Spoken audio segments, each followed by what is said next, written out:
Welcome to Sleep Audiobooks. If you would like our Better Sleep Quick Guide filled with proven techniques to improve sleep, sign up to our mailing list at sleepaudiobooks.com and we'll send the PDF as a thank you.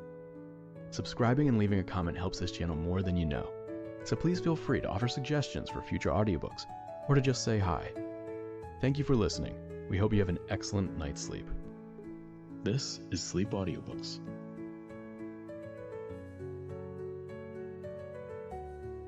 A Fool There Was by Porter Emerson Browne. This recording is by Roger Melin. A fool there was, and he made his prayer, even as you and I. To a rag and a bone and a hank of hair, we called her the woman who did not care. But the fool, he called her his lady fair, even as you and I. Chapter 1. Of Certain People. To begin a story of this kind at the beginning is hard, for when the beginning may have been, no man knows. Perhaps it was 100 years ago, perhaps 1,000, perhaps 10,000, and it may well be yet longer ago even than that. Yet it can be told that John Schuyler came from a long line of clean-bodied, clean-souled, clear-eyed, clear-headed ancestors. And from these he had inherited cleanness of body and of soul, clearness of eye and of head. They had given him all that lay in their power to give, had these honest, impassive Dutchmen and women, these broad-shouldered, narrow-hipped English. They had amalgamated for him their virtues, and they had eradicated for him their vices. They had cultivated for him those things of theirs that it were well to cultivate. And they had plucked ruthlessly from the garden of heredity the weeds and tares that might have grown to check his growth. And, doing this, they had died, one after another, knowing not what they had done, knowing not why they had done it, knowing not what the result would be, doing that which they did because it was in them to do it, and for no other reason save that. For so it is of this world. First, then, it is for you to know these things that I have told. Secondly, it is for you to realize that there are things in this world of which we know but little, that there are other things of which we may sometime learn, that there are infinitely more things that not even the wisest of us may ever begin to understand. God chooses to tell us nothing of that which comes after, and of that which comes therein. He lets us learn just enough that we may know how much more there is. And knowing and realizing these things, we may but go back as far toward the beginning as it is in our power to see. Before the restless, never-ebbing of the tides of business had overwhelmed it with a seething flood of watered stocks and liquid dollars, there stood on a corner of Fifth Avenue and one of its lower tributaries a stern, heavy-portaled mansion of brownstone. It was a house not forbidding, but dignified. Its broad plate-glass window gazed out in silent, impassive tolerance upon the streams of social life that passed it of pleasant afternoons in spring and fall, on sleep-swept nights of winter, when bus and brougham brought from theater and opera their little groups and pairs of fur-clad women and high-hatted men. It was a big house, big in size, big in atmosphere, big in manner. At its left was another big house, much like the one that I have already described. It was possibly a bit more home-like, a bit less dignified, for possibly its windows were a trifle more narrow, and its portal a little less imposing.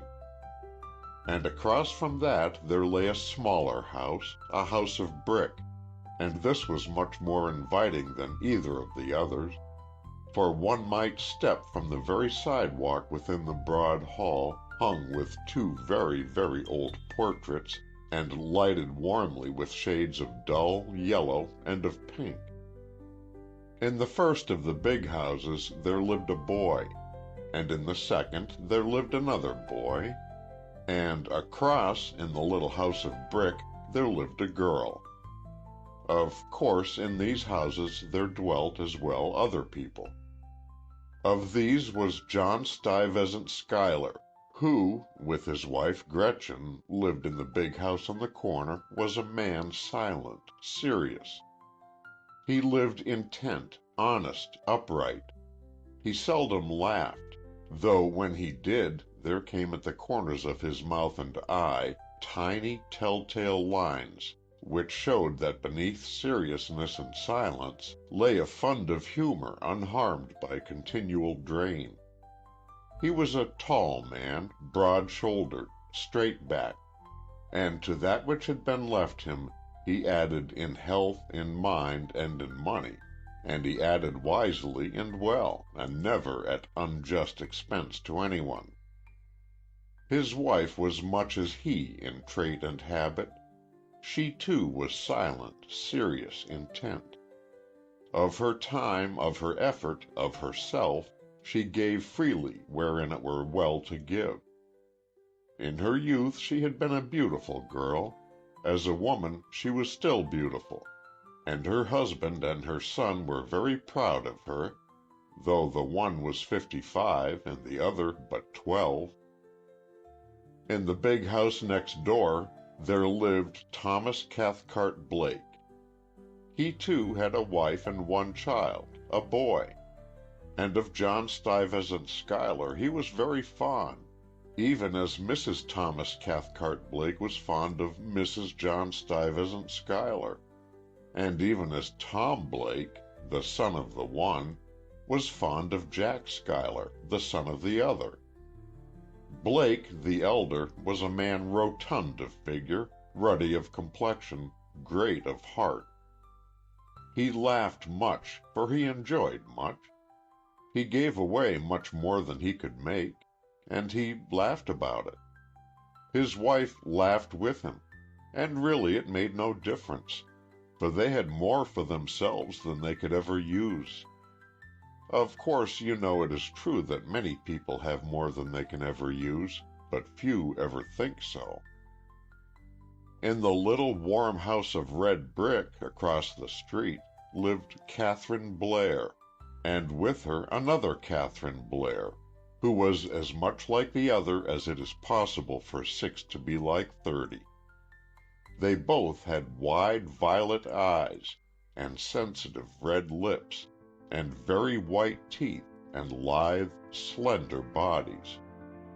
And they were both loved very much by everyone, and everyone said what a shame it was that he or she hadn't put his or her foot down hard and made Jimmy Blair stay at home instead of letting him go down into that unpronounceable Central American place and get killed in an opera bouffe revolution with which he had absolutely nothing to do, except that he couldn't stand idly by and see women and little children shot. Still, it was such a blessing to Kate that she had little Kate to help her bear it all. And she had enough money, too. No one seemed to know how, for Jimmy Blair was a reckless giver and a poor businessman. But John Stuyvesant Schuyler and Thomas Cathcart Blake had been executors, and that explained much to those who knew, for once every 2 or 3 months these two men, so different and yet so alike, would stalk solemnly, side by side, across the street, and still solemnly, still side by side, would inform the violet-eyed widow of Jimmy Blair that the investments that her husband had made for her had been very fortunate, and that there was in the bank for her the sum of many more hundreds of dollars than poor Jimmy himself could have made in as many years. And she, defying the man who had been her husband, endowing him with the abilities of a Morgan, a Root, and a Rothschild, would believe all that they said. And she would tell the neighbors, and they, being good neighbors, would nod, seriously, unsmilingly, Jimmy Blair was a wonderful, wonderful man, they would say, and the violet eyes would grow soft and dim, and the sensitive lips tremble a little, and the prettily poised head would sink forward upon the rounded breast. And she was less unhappy, for when others love the one you love, even though that one be gone, it makes the pain far, far less. Also, it is a great blessing to have about one those who know enough not to know too much. So it was of these 3 houses, and of those who lived therein. Chapter 2. Of certain other people. In the littleness of things, it so happened that at a time when John Stuyvesant Schuyler and Thomas Cathcart Blake, serious, solemn, side by side, were telling the widow of Jimmy Blair that the Tidewater Southern Railroad, in which her husband had largely interested himself before his death, had declared an extra dividend that had enabled them that day to deposit to her credit in the bank the sum of $4,281.73, in a little hut on the Black Breton coast a woman lay dying. It was a bare hut and noisome. In it were perhaps better to die than to live, and yet that one might not say. From before it one might gaze upon league of sullen sea, stretching to where, far in the dim distance, lay the curve of the horizon upbearing the gray dome of the sky. Inside the hovel there was a smoke-stained fireplace, beside which was strewn an armful of faggots. There was before it a number of broken and greasy dishes, filled with fragments of food, and all about on the floor lay the litter of the sick room. The dying woman was stretched inert, moveless, upon a rough bed of rope and rush. Perhaps she had been pretty once, in an animal way. She was not now. Lips that had doubtless been red were white and drawn in pain, and there was blood upon them, where white, even teeth had bitten in the way that those who suffer have of trying to hide a greater suffering beneath a lesser. The eyes, deep and dark, were dull and half hidden by their blue transparent lids, and the cheeks were sunken and ghastly, touched by the hand of death.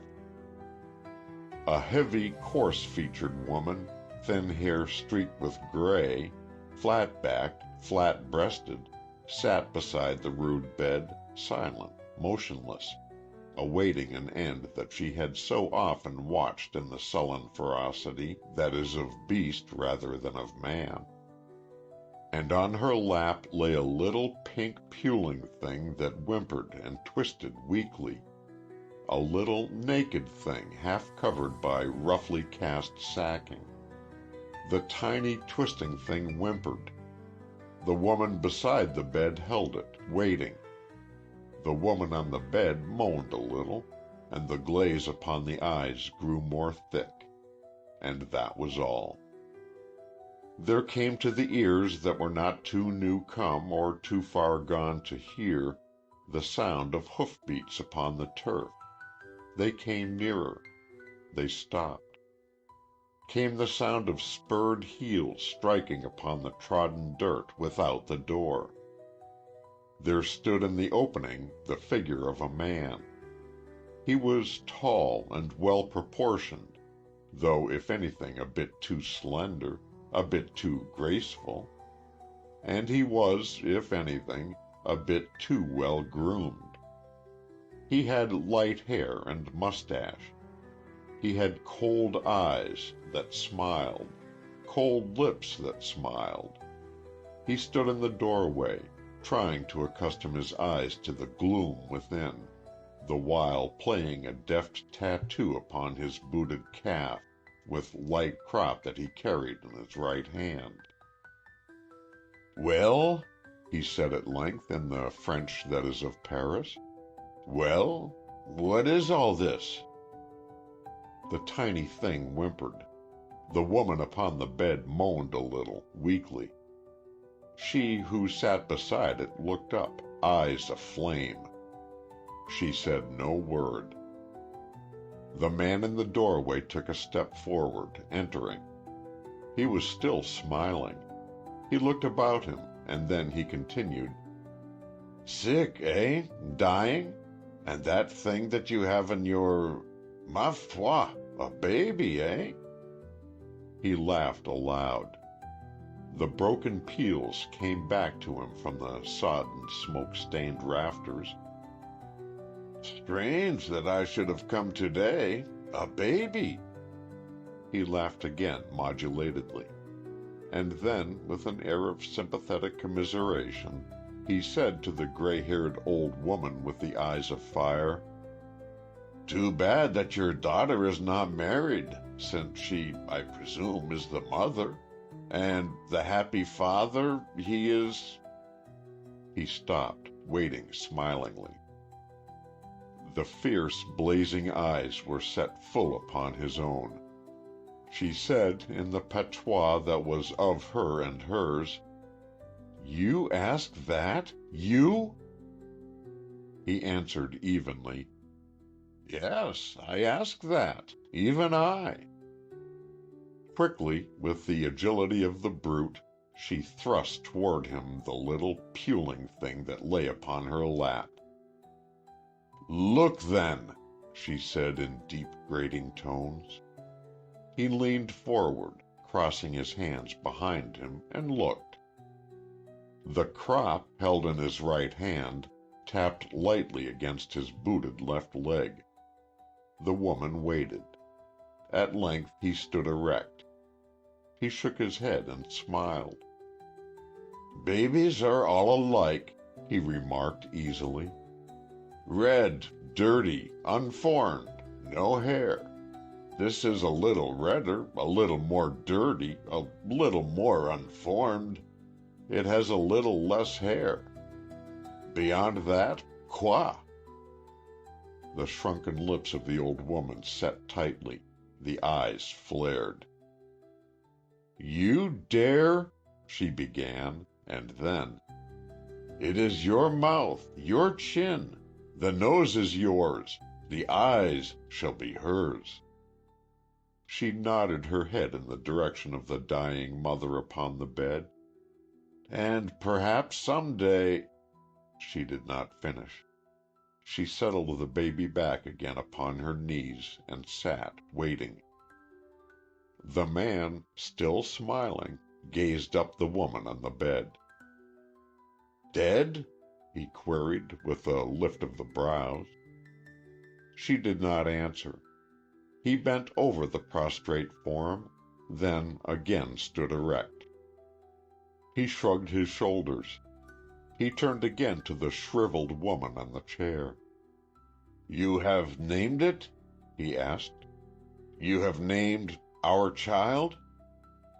Still she did not answer. "It were not improper," he continued, smilingly, half musingly, "for a father to venture a suggestion anent a name. Eh bien, then, I should wish that the baby be known as—" He stopped for a moment, thinking, the while lightly tapping booted leg with the tip of his crop. "I should suggest," he repeated, "calling her Rien. It is an appropriate name, Rien. It is not a bad name. In fact, it is a rather pretty name. Rien, Rien, Rien." He repeated it several times. "Yes, it seems to me that that is an excellent name. We will, then, consider her name Rien." He laughed once more. "Because of certain reasons," he went on, "I'm afraid that my paternal duties must cease with the naming of our child." He turned to the dying woman upon the bed. "Bon voyage, mademoiselle. Pardon, madame," he said. He lifted his hat, bowing. To the old woman he turned. "To you," he began. She interrupted. "Her eyes, they will be her mother's," she mumbled sullenly. "Which will be well," he smiled. "Her mother had beautiful eyes, wonderful eyes." "More wonderful than you knew," muttered the old woman. "Had you come a day sooner—" Still he smiled. "But I didn't," he replied, and then, nodding toward the whimpering thing that the woman held, "You should guard it well. There is of the best blood of France in its veins."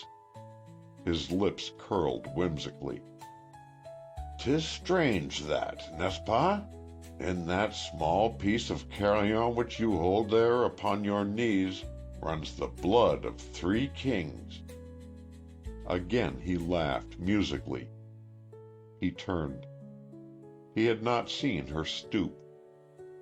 The long-bladed knife struck him in the arm, piercing flesh and vein and sinew, sticking there. Slowly he plucked it forth and turned to her, still smiling. "You are old, madame. Do not apologize. It was not your fault." He took the knife delicately by the tip, and with a little flip sent it spinning through the air and over the edge of the cliff, and he was gone. The woman, shriveled, gray-haired, sinking back in her chair, sat silent. The puling thing upon her knees whimpered. The dying woman upon the rude bed of rope and rush moaned. And that was all. Chapter 3. 2 Boys and a Girl. To the budding mind of young Jack Schuyler, life was a very pleasant affair. It began each morning at 6:30, and from then on until 8 at night, there was something to fill each moment. He didn't care for school particularly. Still, it wasn't difficult enough to cause much discomfort. The natal pains of study were not by any means unbearable, inasmuch as he was quick to see and to understand, and furthermore he was possessed of a retentive memory. In his classes he assumed a position of about 8th from the 4, and he maintained it with but little fluctuation. In the out-of-door sports of small boys he was usually first, that is, when Tom Blake wasn't. When Tom Blake was, Jack Schuyler was second. He was a sturdy boy, active, quick, strong of limb and of body. He had earnest, serious eyes of gray-blue, like those of his father. His mouth and chin were delicate, like his mother's. And he was thoughtful rather than impulsive. Tom Blake, on the other hand, was impulsive rather than thoughtful. He had dark eyes and ruddy cheeks, and at the age of 9 he had learned to walk on his hands in a manner that caused acute envy to rankle in the bosom of every boy in the neighborhood. Also, as is unusual among boys of whatever station, color, or instinct, he was self-sacrificing, and more than generous, and loyal to a fault. Catherine Blair was all that might have been expected of a daughter of her father and mother. Had you known them, it were difficult to describe further. You have been told that she was lithe and dainty and very pretty, and she was feminine, very, and yet not unhoyandish, for she played much with Jack Schuyler and Tom Blake. She was natural and unaffected and whole-souled and buoyant, quick to laughter, quick to tears, with an inexhaustible fund of merriment and of sympathy. Of an afternoon in early December, they lay, these 3 young animals, sprawling upon the great room in Blake's house, the room that had been made for play. The gentle rays of the early setting sun streamed in through the broad windows upon a tumbling heap of discarded playthings, and upon a floor strewn with that which might have appeared to be drifting snow, but which in reality was feathers, for there had been a fierce pillow fight, and one of the pillows, under the pressure of rolling little bodies, had burst. Its shrunken shape lay in a far corner of the room, rumpled, empty, a husk of the plump thing that it had been but a short time before. Catherine Blair, with slender stockinged legs thrust out before her, was picking from the tangled masses of her gold-brown hair little clinging bits of down. Tom Blake, beside her, lay flat upon his back, and by him was Jack Schuyler, his head resting upon the heaving diaphragm of the other. At length Jack Schuyler sat up, looking about him. "Whew!" he whistled. "It looks like a snowslide. We'll catch it now." Tom Blake rolled over on his stomach. He shook his head. "Don't worry about that," he said. "Dad won't care, nor Mother. Besides, you're my guests, you know. What shall we do now?"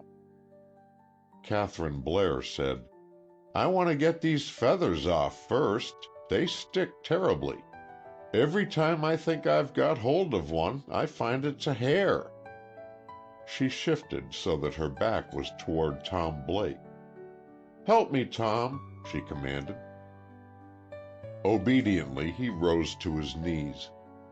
Resting his left hand upon her shoulder, he plucked, with clumsy masculine fingers, at the bits of white hair that nestled in her hair. She gave a little cry. "Ouch! That hurts, Tom. I guess I'd better wait until I get home and have Harris do it. Harris isn't pretty, but she's awfully good, and she does fuss a bit." She turned around suddenly, violet eyes wide with excitement. "Oh, I forgot to tell you," she cried. "Dr. Delancey said that maybe he'd bring me a baby brother today." Tom Blake and Jack Schuyler both turned to her. "He did?" they cried, almost together. She nodded profoundly. "Yes," she said.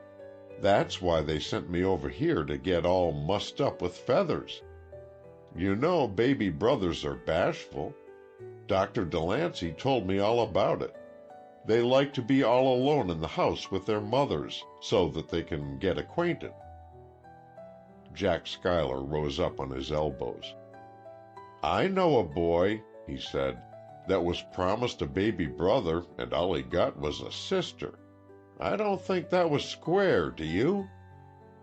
Tom Blake looked out the window thoughtfully. "I don't know," he remarked at length, judiciously. "It might not have been the doctor's fault. Sometimes they get 'em mixed, I guess.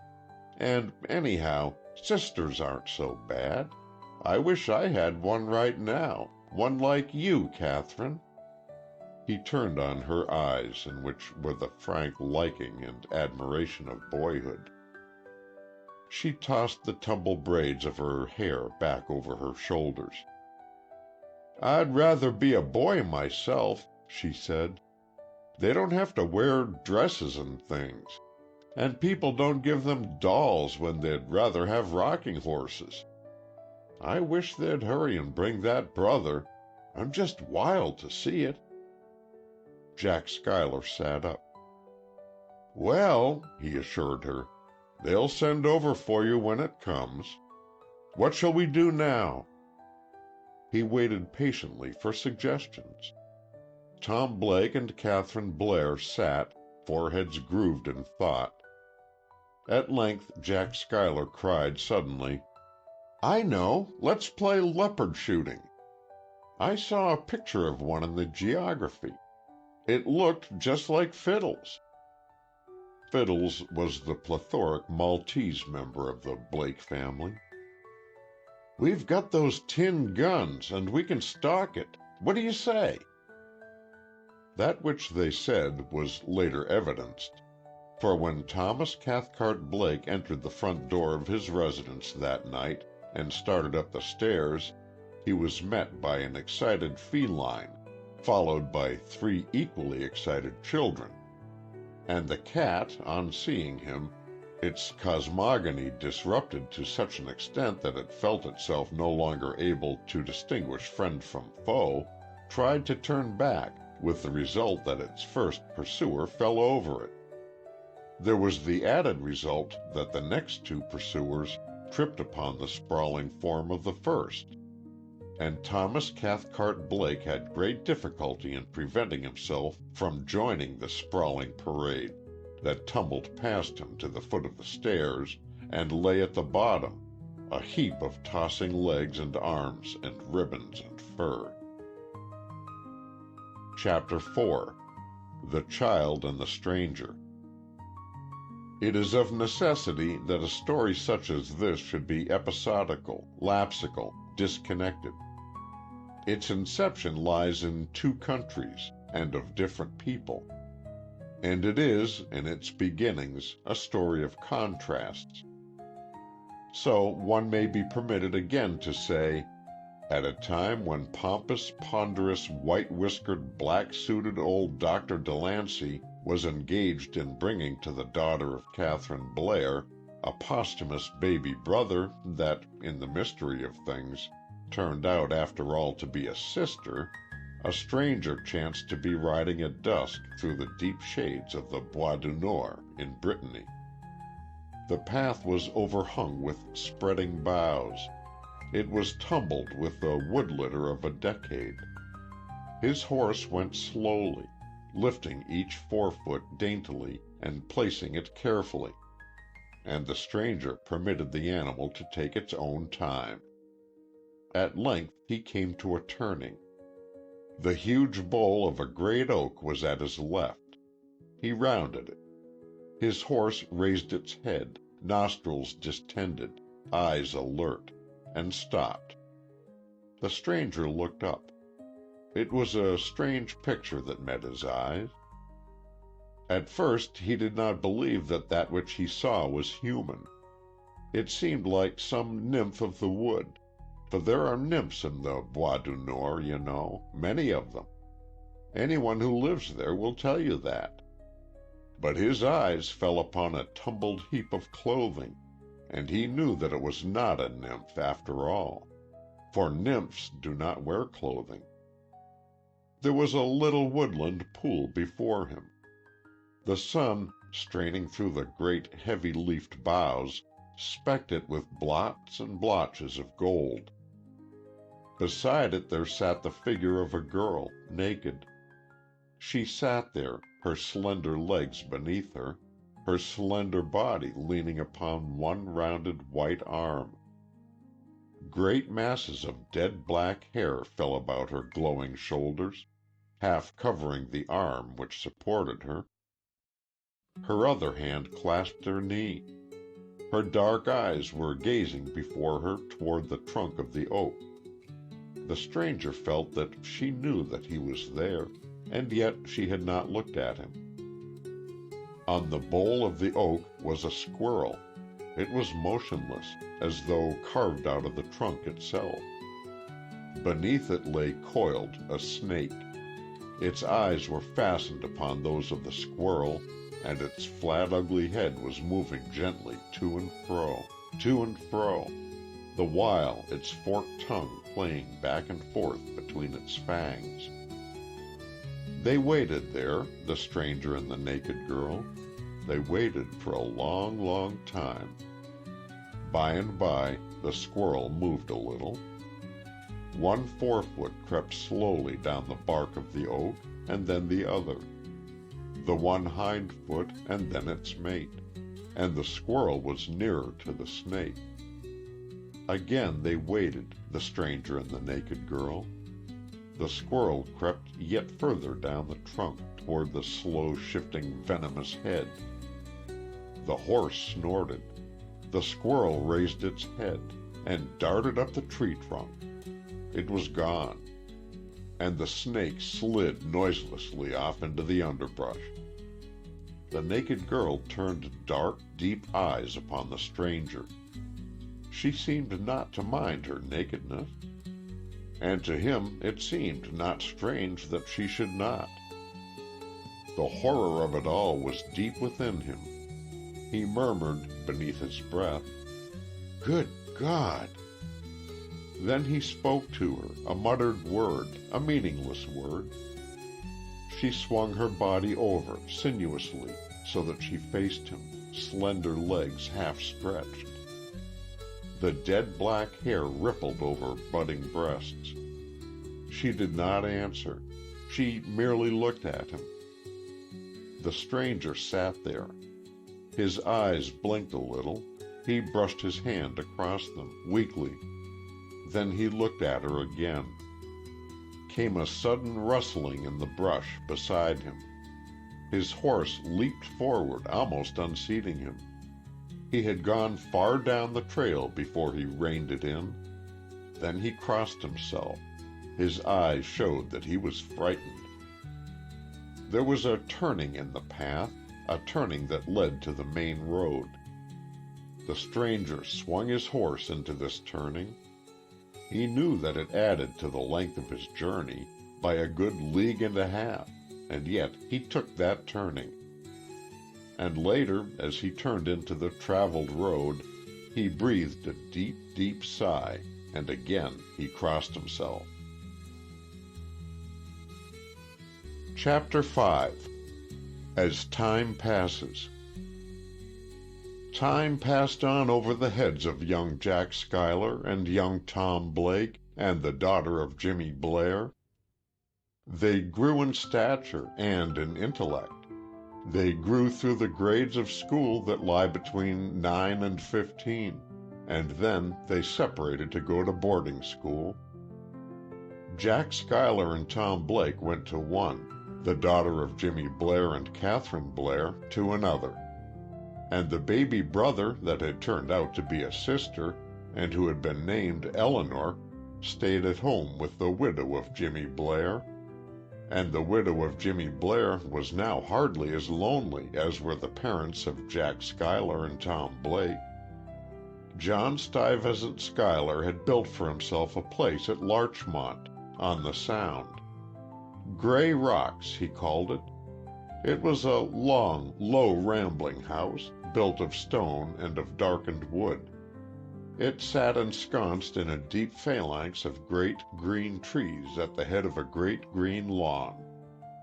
It was not a big house, of pretension, of arrogant wealth, of many servants, of closely shaven shrubbery and woodeny landscape gardening. It was rather a house that was a home. And there is a distinction, a vast distinction, for there is many a house that is not a home, even as there is many a home that is not a house. Thomas Cathcart Blake built for himself another house next to it. That also was a rambling, home-like place, with broad halls and deep windows and wide doors. And the doors he kept open most of the time, for he liked good people, and good people liked him. His big yacht lay during most of the summer a quarter of a mile from the end of his pier. He lived on it part of the time with Mrs. Thomas Cathcart Blake and their guests. Part of the time he lived on the shore, in the house that he had built. Dr. Delancey once asked him if he ever moved the yacht from its moorings, and wanted to bet that the sail covers were stuffed with hay. Thomas Cathcart Blake grinned and said that, as for taking the yacht out to sea, he was afraid of getting it wet, and he wouldn't want to bet as to what the sail covers were stuffed with, because it might be excelsior, or cotton, or any one of a number of things. They always had much company at the Lawns, which was the name of the house, and on the Idlesse, which was the name of the yacht that seldom sailed, although Dr. Delancey begged them to rechristen it the Dock, or the Stake Boat, or something of the sort, which he thought would be much more appropriate. And among this company was a great deal the widow of Jimmy Blair and her daughter. Young Jack Schuyler and young Tom Blake got home from college that year about the middle of June. Catherine Blair was a few days later, owing to certain non-academic festivities which she didn't want to miss. You can know how popular and attractive and altogether charming she was when I tell you that she was like her mother at her age, and all New York knows how hard it was even for Jimmy Blair, and there have been very few Jimmy Blairs, you know, to make any perceptible progress amid the choking masses of his competing fellows. Jack Schuyler and Tom Blake went down to the train in a trap to meet her. They hardly recognized the girl whom they had pillow-fought and leopard-stalked in the dainty figure that descended from the dusty train. A year with a girl of 18 means vast changes. And when that year has been spent at boarding school, it means changes yet more vast, infinitely. Thus it was that Jack Schuyler and Tom Blake stood, jaws agape, eyes wide open, and stared, frankly, unequivocally stared. Then they went to meet her, and both tried to shake hands at once. Then both tried to pick up her traveling case at once, and they bumped their heads. For the first half-mile of the drive to the shore, they sat dumb, thinking with sore strainings of mind for things to say, and rejecting each because it didn't seem to be good enough. Finally, Tom Blake ventured a remark anent the weather. No harm came to him, so Jack Schuyler ventured one about the wind. He also went scatheless. At length, Tom Blake, looking at the fresh, clean beauty of the girl on the other seat, forgot himself, and voiced, in the moment of his temporary aberration, that which was in the two adolescent male minds. "Doggone, but you've grown pretty, Kate," and then blushed. She blushed too, and looked at Jack Schuyler, at which he blushed and almost caromed the trap against a telegraph pole, whereat they all laughed, and from then on they were themselves. They were met by her mother at the Lawns, and by Dr. Delancey. Dr. Delancey was not bashful. He pinched her glowing cheek and looked her over critically. "A positive symposium of pulchritude," he declared. "I wish I were 50 or 75 years younger, by Jove. If you two boys let any rank outsider take her out of the family, you'll have me to reckon with. Yes, by Jove, you will. And you'll find that while I may be a poor fencer and a worse boxer, I'm still a good spanker." End of Chapter 5. Chapter 6. An Accident.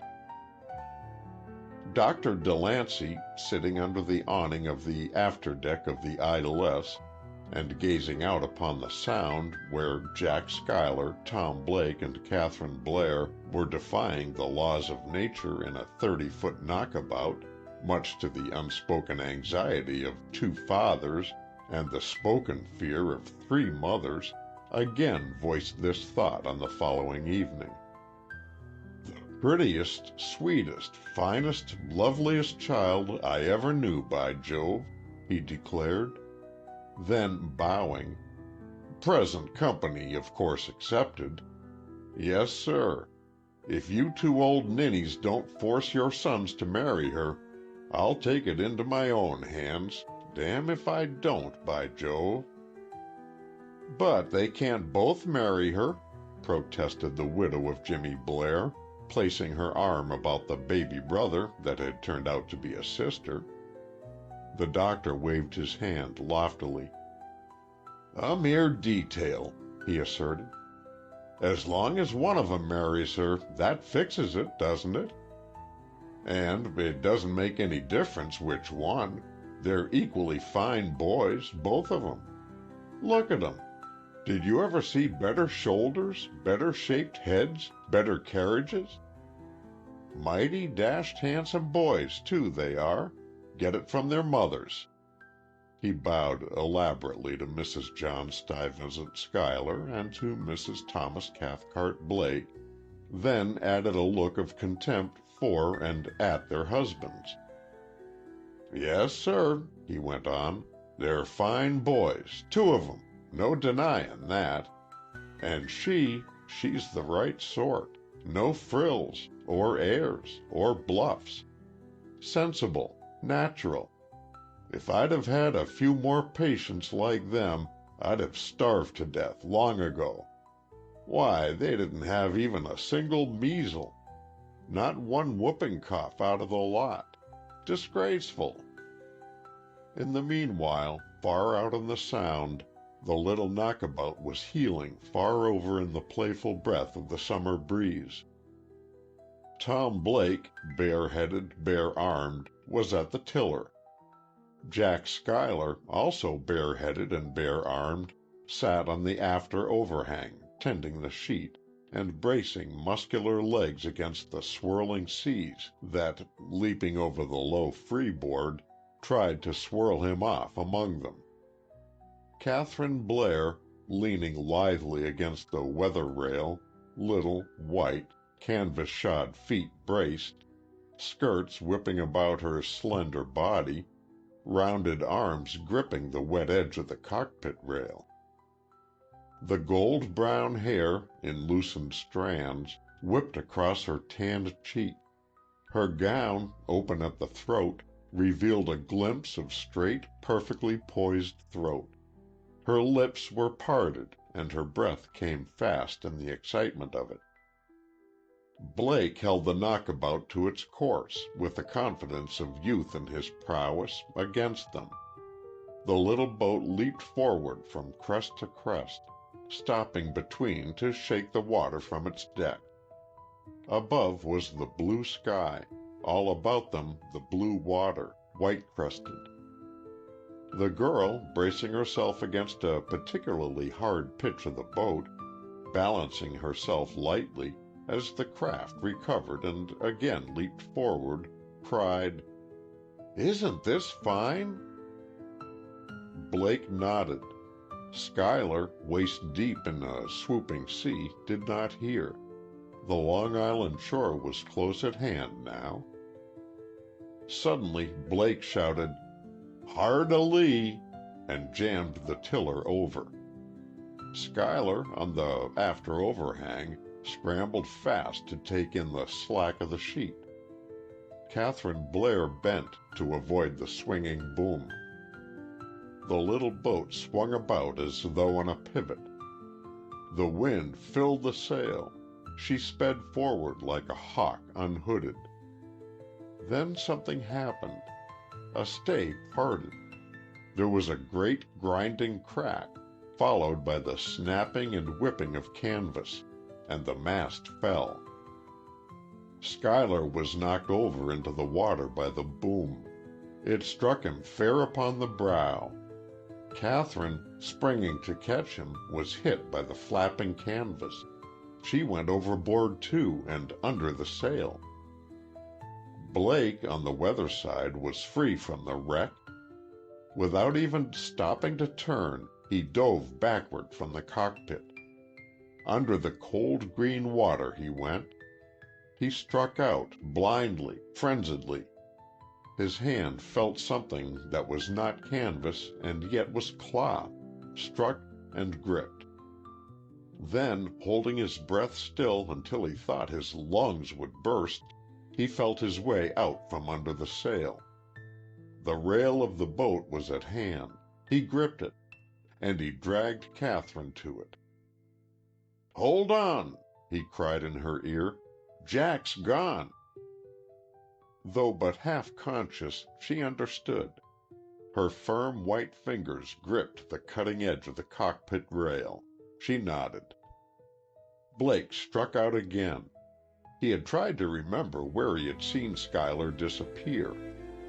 4 strokes brought him to the spot, and then he dove. Again his hand struck something. Again he pulled and tugged and fought. At length he was at the surface. It was Schuyler. His eyes were closed. The tide, setting down the Sound, was carrying the boat from him. He set his teeth. He caught Schuyler by the neck of his jersey, over his own shoulder, bringing his head out of water. And he struck out with his free arm desperately. It seemed as though he would never make progress. A dead weight in the water is hard to drag. Every ounce of strength that was in his strong young body he threw into those long quivering strokes. He must get to the boat. He must. The shore was too far away. He stopped for a minute, treading water. There was no sail in sight. He flattened out in the water again, breasting it with all his power. Stroke after stroke he took, stroke after stroke, reaching with strong right arm, thrusting with strong legs. The boat was no nearer. He kept on doggedly. He could feel that his strokes were getting weaker. His mouth was under water more than half the time. He had to raise up to breathe, but he fought on. He began to grow dizzy. There was a ringing in his ears. Suddenly he thought he saw, right before him, the face of Catherine Blair. He knew that he did not. He thought he did. That was all. Then, suddenly, his fingers caught a rope. The face was still there, and the rope that he held led to where it was caught between white, even teeth. A great wave hit him a buffet, full in the face. It cleared his senses for a moment. Yet perhaps it was more due to the feel of the rope in his fingers. Then he knew that it was she, that the face was real, and the rope went surging through his mind that she, taking the end of the sheet in her teeth, had swum to him and to Schuyler, and that to her they both owed their lives. She was beside him now, swimming strongly. She gripped an arm at the unconscious Schuyler. Together, she and Blake, dividing the weight, slowly, inch by inch, fought their way along the rope. At length they reached the side of the swamped knockabout. Blake crawled upon its slippery deck. He lay for a moment, helpless. She supported Schuyler. Then he essayed to aid her again, and together they began to lift him out of the water and to safety. Dr. Delancey, from the afterdeck of the Idlesse, had seen the accident. A minute later, he, John Stuyvesant Schuyler, Thomas Cathcart Blake, the captain of the Idlesse, and 2 sailors were in the launch. They reached the side of the knockabout as Blake and Catherine were dragging Jack Schuyler from the water, and they took him into the other boat. Blake, in his father's clutch, followed. At the same time, Dr. Delancey leaned over to grasp Catherine. But she shook her head and smiled weakly. "No," she said. I had to take off part of my clothes. Dr. Delancey was an old man. Some assert that he fell overboard. However, be that as it may, when he came to the surface, he had his arm around Catherine Blair, and she had his long coat draped around her slender figure. And as they lifted her to the deck, she fainted. Chapter 7. An Incident. Destiny had a sense of humor sardonic, it is true, cruel, sometimes gruesome, and yet it is a sense of humor.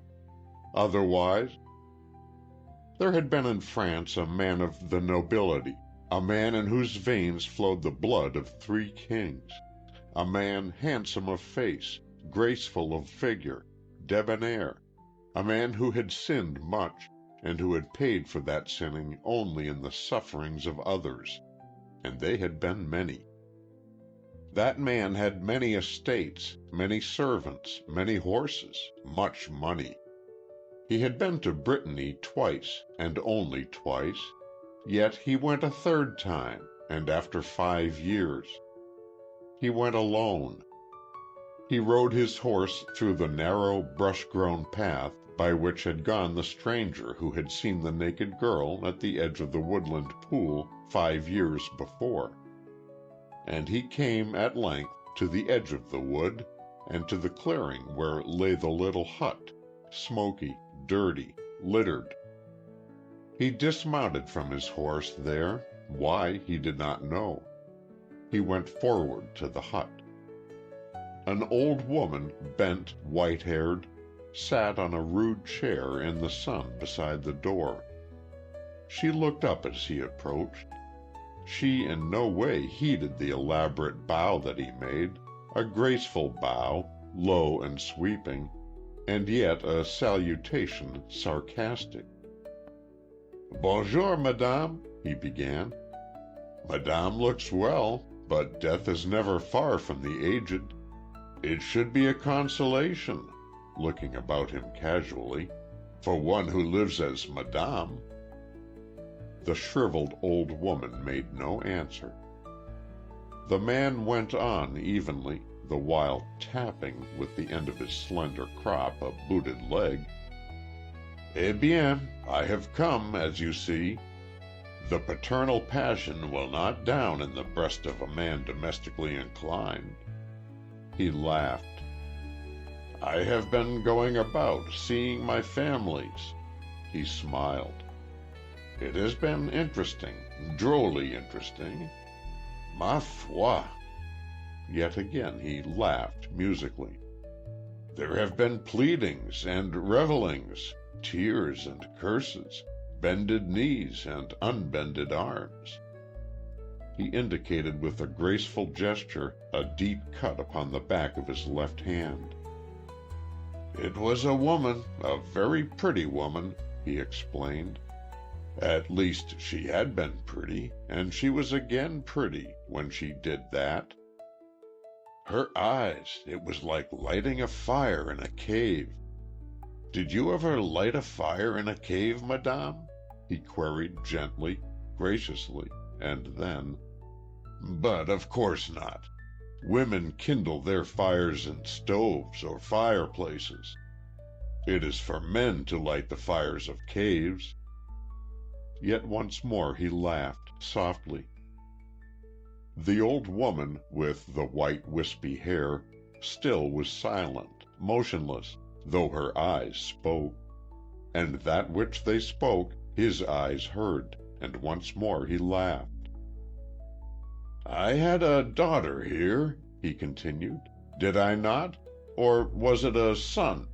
Ma foi! It were difficult. Ah, yes, I remember now. A daughter, a little, red, hairless, dirty thing she was. I have a great curiosity. The blood of 3 kings, you know. Surely that would overcome the blood of the good God knows how many peasant swine.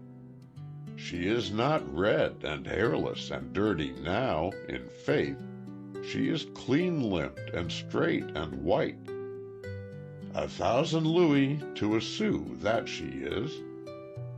His brow was creased in the travail of retrospection. "I gave her a name, did I not?" he asked. "It seems to me, ah, yes, Rien it was. A very pretty name. Yes, an excellent name, meaning much and little, everything and yet nothing." He laughed at his own conceit softly. "Tell me, where is she now? It might be that she is dead, eh?" He eyed the old woman closely. Then he shook his head. "No," he went on, "she is not dead. She—" He had seen nothing, that is certain. Yet suddenly he ceased in his speech. The smile left his lips, and slowly, very slowly, he turned. She was standing there, behind him, her eyes upon him. She was straight and slender and perfectly formed. A single garment covered her, running across one shoulder, reaching to her knees. It left one breast exposed, and the white slender legs and perfect feet. She stood in a posture of infinite grace, of infinite poise. She looked at him. Then it was that the shriveled old woman spoke. She said to the girl, "Votre père," and that was all. The child looked at the man looked at the child, and so for a long, long time they stood eye upon eye. At length she began to smile a little with her lips, but he did not smile. After a long, long time she took a slow, sinuous step toward him, then another. He stepped back, still looking at her, his eyes still on hers. He was back to the great cliff, the sheer cliff at the base of which the huge seas ever beat in sullen, unceasing impotence. Yet another step she took toward him. His breath came chokingly, gaspingly. Yet another step he took away from her. Yet another, and then... It was an accident, perhaps. Yes, of course. It must have been an accident. He had not noticed. For, as again she advanced, her eyes on his eyes on hers, again he retreated. And suddenly, in utter silence, save for the rending of crumbling earth and uprooted grass, he slid over the edge of the great rock.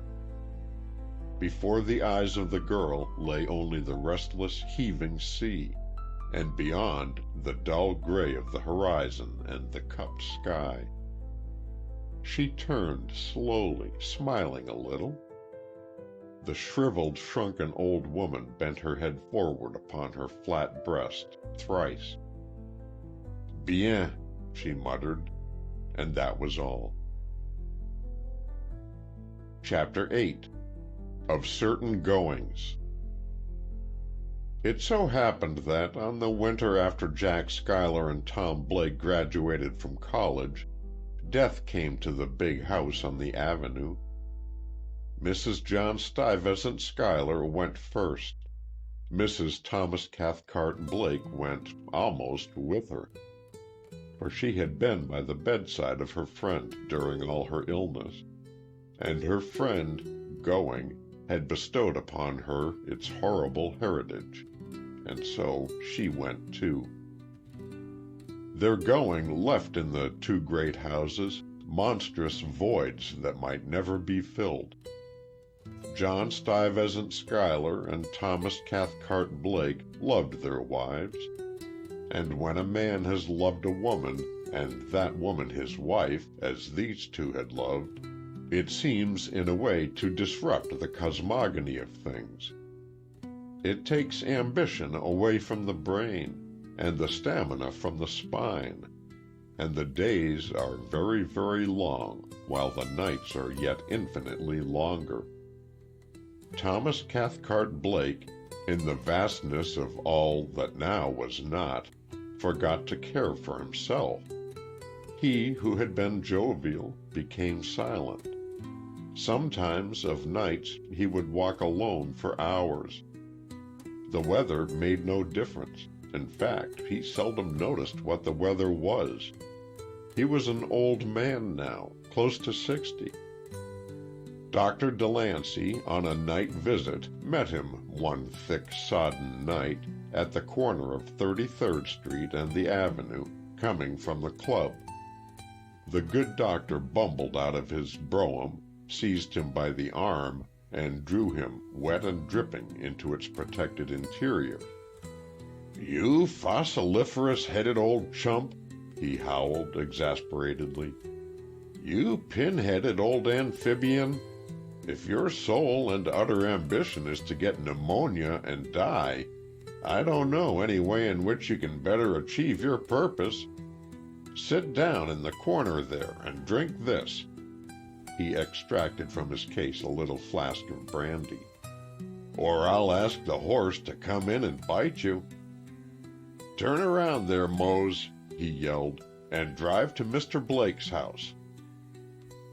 Mose did so, and once there, the doctor, abusing and bullying his patient, got him upstairs and into the bed, and then applied to the protesting man, who seldom had known what it was even to have a cold, all manner of exposurial antidotes. "But the patient that you were going to see," protested Thomas Cathcart Blake. "No friend of mine," returned Dr. DeLancey. "Only a patient. Patients are plenty, but friends are few. Let him get someone else, or die, as he chooses. It's none of my business. Here, drink this." And he poured between the protesting lips of Thomas Cathcart Blake a nauseating draught of something that was most malodorous. For Dr. DeLancey was an allopath, and a good one. But, good as he was too late. Pneumonia had been before him, and 2 weeks later, in spite of all that good doctor and several other equally good doctors could do, Thomas Cathcart Blake died, and he didn't seem sorry at going. Before he went, he called to him his son, and to that son he said many things. Most of the things that he said are neither your business nor mine. But of the things that he said, we may know one. He wanted his son to marry the daughter of the widow of Jimmy Blair. Young Tom Blake, between the sobs that are becoming a man, answered, "I want to, Dad. I've always wanted to, and I will if I can." His father counseled weakly, "Get her honestly, boy, or not at all. If you get her, cherish her. Give her everything that there is in you to give, for there's nothing that a man can give that a good woman doesn't deserve. Now, God bless you, son, and go." Tom Blake clung to the sheets. It was hard to lose such a father and such a mother, and all within a 6-month. He cried as you would cry, or I, and be glad that crying might be. Dr. DeLancey at length managed to loosen his clenching fingers. Dr. DeLancey was crying too. The tears ran down his veined cheeks to lose themselves in the hair of his cheeks. He tried to fume and fuss and splutter, as was his wont, but he couldn't. He could just put his hand around Tom Blake's heaving young shoulders, listen to his choking, broken sobs, and say, over and over again, "There, there, my boy. There, there, there, there." It's pretty hard, you know, to lose a father and a mother like that, and all within 6 months. Chapter 9. Of Certain Other Goings. John Stuyvesant Schuyler's end was different. He was a man reserved, a man who thought much and told little. His illness baffled Dr. DeLancey at first, but then he knew what the disease was. Although to it he could give no polysyllabic name of Latin, and for it he could prescribe no remedies, for the cure had gone from the hands of man into the hands of God, and to the hands of God John Stuyvesant Schuyler went, at length, to find it, and who shall say that his quest was unsuccessful? He, too, on his dying bed, called his son to him, and to this son he said many things. And among these things was that it had never been the dearest wish of her that had gone, as well as of him that was about to go, that their son should wed the daughter of the widow of Jimmy Blair. And Jack Schuyler, sobbing by the side of the great mahogany bed in the great dark room, even as he had sobbed beside the same bed in the same room so short a time before, promised, as Tom Blake had promised, that all he might do to bring to wife the girl his parents desired for him as wife, he would do, and not from any obeisance to filial reasons, but because he wanted to, because he loved her, had always loved her. It was good old Dr. Delancey who repeated his offices in this case, as in the other, and he repeated them in the same way, patting the broad, throbbing young shoulders, reiterating with twitching lips his "There, there, boy, there, there, there," reiterating it uselessly, and knowing that it was uselessly that he reiterated, and yet helpless in the vast profundity of helplessness that was his. And that same year did Dr. Delancey lose yet another friend that was a patient that was a friend. It was the violet-eyed widow of Jimmy Blair. And all night long, from gray dusk until crimson dawn, Dr. Delancey had sat in the darkened parlor of the warm little house of red brick. He had sat in a rocking chair, and on either old knee he had held a sob-racked, grief-torn, motherless girl, the one herself almost old enough to be a mother. And again he had cried.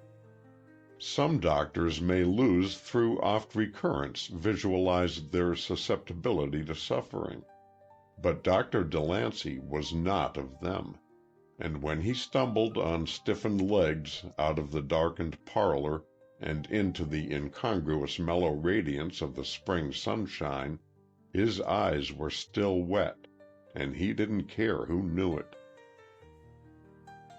Chapter 10.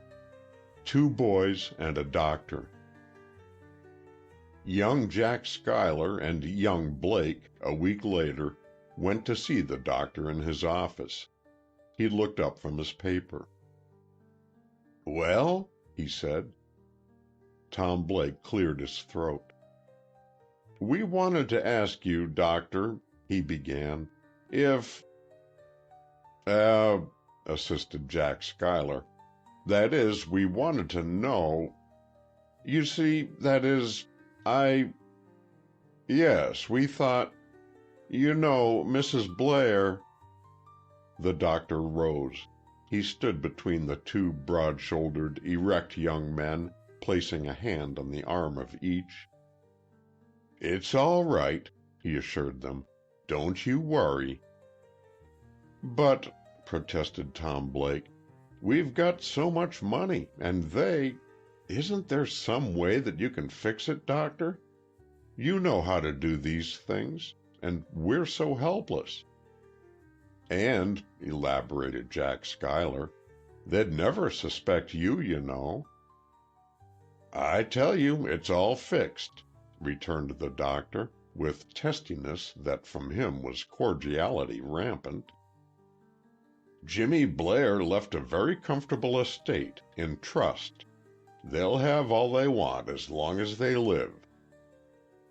He didn't tell them, that is, not then, though later he did, that one of the last acts of John Stuyvesant Schuyler and Thomas Cathcart Blake had been to walk solemnly, side by side, across the street and tell the widow of Jimmy Blair that, in accordance with the ante-mortem desires of her late husband, they had devoted a certain portion of the fortune that he had left to the establishment of a trust fund that would yield her an annual income of $12,000.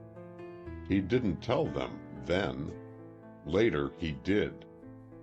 He couldn't help it, but at the time— He slapped them both on the back and sent them from the room. He stood on the top step of the flight that led from sidewalk to front door and watched them swing, broad-shouldered, supple, erect, down the bright avenue. Now, why in thunder, he asked to himself, slowly, didn't I ever get married? And then, shut up, you old fool, he soliloquized. And he turned and, re-entering the house, slammed the door behind him. Chapter 11. A Proposal. Blake waited in the embrasure of the window, gazing down upon the avenue below with its confusion of moving vehicles and pedestrians. The June sun was overhead, warming the earth with gentle, kindly glow. The breath of summer was in the air. It came to him, brushing the curtains against him, cooling his brow. It was grateful to his nostrils and to his lungs, and he took of it a great deep breath. His broad shoulders squared, his deep, full chest heaved. An omnibus stopped on the corner. He watched the horses throw themselves against their collars. He watched the bulky vehicle gather headway and move on, with ever-increasing momentum, through the maze of brougham and cab and coach and landau. As the coach was lost to view, there came steps, light and quick, upon the stairs. The door opened, and there stood before him the daughter of Jimmy Blair. She had been abroad, under chaperonage, for a year. He did not know that she could be so beautiful. He did not know that anyone could ever hope to be as beautiful as was she who stood before him.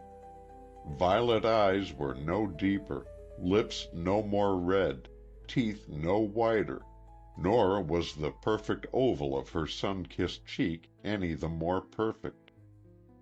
Yet there was something, the indefinable something that marks the transition of a beautiful girl from beautiful girlhood to glorious womanhood. He felt a strange emptiness within him. It was almost as though he were appalled by so much beauty, so much glory. There was a gladness, a natural, unaffected, real gladness in her violet eyes that glowed in greeting. She thrust forth a tiny white hand. He had been wont to kiss her on meeting and on parting.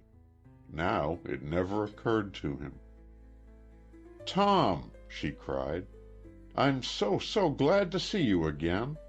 It's been terribly lonely.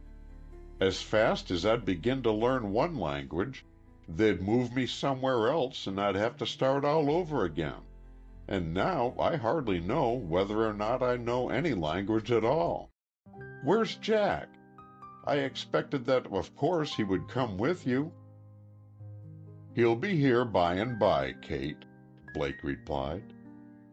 She seated herself, crossing one knee above the other, interlocking about its slender, white fingers. "You must have so much to tell me, Tom," she bubbled, all animation, gladness, eagerness. "Begin, please begin. And then I'll tell you everything. Oh, isn't it exciting to go away and come back again?" "I have a lot to tell you," he said slowly. "Why, you speak so seriously, Tom. Aren't you glad to see me?" "I'm afraid nobody but myself knows how glad. Kate, I hardly know how to begin what I want to say. It's hard. Not having seen you so long makes it harder. She cried in pretty amazement. "But what in the world is it, Tom? You almost frighten me. I haven't done anything wrong, have I? Shall I be put to bed without my supper? Do speak, Tom. Tell me what all this mystery is." Still slowly, hands folding and unfolding, dark eyes upon hers of violet, he continued, "Kate, Jack Schuyler loves you, and I love—" He had intended to say more, and what that more was, one would but have to look into his eyes to tell. But he had been looking into hers. He had seen the gleam that had leaped there at his words. and that is why he did not finish. "Tom," she exclaimed softly, and then, "did Jack tell you that himself?" He nodded. "He was afraid to tell me himself?" Again he nodded. It was not so, but he lied, as would you or I, had we been as good a man as he. He had come there knowing that a woman loves but one man. He had come there knowing that if Schuyler were not the man she loved, thereby he would be saved, and she would be saved, much unpleasantness. He had hoped that it was he himself that she loved. Yet he had feared that it was not. And he had known that whether it were he who asked, or Schuyler, or any man, it would make no difference. For when a woman like that loves a man, it is that man alone she loves, and the rest means nothing. No thought of an unfair advantage was in his mind. In such a case there could be no such thing as that. It was only whether or not she loved one of them, and if so, which one, and beyond that there was nothing. Nothing except that he wished to take from Schuyler any unhappiness that might lie there for him. For he was a friend such as few men may ever have, and, having, may pray to keep. And now he knew the answer. It was in the depths of the violet eyes, in the eagerness of lips and lithe, supple body. It was of her, about her. Blake's lips became thin, his jaws set, his eyes half shut. To have lost a father and a mother, and such a girl as was she, and all within an 18-month, was bitter indeed. He heard her say, as from a great distance, "It was fine of you to come like this, Tom. I do love Jack. I thought once that I loved you, Tom. That was strange, wasn't it? It's strange to sit here now, with you, telling you of it, though of course you don't care. He will come soon, won't he? You don't know how I've missed him, Tom. It would be a strange situation, wouldn't it, if we hadn't known one another so well, and cared for one another so deeply in such a friendly, brotherly, and sisterly sort of way? I think, in some ways, I ought to be angry with Jack for not coming himself. But it's as though you were my big brother, Tom. You know how Jack feels toward me, and so you are anxious to act as sort of a buffer, in case everything isn't, as it should be. It was fine of you, Tom, and you know how I appreciate it." What else she said he did not know. It seemed 1,000 years ere he rose to his feet. He was suffering. When a woman loves, her intuition is dead. At length he found himself on the street. But the sunshine was gone, and the air was dead. He found Schuyler and told him. He watched him leap through the door, forgetting his hat, heard him pounding down the hall, heard the street door as it slammed behind him, and then— It's pretty hard, you know, to lose a father and a mother and such a girl as the daughter of Jimmy Blair, and all within an 18-month. Chapter 12. A Foreign Mission. In the next few years, God was indeed good to John Schuyler. Health he kept, honors came to him, and the respect of men and women. There were those who loved him, many, and of those who hated him there were a few, which is well, inasmuch as the hatred of some men may be the highest praise, the highest favor that they have to bestow.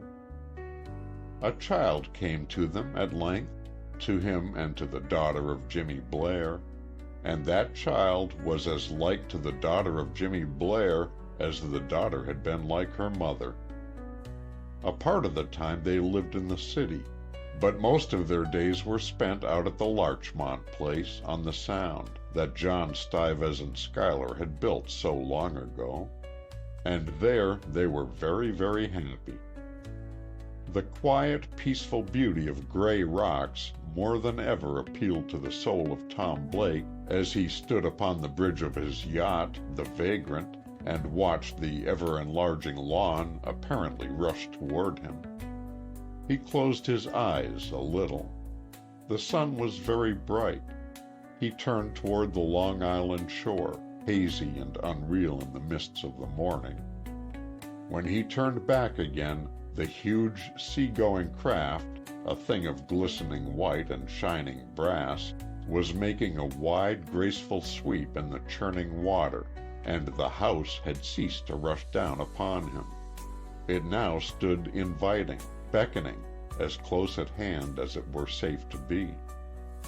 A launch was lowered, and the owner's gangway dropped, and in another moment Blake stood balancing himself nicely against the rolling of the little craft as it rushed through the blue-gray water toward the landing pier at the front of the velvet lawn.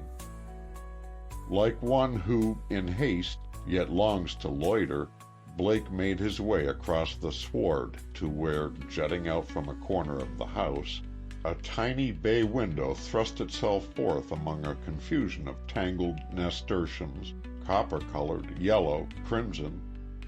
With the privileged assurance of one long known and long loved, he thrust open the left-hand window, which extended to the ground, and entered the room. There came a little, delighted cry of surprise, a rather uncertain, "Oh, Mr. Tom!" and in another instant he was enveloped in a tiny cloud of lace and ribbons and primly starched linen, while two bare, brown little legs waved wildly about his breast. A pair of very sticky lips were set against his own, and his neck found itself in the clasp of tiny fingers that had known orange juice and oatmeal and sugar, and possibly jam, since they had had intimate association of water. At length he set her down upon the floor gently. "Well, well, little partner," he said, grinning sociably, "that most surely was a succulent salute. I perceive from the remainder of your repast—" His eyes had fallen upon the little breakfast table and the overturned high chair which, with infinite dignity unbent, the butler was rescuing from prostration, "that you like a little oatmeal on your sugar." "I do," confessed the child, friendly, "but Woberts doesn't. Do you, Woberts?" Without waiting for the corroboration of the somewhat perturbed Roberts, she turned again to Blake. "I like heaps and heaps of sugar.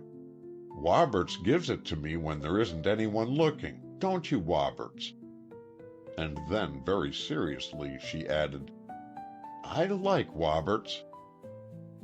Blake laughed, a low, rumbling, ringing laugh. "I don't blame you," he said. "I used to have sugar once. I liked those who gave it to me." He picked her up and set her again in the high chair, moving it close to the table, with its dainty china and centerpiece of pink carnations. The child looked up at him, half wondering. She was pretty, very pretty, with serious round violet eyes, sun-kissed cheeks, and hair of the soft brown that is of kin to gold. "Don't you get any sugar now?" she asked, very seriously. He shook his head. "Not any?" she persisted. "Never?" "Not any," he replied gravely.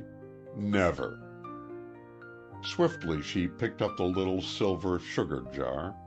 She cast an investigative eye up at the solemn visage of the butler. "Mr. Tom can have some of ours, can't he, Woberts?" she inquired, gravely tendering the bowl to Blake, who accepted it just as gravely. "I thank you," he said very seriously. It is kind of you. But, do you know, I was speaking rather of figurative sugar." The child shook her head perplexedly. "I don't think we have that kind," she ventured. "We have powdered sugar, and loaf sugar, and granulated." She syllabalized it, calling it granulated. "And we have pulverized sugar, too. But I don't believe we have the kind you said. I'm sorry." He smiled a little, a smile of the lips. "It doesn't matter," he said slowly. "Really, it doesn't. You know, I haven't had any for so long that I've quite forgotten the taste of it. Where's Daddy this morning?" "Daddy and Mother, dear, are saying goodbye to Auntie," the child replied, making in the oatmeal before her a miniature Panama Canal, and watching the thick cream trickle slowly from the Atlantic to the Pacific. Blake turned to the butler. "How is Mrs. Van Vorst this morning, Roberts?" he asked. "Still very ill, sir," returned the butler. "Very ill indeed." "Not dangerously?" "We hopes not, sir, but she's still very low, sir." Blake turned one fist in the palm of the other hand. "Why, I thought from the wireless that Mr. Schuyler sent me that she was getting along splendidly. He stopped abruptly. There had entered the breakfast room the wife of John Schuyler. She saw Blake and came forward, hand outstretched, welcome in her eyes. She had come to be very like her child and Schuyler's, had the daughter of Jimmy Blair. She was like her child grown up, glorified into womanhood. Her hair was the same gold brown, a little unruly, clinging against her temples, nestling at neck-nape. Her eyes were the same deep violet, perhaps a little darker, a little softer, a little less wondering. For years bring knowledge, and when one begins to know, then one must cease somewhat to wonder. She had the soft, brown, sun-kissed cheeks of her child, too, rounded and smooth, with the red blood tinting them to a delicate pink. She had the finely modeled, cleanly cut nose, and the expressive, sensitive mouth with its red lips and white teeth. And her chin was both beautiful and firm. She moved lithely across the room to where Blake stood. He took her hand. "Tom," she began cordially. Her voice was low and deep and very soft. "We're so glad to see you. You got Jack's message, then? We were afraid you wouldn't." Blake nodded. "Caught it off Point Judith," he replied. "You should have seen us about ship and come spattering down the Sound. Those blockade-running persons could have gained points from us. We burned the bulwarks, the cargo, and most of the cigars. It looks as though we did so wisely, too, for we haven't much time to spare, have we?" "We leave in half an hour," she returned. "Sit down, Tom. Jack will be here soon." "But what's it all about?" he asked. He sank into a chair, elbows on knees, fingers clasped. "Jack's trip abroad?" He nodded. "It's something at the court of St. James. I don't know exactly, but it's very imposing and important and epoch-making. Jack spent all day yesterday with the President and Secretary of State." "Well, well, well, that certainly is immense." She was standing beside the table. Slowly her fingers plucked a carnation from the cluster before her. Violet eyes were upon it. "Is it?" she asked slowly. "Isn't it?" he queried, surprised. She paused a moment, and then, swiftly, "Oh, I don't know. Blake waited, but she did not go on. At length he spoke. "How long will he be gone?" "Maybe 2 months," she returned. "It will be the first time that we've been apart for more than a day or two since we were married. I suppose that's silly, isn't it?" "If that's silly, it's too bad anyone ever gets sensible," was his assuring reply. She had risen.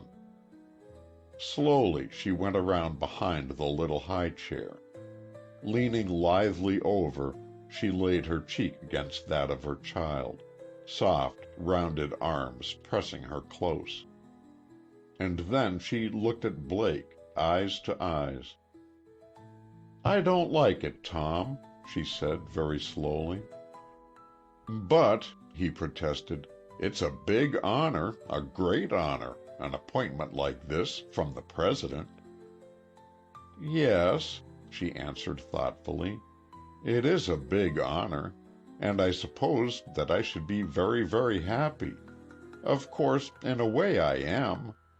Then suddenly, "But I'm not. I don't like it, Tom. I try to like it. I tell myself that I ought to like it. And yet I can't. Happiness is more than honors, and we are happy here. As happy as it is possible for two people." Her eyes, laden of another love, fell upon the child that was hers. "For 3 people," she corrected, "to be. We have everything we need, everything we ought to want. I'd rather have just peace and quiet and contentment than all the honors there are." "And yet—" "I mustn't stand in the way of his advancement, you mean. I know that, and I haven't. You know he left it all to me, and I said go. It hurt, too, Tom. I didn't want that he should go. I don't know why. She stopped.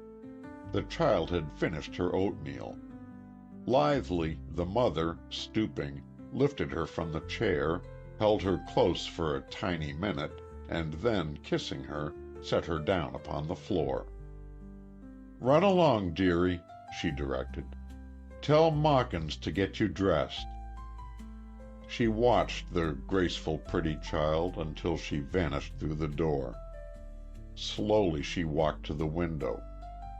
Hands clasped behind her, she stood, gazing across the sunlit lawn, across the dancing, flashing waters of the Sound. A big black schooner, a mountain of bellying whiteness superimposed upon a tiny streak of hull, was standing off for the Long Island shore. Her eyes followed it. Blake, lids half closed, as a man who seeks within the denseness of masculine brain for something that lieth not therein, considered for a long moment, eyes upon the perfect figure of perfect womanhood before him. At length he spoke. "It doesn't seem to me," he began, "that it means either very much or very little." He went on, more lightly, 2 months isn't such a long time, you know, after all. He'll soon be back, laden with honors. And then, because he was raised on the sea-coast and doesn't know the difference between a lima bean and a boll weevil, they'll probably make him Secretary of Agriculture." She was still gazing at the vanishing sail. She had not heard his words. He leaned back in his chair a little, watching her.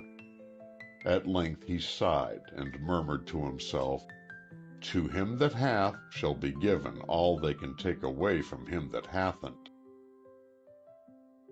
Chapter 13. The Going. John Schuyler had come to be a big man and a broad one, big in the great things of life that sometimes are so small, big in the small things of life that sometimes are so great, broad of mind as well as broad of shoulders he was. 40 years of age now, his hair, by the habit of thought, was tinged with gray at the temples, yet skin and complexion were as those of a boy. Quick in movement, agile, alert, thrilling with vitality and virility, his pleasures were, as they had always been, the pleasures of the great out-of-doors. A yachtsman, his big yawl, the Manana, was known in every club port from Gravesend to Bar Harbor. He motored, he rowed, he played tennis and golf and squash and rackets. He was an expert swimmer, a skillful fencer, a clever boxer. And, more wonderful than the combination of these things, was the fact that he found time away from his work to do them all, and to enjoy them with the youthful, contagious, effervescent enthusiasm of a man of half his age. It showed in his well-set-up, well-poised body. It showed in the expression of his clear-cut bronzed features. It showed in every little shift of pose, every little turn of his well-shaped head, as he stood leaning gracefully against the ledge of the bay window, talking with Blake. For Mrs. Schuyler and Muriel had gone to make ready for the trip to the city and to the dock. "I don't like to leave it, Tom," he said slowly, his eyes roaming over the bright little room. "I don't like to leave it even to hobnob with crowned heads, and to take tea with dukes, earls, princes, and kings, to say nothing of mere lords. My world is right here, and it's all the world I want, Tom.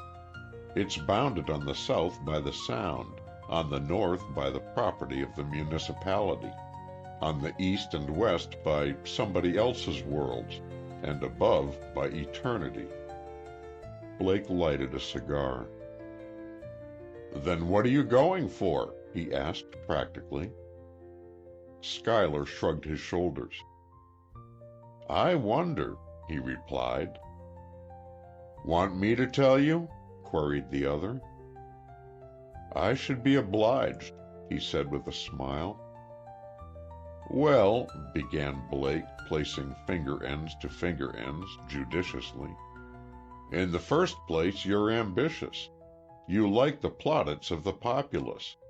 You see here a chance to get about 1,000,000% on your investment, whereby you stick 2 months' time and a little effort into the proposition and draw down a position that means sitting beside the chief executive and trying to look as though you knew what he was talking about. Also a chance to live in Washington and cut figure-8s in the diplomatic circles.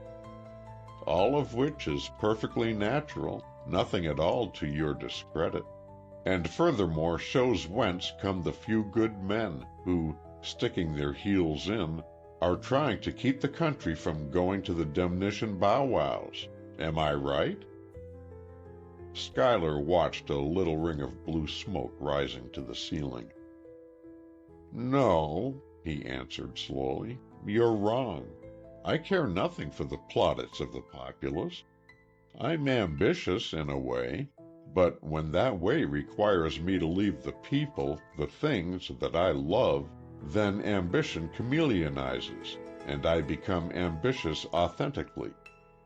Furthermore, I loathe the climate of Washington, and all the society I want I can find right in my home, with the exception of yourself." "Which is not so much of an exception after all," commented Blake, "because when it comes to sticking around, I'm the original young Mr. Glue." "You know, Tom," went on Schuyler, "I don't like to take any chances with a happiness such as mine. I wonder sometimes if I really know how happy I am. One can get used to happiness, you know, just as to other things, except unhappiness." "Hum," snorted Blake. "I've got used to that, even. Dad, burn it all, nothing ever goes right with me, except money. and that's no good without the rest. Money is merely an agreeable accessory. To have money and nothing with it is like having an olive and no cocktail to put it in. If I eat what I like, I get sick. I'm always either 40 pounds too heavy or 20 pounds too light. I'm continually dieting or training and wondering why in Sam Hill I'm doing either. I have to live alone, to spend my evening at theaters or clubs.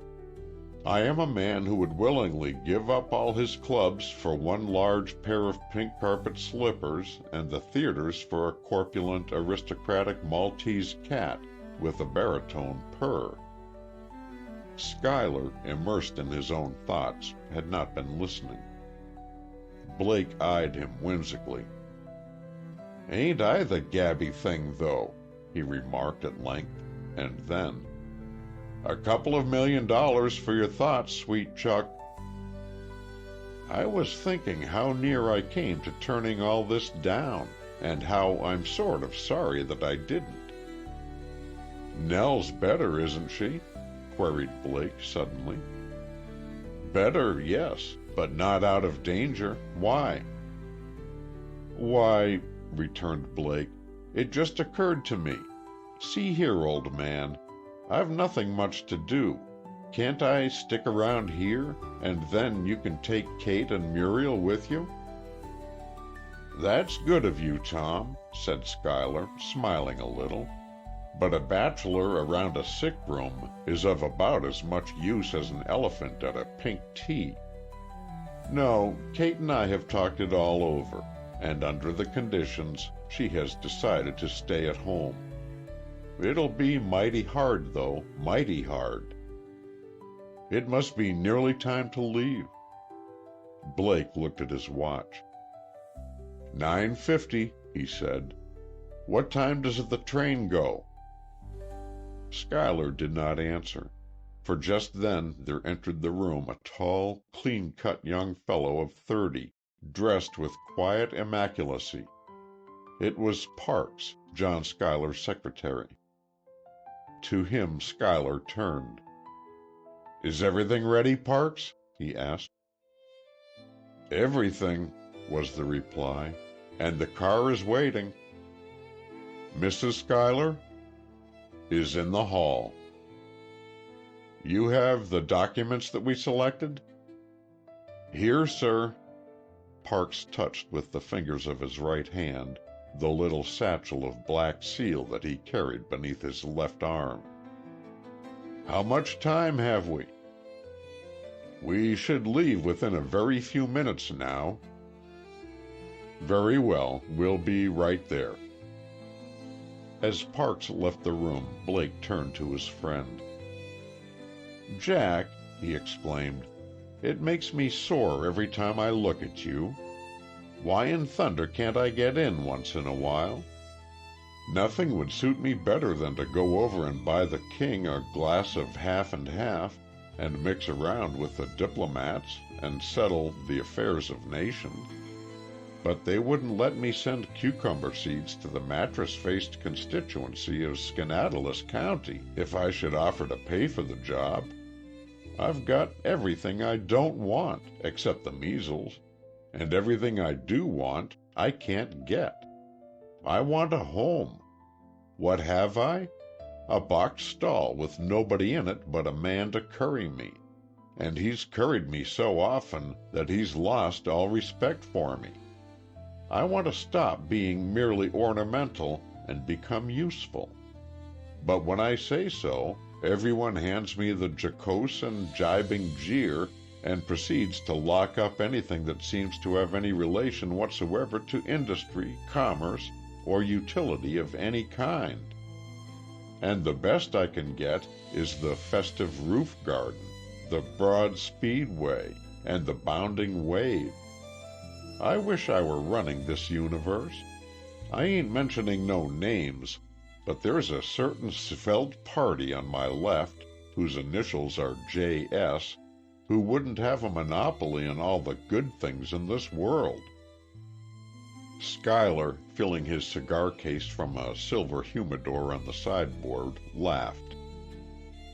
"There's nothing the matter with you, Tom," he said assuringly, "except that you have too much time and too much money. Stop your kicking." Blake grinned. "Let me rave if I want to," he requested. "Let me have a good time. You know as well as I do that I don't mean it, and you know that I'm more glad for your success and happiness and prosperity than I would be for my own. And that's being some glad."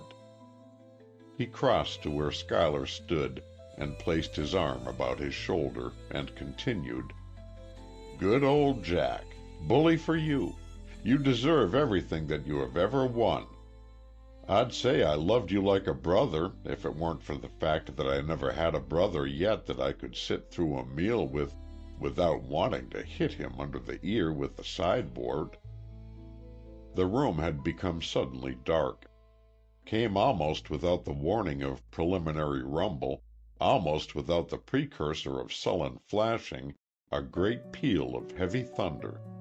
Schuyler turned. Blake sprang to his feet. Through the bow window, the lawn lay dun and dark.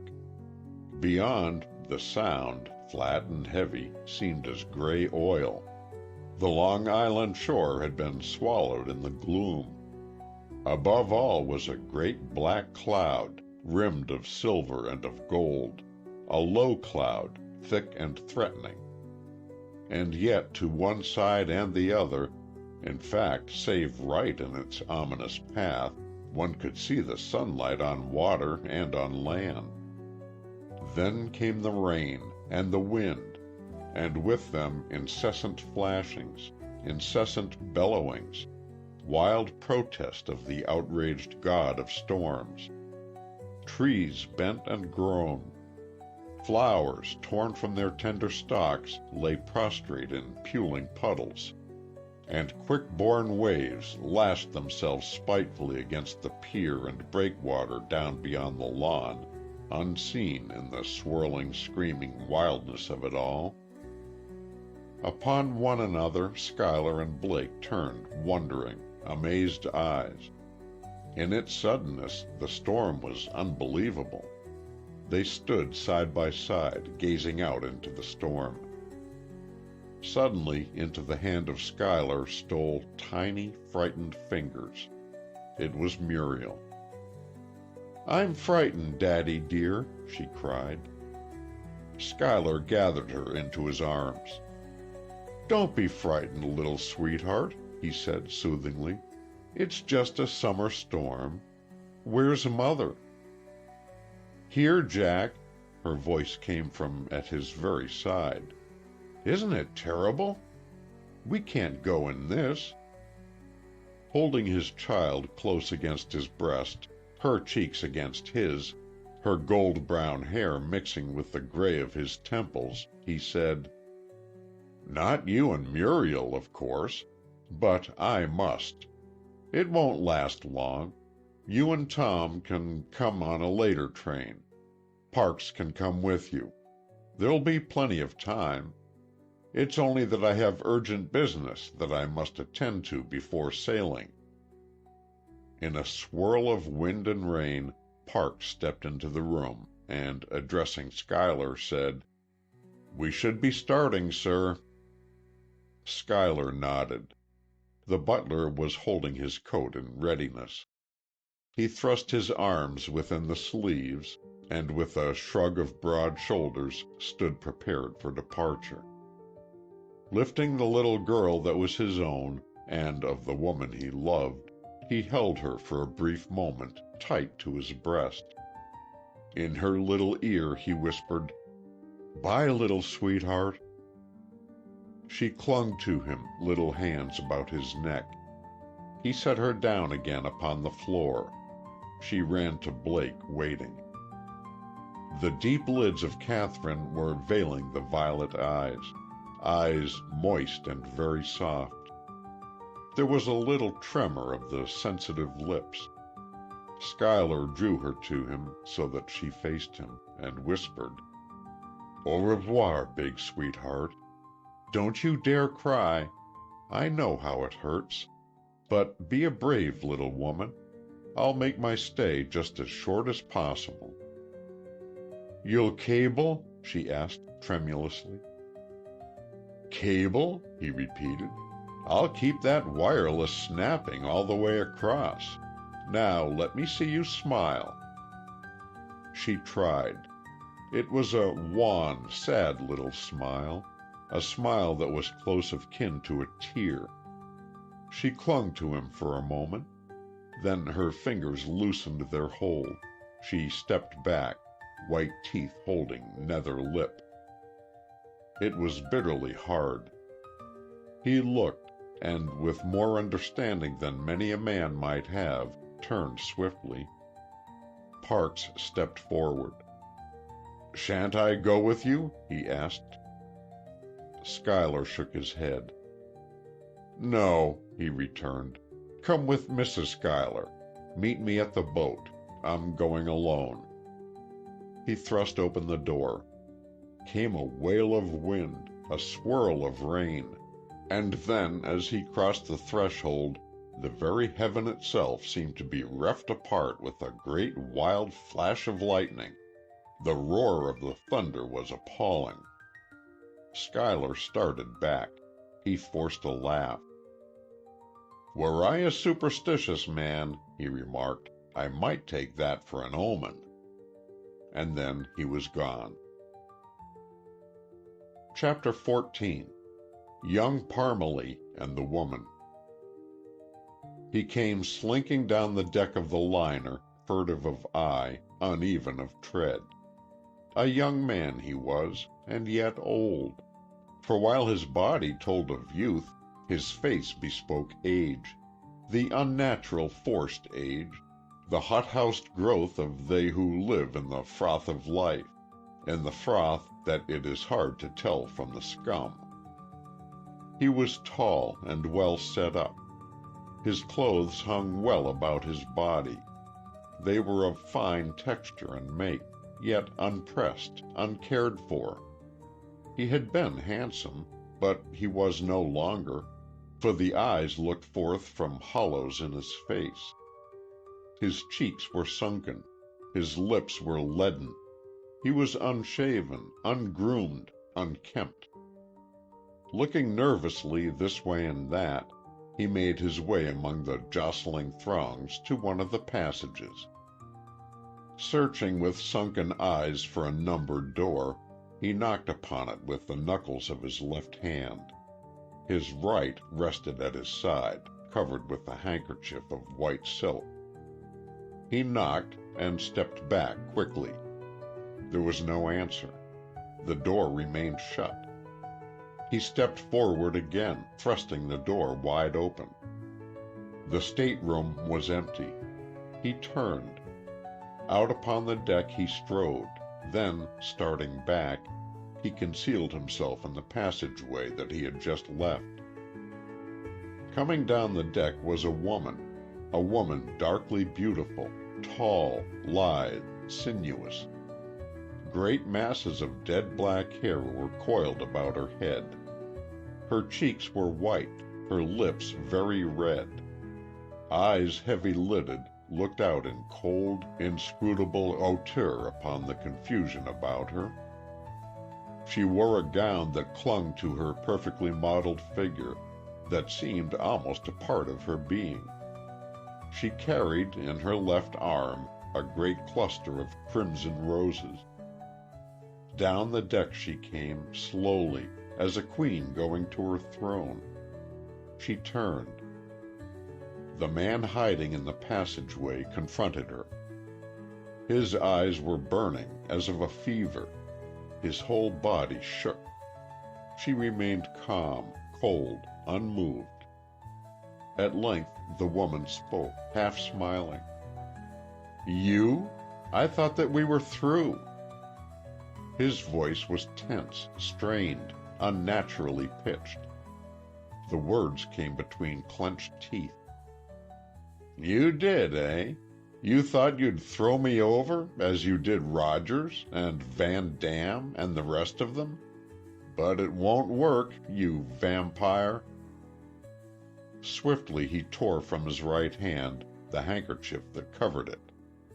There was in it a revolver. The bright mouth of the weapon sprang to the white forehead of the woman. Yet she did not start. She made no sound, no movement.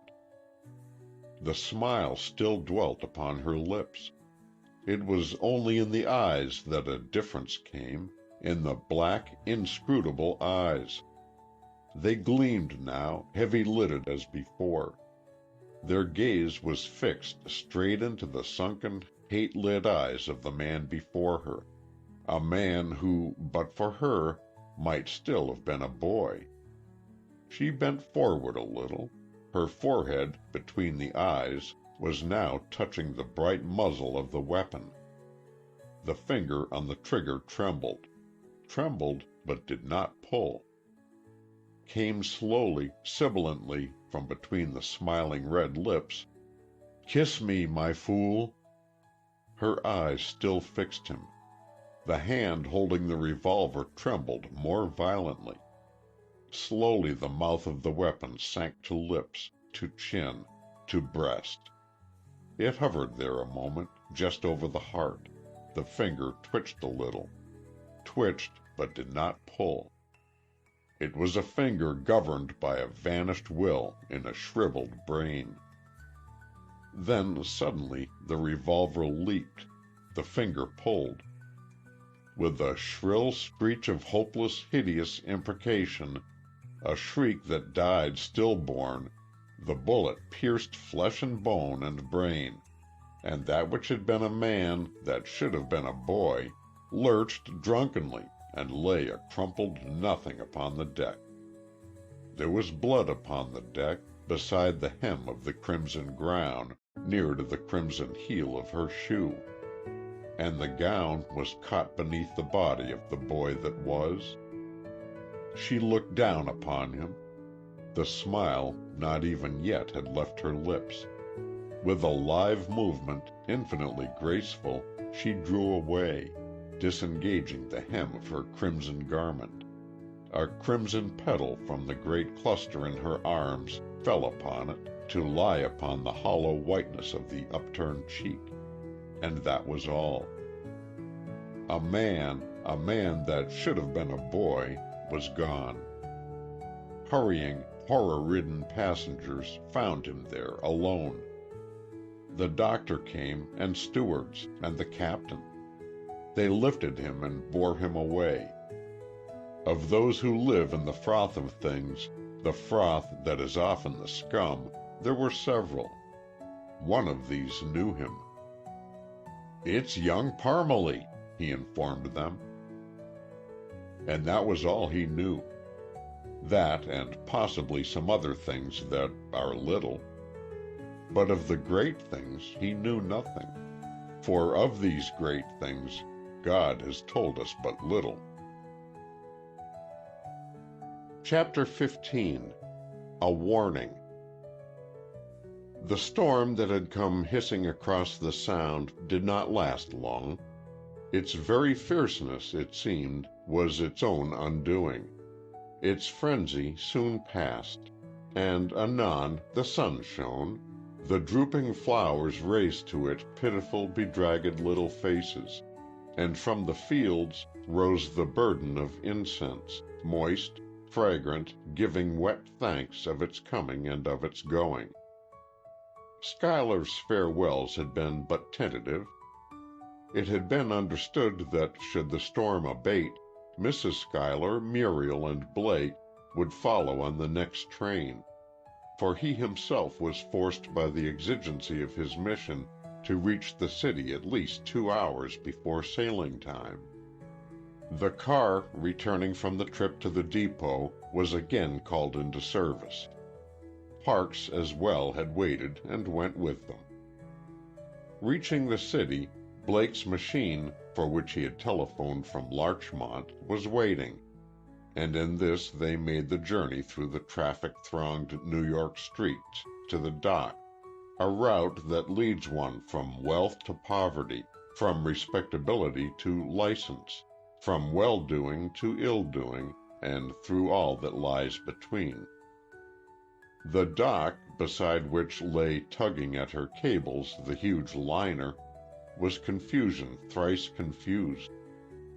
Jolting cabs, rattling taxis, smooth-running private cars, drays and vans, added to the tumult caused by the hundred, the thousands of hurrying, scurrying humanity.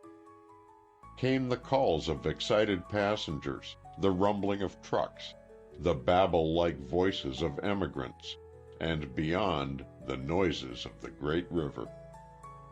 Alighting from the car at the gangway, they boarded the ship, with its crowded decks. Schuyler's stateroom was aft, in the center of the ship. It lay the first door to the right as one enters the narrow passageway. To it the little party made its way. The door of the room opposite was ajar. Blake noticed that there lay therein a great mass of crimson roses, scattered amid the toilet articles and accessories of a woman. Passing through the crowds of the deck, he had heard, also, the man who knew telling another man, who did not know, of young Parmalee. It had been but a word, but it had been a word that had found fructification and meaning in the sight of a deck steward with a bucket mopping up something from the deck just outside the little passageway. Catherine and Muriel, seen safely to the room that Schuyler was to occupy, Blake returned and made his way out upon the deck. He stood for a moment by the steward, watching him. Then very quietly inquired, "Where did it happen, steward?" The steward, wringing out the mop into the dark water of his bucket, looked up. There were beads of sweat upon his bronzed, wrinkled brow, yet the day was not warm. "What, sir?" he queried. "Where did it happen?" "What happened, sir?" "Young Parmalee's suicide." Blake spoke quietly, calmly. The steward's eyes shifted. "Suicide, sir?" he said. "Don't know nothing about it, Governor." Blake pointed to the spot upon the deck. "What's that, then?" he demanded. The steward moved uneasily. "A spot I just been a-cleanin' of, Governor." Blake pointed to the bucket. "And that?" he persisted. "Water, sir." "And—" The steward slowly drew the back of his hand across dry lips, and then, in a swift rush of strangled words, "Blood, Governor, blood. Only a boy he was, sir, and she looked down on him, laying there with his brains spattered on the deck, and she laughed, sir. God, sir, she laughed." He struggled to his feet and pulled his forelock. He said in altered tones, "Beg pardon, sir, but a man can't be a blind machine all the time, sir." There came a call from the stateroom. "Get that bucket away from here, quick!" And Blake turned to meet the wife and child of his friend as they came from the stateroom. "Oh, I do hope Jack won't be late," Catherine remarked, scanning the decks. Blake, standing between her and the steward, returned with forced lightness. "Oh, he has plenty of time. Half an hour at least. Why, once I lost 50,000 in the market, broke my steering gear running over a fat policeman, was arrested, taken to court, and bailed out, and all within 20 minutes. Jack's got time to squander." There was sadness in the violet eyes. "It will be very lonely when he's gone, very lonely," she mused slowly. "Well, it will be as lonely for him as it will for you," Blake returned, "which is a doubtful consolation, but one that most women don't have." Muriel had wandered to the rail. "Oh, I see him!" she cried suddenly. "There he is! Daddy! Daddy, dear! He's right there on the gangway, right behind that fat lady, the one with the red nose. I'm going to meet him." Sturdy little legs started to follow the summons of impulsive little brain. But her mother detained her. "No, dearie," she objected. "You'll get lost. He'll be here in a moment now." "Not unless he can get by that lady," protested the child. He's "Pocketed is the word you want, Muriel," assisted Blake. He was looking in the direction which the child had indicated. Suddenly he exclaimed, "I see him now. He doesn't see us, though. Possibly he doesn't know where his stateroom is. These boats are very confusing. I'll go fetch him." Blake disappeared in the throngs upon the deck. Muriel turned to her mother. "Mother," she implored. "Yes, dear?" "Why can't we go too, Mother dear?" "We must stay to care for Aunt Eleanor." "But she has a doctor and 2 nurses now," protested the child. "But," returned her mother, smiling, "that isn't like one's own family." The child was for a moment sunk deep in thought most serious. "But why must both of us stay?" she asked at length. Then suddenly, "Mother dear." "Yes, little sweetheart." "I'll match you to see which one of us goes." Mrs. Schuyler, surprised, smiled. "Why, daughter, wherever did you learn that?" "I heard Mr. Tom and Daddy the other night. They were sitting in the library, and Mr. Tom said, 'I'll match you to see who gets the cigars.' So, Mother dear, I thought that you and I might match one another to see which of us could go with Daddy." Catherine placed an arm about her, drawing her to her. "Do you want to go with Daddy and leave Mother?" she asked. The child shook her head doubtfully. "No," she said, "not exactly. I want to go with Daddy. I love Daddy. But I want to stay with you too, Mother dear. Mother dear," she added suddenly. "Yes, sweetheart? Wouldn't it be nice if we were both twins? Then half of us could go with Daddy, and the other half of us stay at home with Aunt Eleanor." Chapter 16. The Beginning. Schuyler came hurrying down the deck, Blake and Parks close behind. There was on his face the smile of great gladness. He placed one strong arm about his wife, the other about his child. "I've some bully news for you, Kate dear. The President has so arranged that I can complete my work and get back to you in less than a month. Isn't that splendid? Just one little month and I'll be back again with you and baby." The child raised her head in protest. "But I'm not a baby now. I'm 6 years old. Mother has to pay full fare for me on the cars. Don't you, Mother?" Schuyler picked her up from the deck, tossing her in the air. "No matter what you may be to conductors, you'll always be baby to Daddy, you little darling," he said brightly.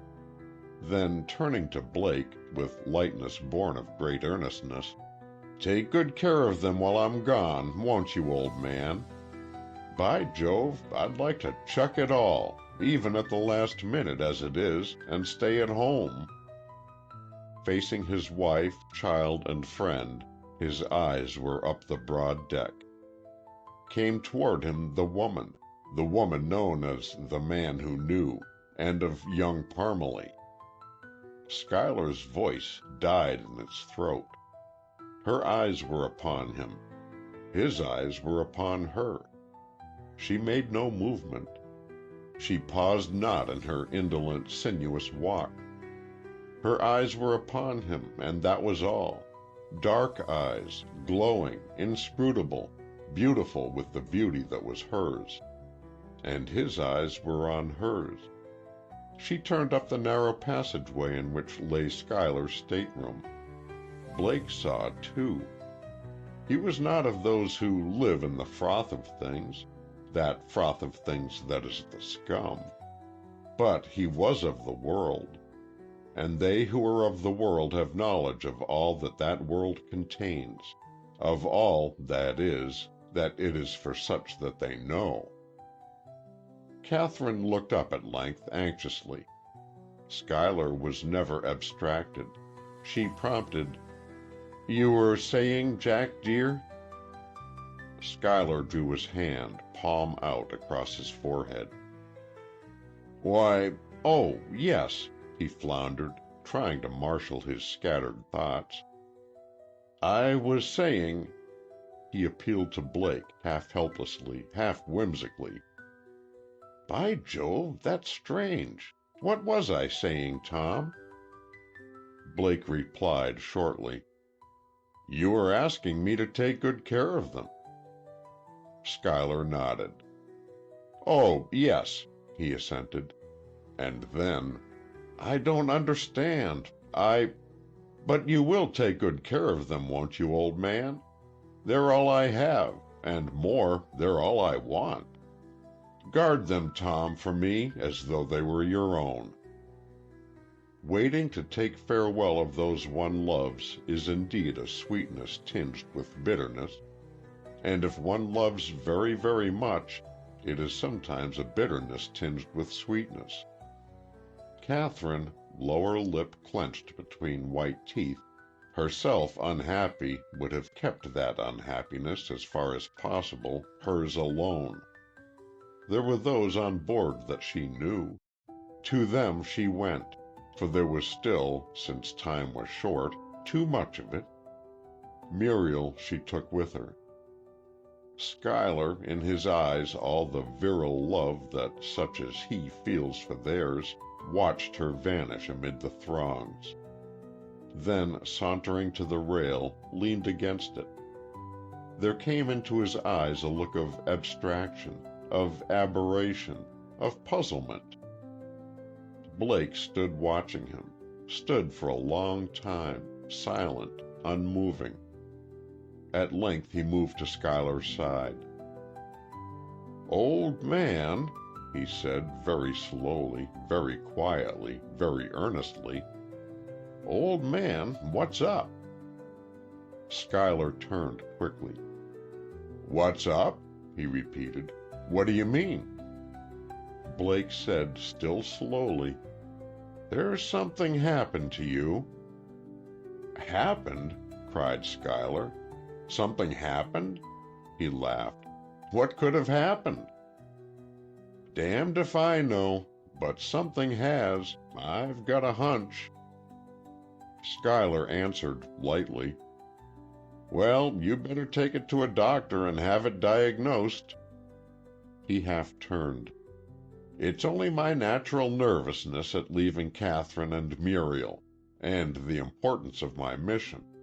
By the way," he asked abruptly, "what was that crowd doing on the dock as I came up?" Blake, selecting a cigarette, lighted it. "Suicide," he said curtly. Schuyler started. "You say it mighty cold-bloodedly," he asserted. "Where did it happen?" "Here, I believe. Almost where we are standing." "Good God! Who was it?" "Young chap named Parmalee." "What?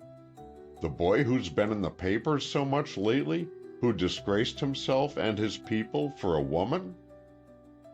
Blake nodded, and continued, "Did you happen to notice the woman who passed a moment ago? The one carrying the red roses?"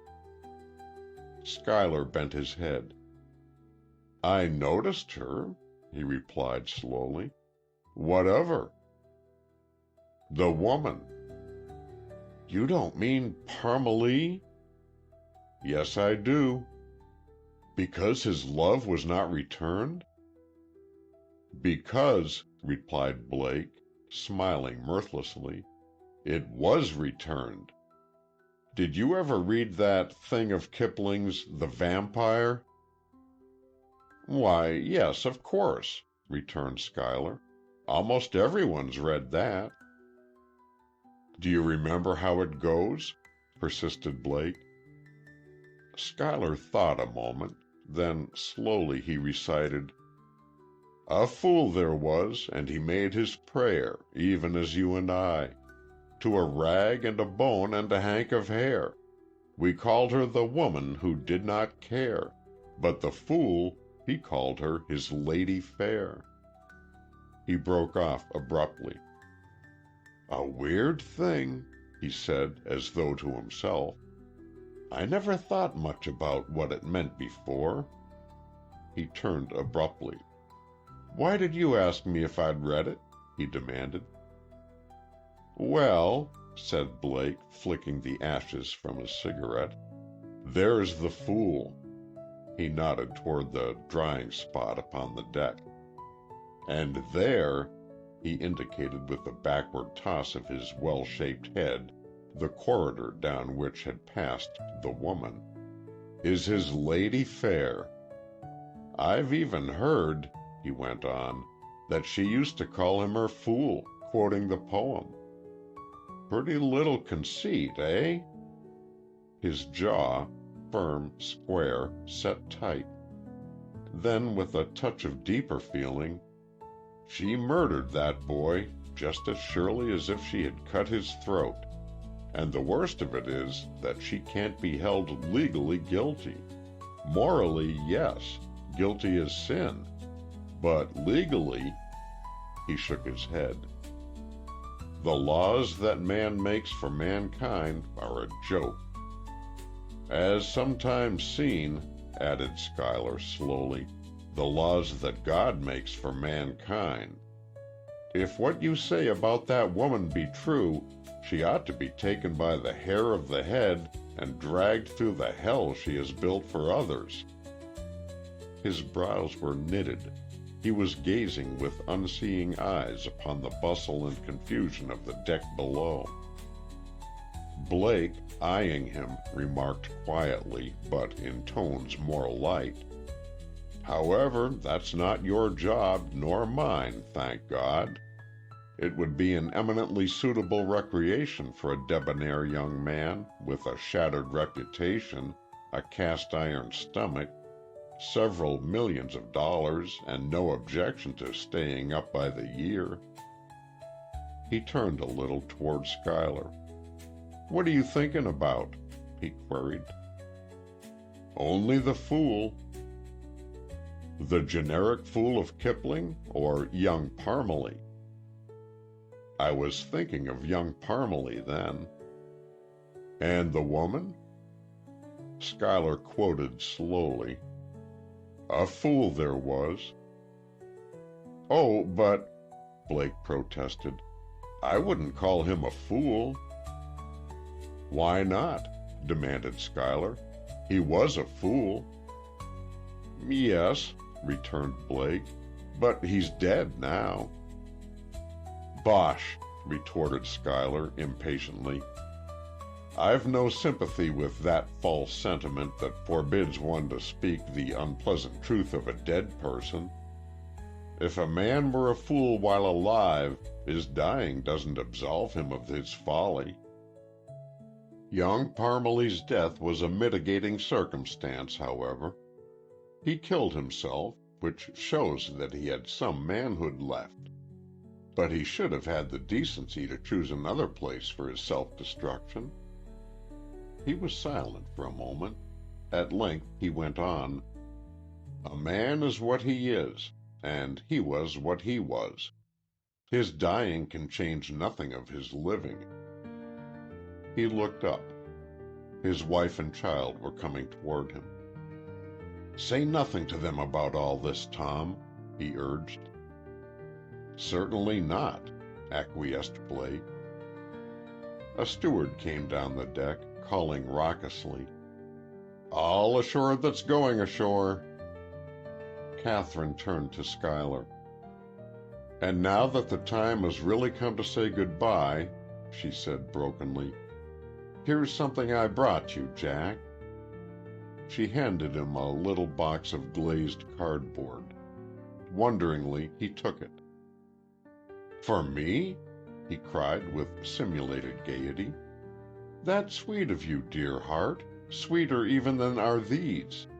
For he had opened it and taken forth the tiny bouquet of forget-me-nots that had nestled in the depths of the moist cotton. "And these are the sweetest itself. But why forget-me-nots? As though I could ever forget you, even for one little minute." There came again the strident call, "All ashore that's going ashore."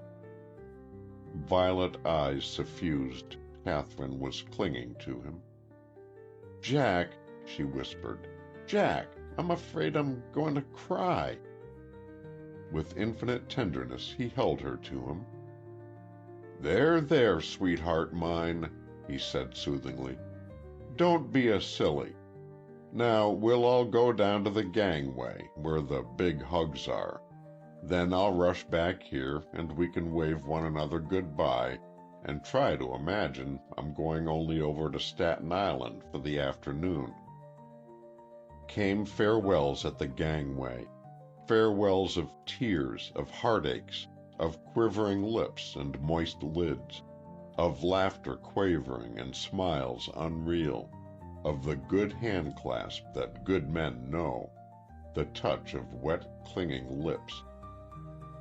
Schuyler came rushing down the deck, keeping to that part of the ship that lay nearest to the dock. From the bouquet that had been given him, he plucked tiny, fragrant blossoms, casting them to those that had given, and with them sending cheery words of hope, tender words of parting. He could see them there, far below, straining against the ropes, waving to him. He could see the violet eyes, tear-laden, the lithe, slender figure of his wife in the glory of her perfect womanhood, the sturdy little body of his child, bare-legged, brown, hair tumbled, waving frantically a tiny little square of muslin and shouting farewells at the highest pitch of childish tremble. He could see his friend, the friend such as few men may ever have, and, waving, may pray to hold, broad shoulders protecting wife and child from the pressing throng. He could hear his voice booming through all the heterogeneous medley of sound. His voice choked. Words that he was crying, words lost in all the confusion of sound and movement, stuck in his throat. Moisture came to his eyes. He turned a little. Came into range of his vision a tiny streak of shifting crimson. He looked. She was sitting there on the deck, she, the woman. She lay back in her chair, long, lithe limbs covered with a rug of crimson and black and dull, dull green.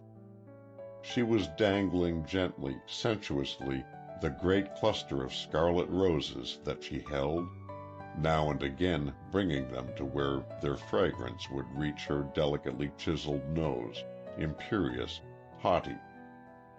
They looked startlingly red against her cheek, like blood upon the snow.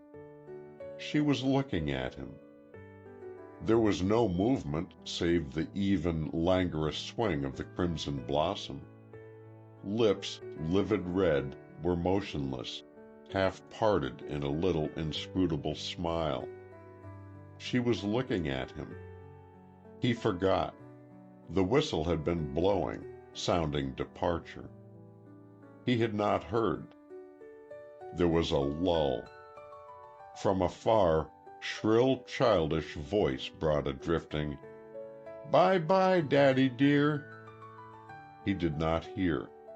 Her eyes were on his. His eyes were on hers. and seemed to be nothing else.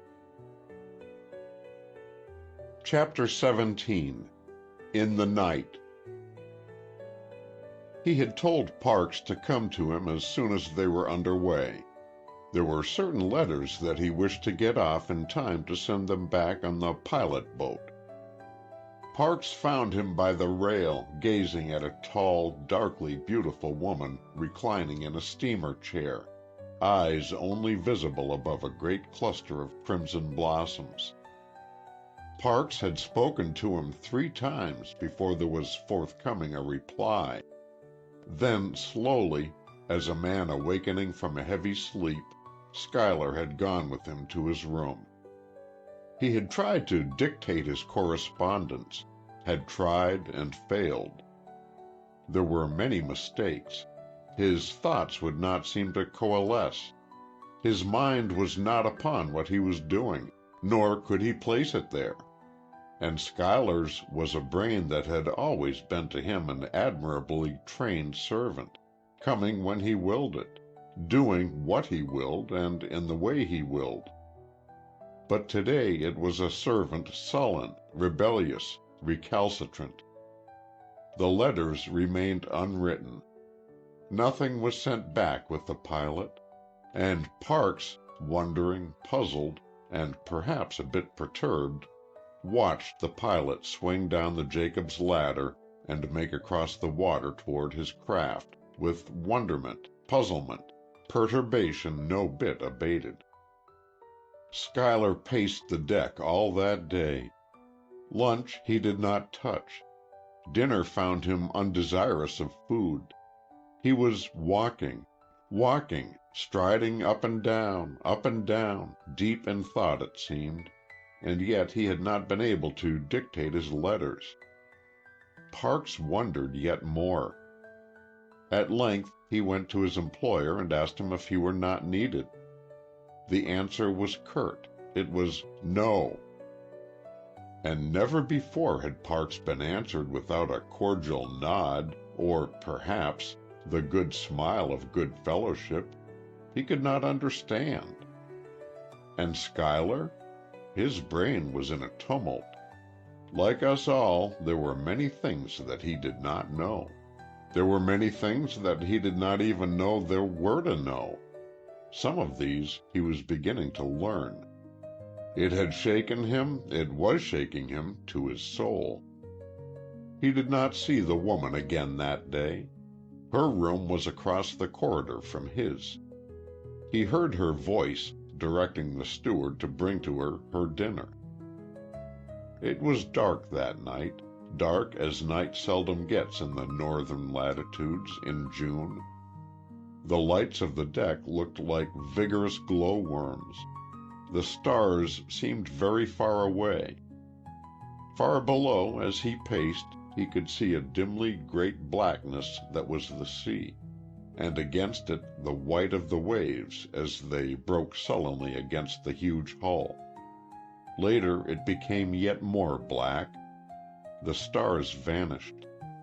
The ship seemed a world of its own, hurling through an eternity of utter, deadly space.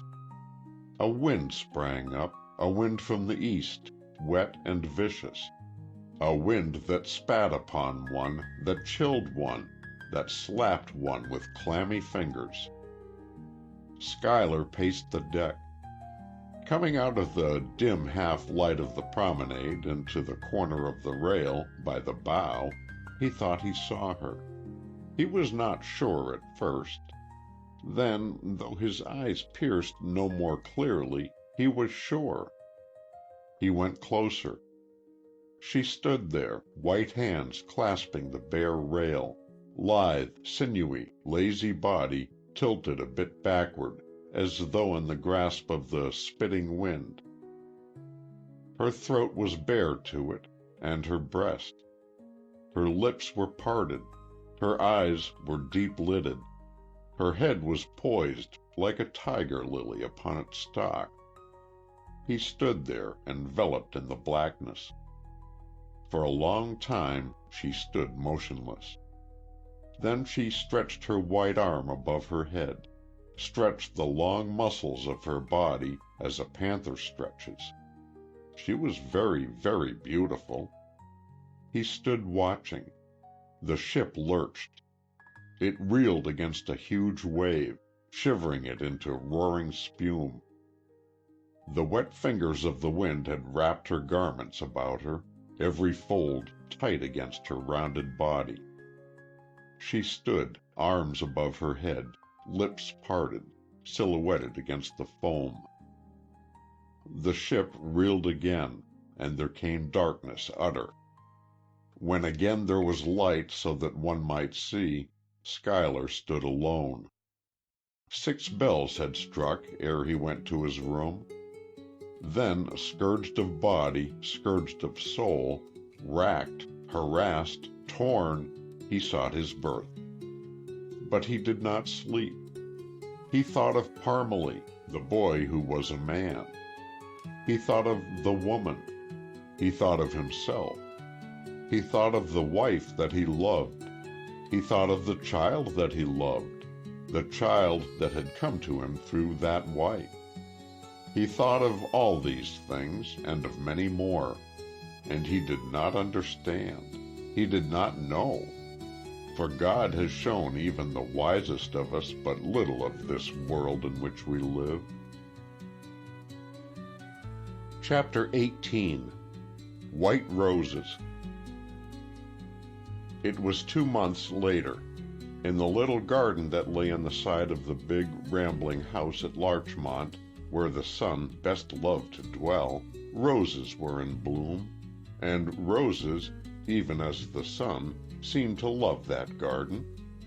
They clustered, great masses of glowing white, against the latticed arbor.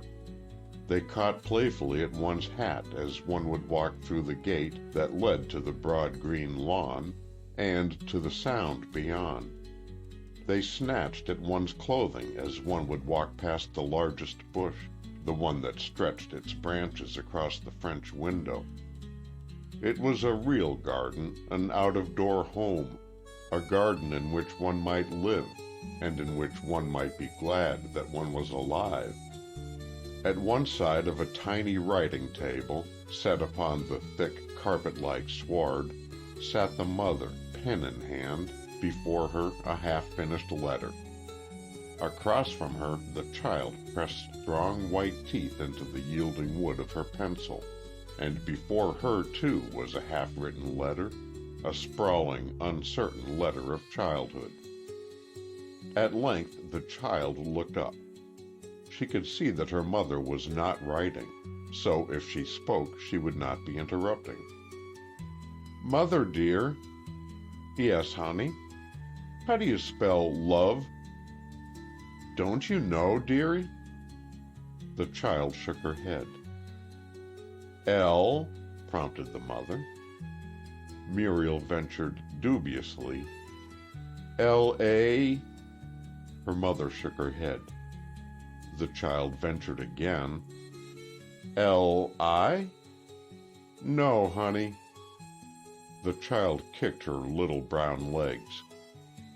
"Tell me, mother dear," she besought. "Please tell me." "L-O-V-E," spelled the mother. "Oh, yes, I remember now. Mother dear." "Yes, little sweetheart." "When is Daddy coming home? It's awfully hard to write letters.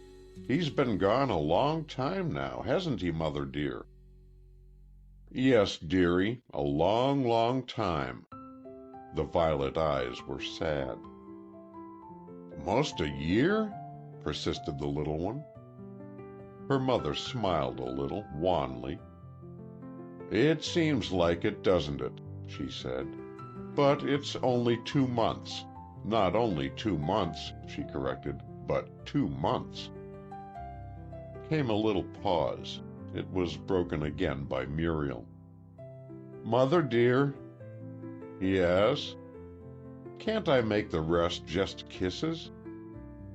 With a smile of infinite love and tenderness, the mother leaned across and kissed the child that was hers. "Of course you may, dearie," she assented softly. "Why don't you write kisses too, Mother dear?" queried the little one. "It's lots easier. Oh, Mother dear, I'll tell you what I wrote if you'll tell me what you wrote. Will you?"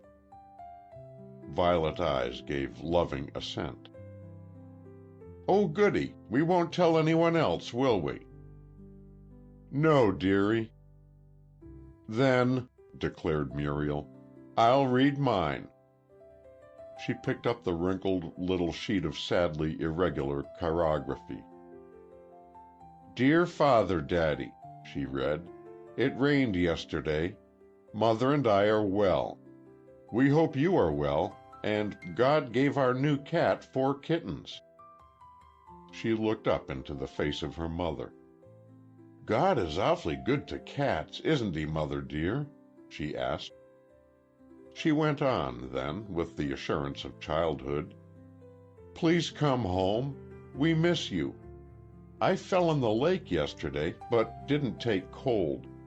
I love you, and the rest is just kisses." She eyed her mother anxiously. "Do you think Daddy will like that letter?" she asked. Her mother's voice was a bit uneven as she answered. "I'm sure he will, little sweetheart. I'm sure he will." "Now," requested the child, "you read yours." Catherine, drawing the child to her, bent forward. There was much in her heart, much that she might not tell to anyone of all the world, save 2, and one of these was far away, and even though the other could not understand, still. She read, "My John, you know how we love you, but you don't know how we miss you. Please, please come back to us. If it weren't for Muriel, I don't know what I'd do, John dear. I don't want to make you unhappy. I want you to have all the honors, all the prominence, everything that a man's heart holds dear.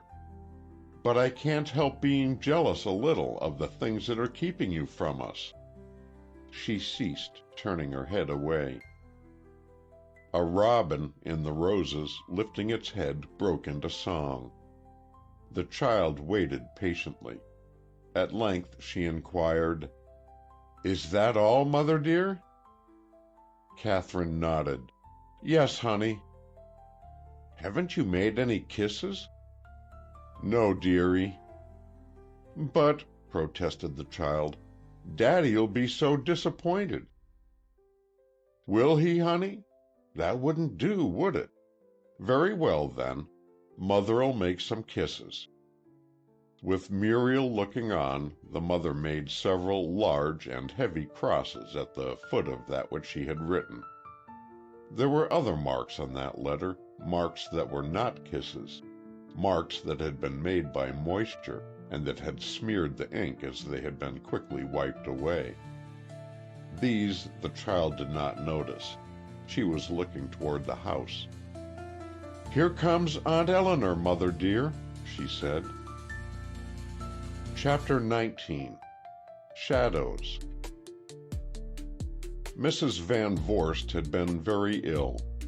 A fever, contracted in South Africa, where she had been with her husband, a fever gained in a futile effort to save the life of that husband, had sadly fagged a naturally vigorous constitution.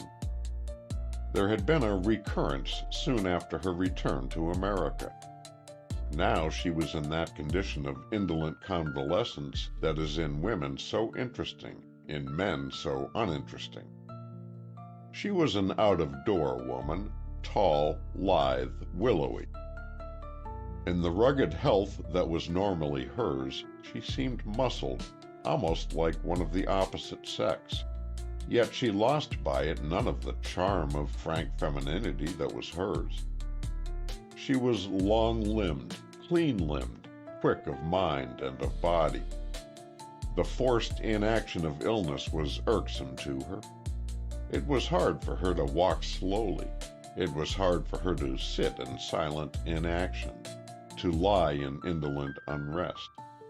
too, she felt more than anyone save herself might ever know the loss of the man that had been to her not only husband, but as well friend, companion, and comrade.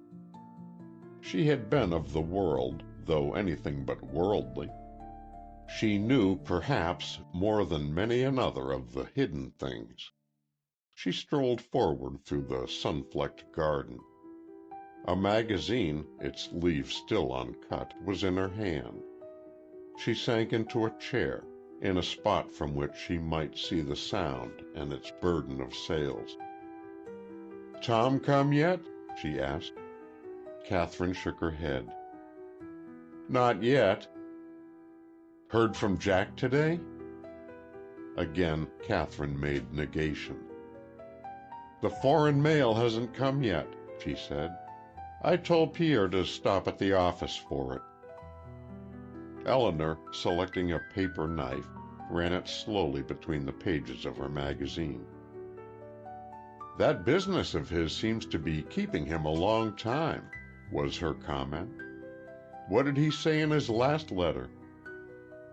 "Why, there are several matters of great importance that still remain unsettled. It's not a little thing, his mission, you know. I don't know much about such things, but diplomatic questions, it always seemed to me, take years and years of all manner of serious discussion and weighty argument." Catherine tried to speak lightly, yet the heaviness of her heart was pitifully apparent. Eleanor was scanning a colored frontispiece, a thing of vivid yellows and brilliant blues. "You're feeling almost like yourself again, aren't you, Nell?" Eleanor nodded.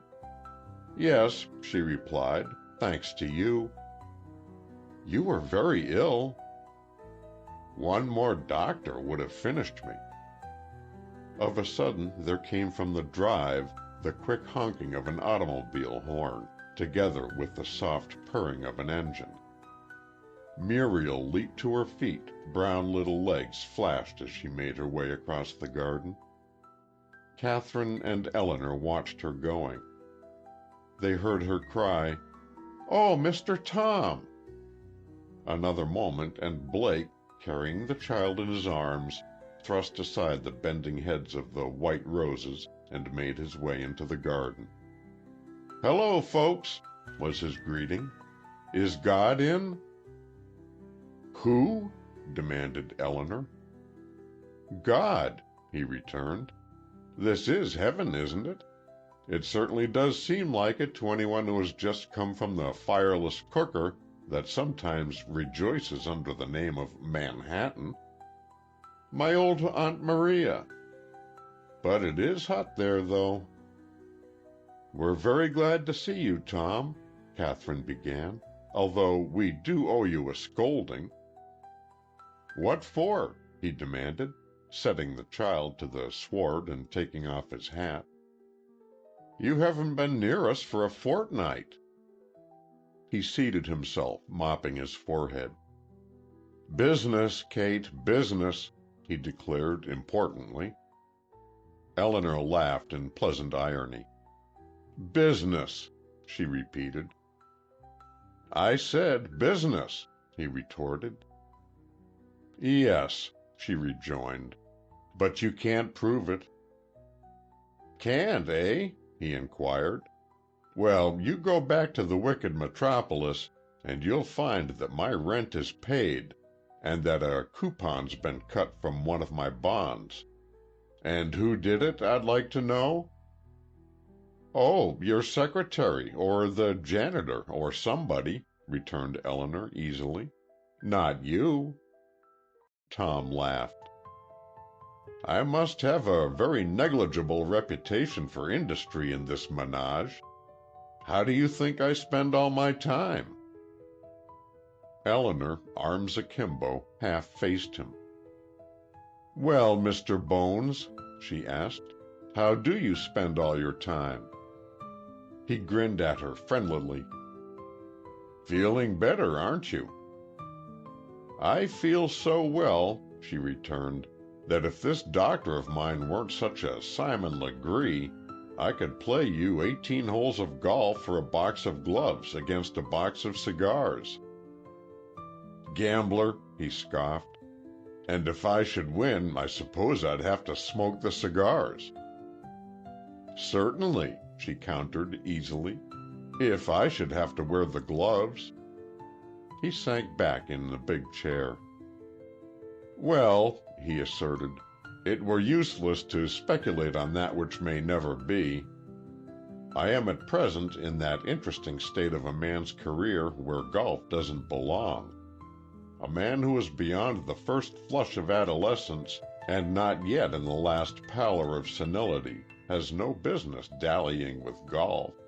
He's liable to get sunstruck." Muriel, who had been listening with round, wondering eyes, ran to her mother. "What does he mean, mother dear?" she asked. Eleanor replied instead, laughing. "Nobody knows, Muriel, not even he." "Now that's unkind, Nell," protested Blake. "Unkind, though true." The child, eyeing them for a minute in serious non-understanding, recurred with the facility of the very young to other things. "Oh, mother dear," she cried, "we forgot to stick up our letters to Daddy." Taking her mother's hand, she led her to the little table.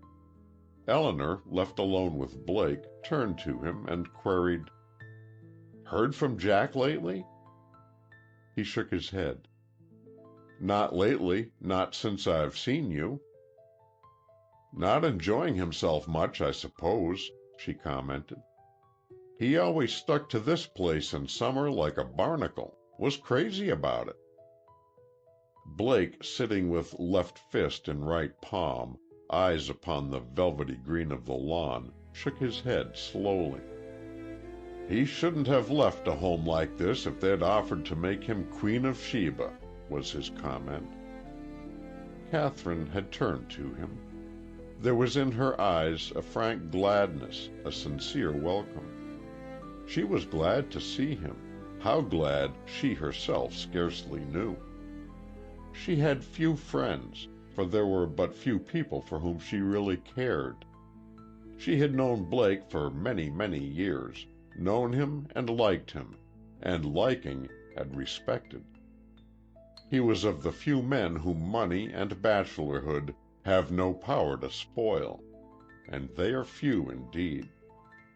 The one has power to spoil, you know, even as the other, and both together, unusual indeed is the man who can resist. "It's good to see you again, Tom," she declared. "It's been lonely here, and I never thought that would happen." "It's good to be here," he returned, looking steadily upon her. "It's good to be here, Kate. It's a perfect place, this. Perfect." Eleanor had risen. Plucking a bending blossom, inhaling of its delicate fragrance, she had wandered through the broad archway of the arbor toward the sound. There was a moment of silence. There came from between Blake's lips a deep sigh. Catherine looked up quickly. "What's the matter, Tom?" He shook his head again.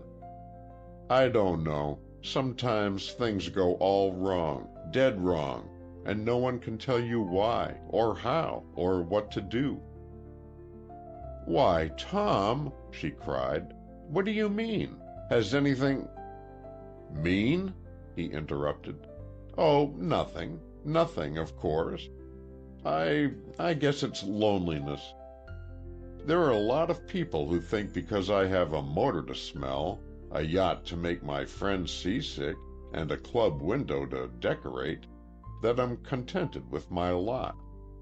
But at heart, I'm the most domestic individual that ever desecrated a dinner coat. And sometimes the natural tendencies of the gregarious male animal will not down. There's too much of the concentrated quintessence of unadulterated happiness lying around here. Maybe that's it. We have been happy here, Tom, very, very happy." Then quickly, I'm sorry, Tom. I understand, and I'm sorry." He smiled. "It's nothing, Kate," he declared. "Nothing at all. You've got to expect a bachelor to kick every once in a while, you know. They're a peevish lot of old guys." Chapter 20. A Fairy Story. Toward the child of his friend and of his friend's wife, Blake felt not as men in his place would have felt. The love that he had for the dainty little thing of gold-brown hair, and gold-brown cheeks, and straight, sturdy little legs, was the love of a man for his own. It seemed to him almost that she was flesh of his flesh, blood of his blood, bone of his bone. It was the almost that hurt, for she was the child of the woman he loved, and of another man. To love the wife of another man is a bitter thing, a bitter thing. To love with dishonor is not hard, but to love with honor were hard indeed. To go away, so loving, were to render more easy to bear the thing that must be borne. To stay, to see day by day the happiness that lieth beyond hope, were to stand in hell and gaze at heaven. And this were most bitter, most hard of all. Yet this was what Blake had done. This was what Blake would do, and it was what he expected to keep on doing until there was no such thing as time and the souls of all men were dead. He did it because all that lay for him in life lay there, even though not the tiniest bit of it could he claim for his own. And he was a man of heart as well as of head and honor. Perhaps it was because he had loved the woman who was the wife of his friend, since the day when she was as her daughter was now, that his love for the little one that was of her transcended all else in his being, all else save the one thing that he never mentioned, not even to himself. She had been like that. A dainty, pretty, loving, simple, naive, sturdy, rugged little thing with wind-blown hair and sun-tanned cheeks and legs, soft, gentle, infinitely appealing, generous, loving. In the little one that was of her, he saw her again, violet-eyed, glowing with the glorious abundance of vigor, building wondrous castles of blue beach clay, counting the soaring gulls against the soft blue of summer skies, wandering laughingly through daisy fields, rolling a whirling little tumult of lace and ribbons and wildly waving bare legs down the stacks of fragrant hay. She had been like that. Small wonder that on her child he lavished all the choked tenderness that cried sometimes so piteously for outlet. And as for the child, way down deep in her little heart, she had builded of the infinity of her love 3 sky-reaching heaps, each one bigger and more wonderful than the other. One of these she gave to her mother, one to her daddy, and one to Mr. Tom. And she deemed herself not undutiful nor lacking in filial amity for so doing. Catherine had followed her sister into the house. Left alone with Blake, Muriel ran swiftly to him, bounding to his knee, and clasping around his neck strong little arms. "Mr. Tom," she cried, "you haven't told me a story for most a year." He held her to him. "Haven't I, little partner?" he inquired with infinite tenderness. "Well, that's a grave omission, isn't it? I'll tell you one now."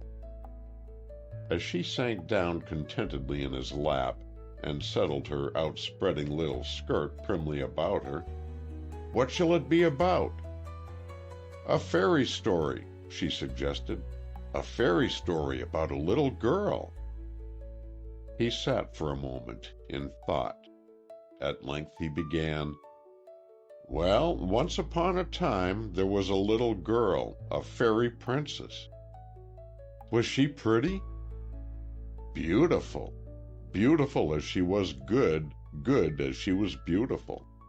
She was a wonderful, wonderful princess. There was a fairy prince, too, he went on. A handsome, dashing, a prince that everyone loved and admired and honored. She nodded seriously. Yes, she said. Go on.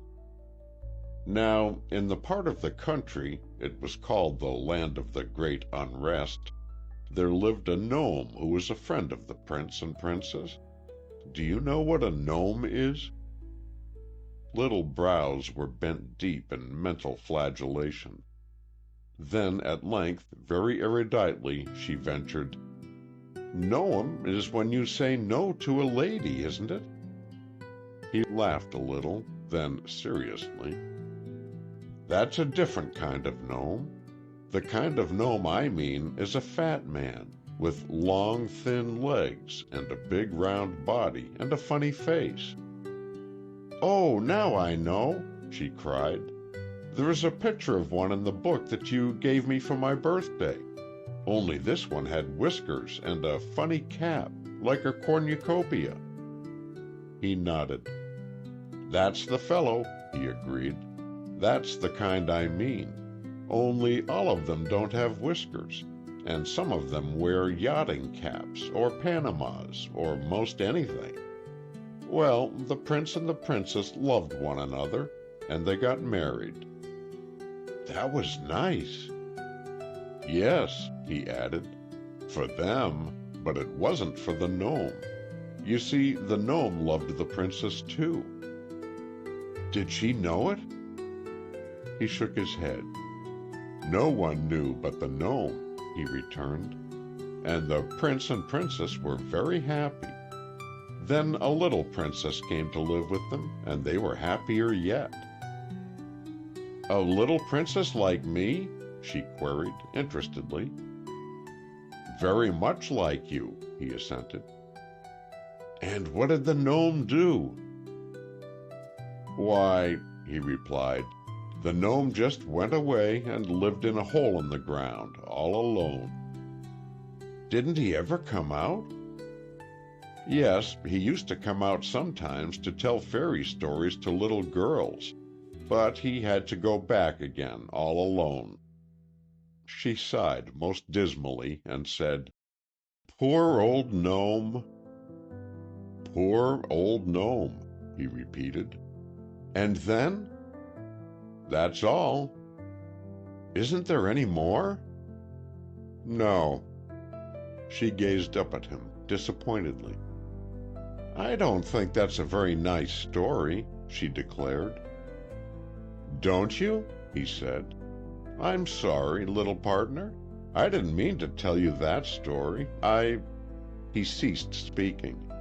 Eleanor was beside him. He rose to his feet hastily, confused. It was no little thing that he had told. It was a thing that he had never meant to tell. It had come to his lips as a parable because of the way he felt toward the child that was not his, because to her it would never have meant anything, and because of the things inside that had struggled for outlet so long. He wondered if she had heard, and hearing had understood. He could not tell. She spoke to Muriel. "Run into Mawkins, dear," she instructed. Then, as a child, obedient, scampered from the room, she turned to Blake, thrusting toward him a letter, and concluded, "Read that." Chapter 21. A Letter. Blake took the letter. With its taking there came to him a premonition that the things that he had suspected, the things that he had heard, the things that to him were as unbelievable, as utterly absurd and ridiculous and impossible as might be the vainest imaginings of the vainest, had been proven true. Over the first of the letter he skipped cursorily. At length he found John Schuyler's name. The passage relative to the name was brief. He read it slowly, word by word. Then he handed back the letter to Eleanor. She had seated herself, waiting. One knee was crossed over the other, and over the upper her hands were clasped. She was eyeing him keenly, closely, eyes half closed, brows contracted. To her, Blake turned. "Well?" he interrogated. "I've known Martha Dale for 16 years. She, Catherine, and I were children together. I think you knew her, too. She's not the woman to make a charge like that unless it's true." Blake shrugged his shoulders. A great pain shot through his heart. A great numbness clamped his brain. He had heard things himself. He had seen people who themselves had seen, or thought that they had seen. One man he had knocked down. With two more, his good friends, he had quarreled irrevocably, and in his own soul something had told him that it was he who was wrong. He said to Eleanor, even as over and over and over he had said to himself, "There's some mistake. There must be some mistake. It's impossible." She eyed him shrewdly. "There's no mistake," she returned. "She talked with him. She saw him with this woman. They were at the same hotel where Martha stayed, and the morning after she came, they left. There's no mistake." "But Jack wouldn't do a thing like that," he protested. "You're a bad liar, Tom. You knew." "No," he cried. "You did. You know you did. How long have you known this thing and kept it from those who should be told?" "Who should be told?" "Catherine." "No." "But I say yes," she went on, almost fiercely. "Do you think I'll have my sister, the sister whom I love better than anyone in the whole world, fooled and shamed and disgraced and dishonored by a man like that?" He raised his hand protestingly. "You wouldn't tell her," he cried. She nodded, jaw set.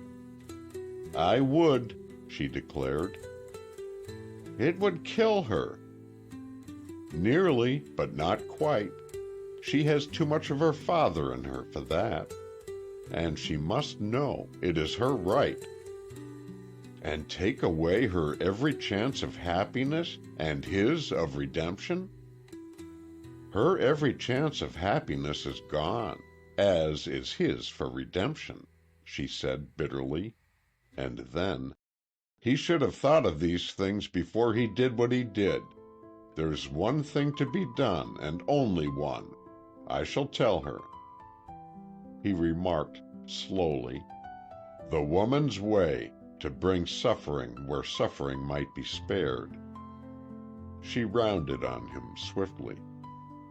"The man's way, to stick to the husband and deceive the wife.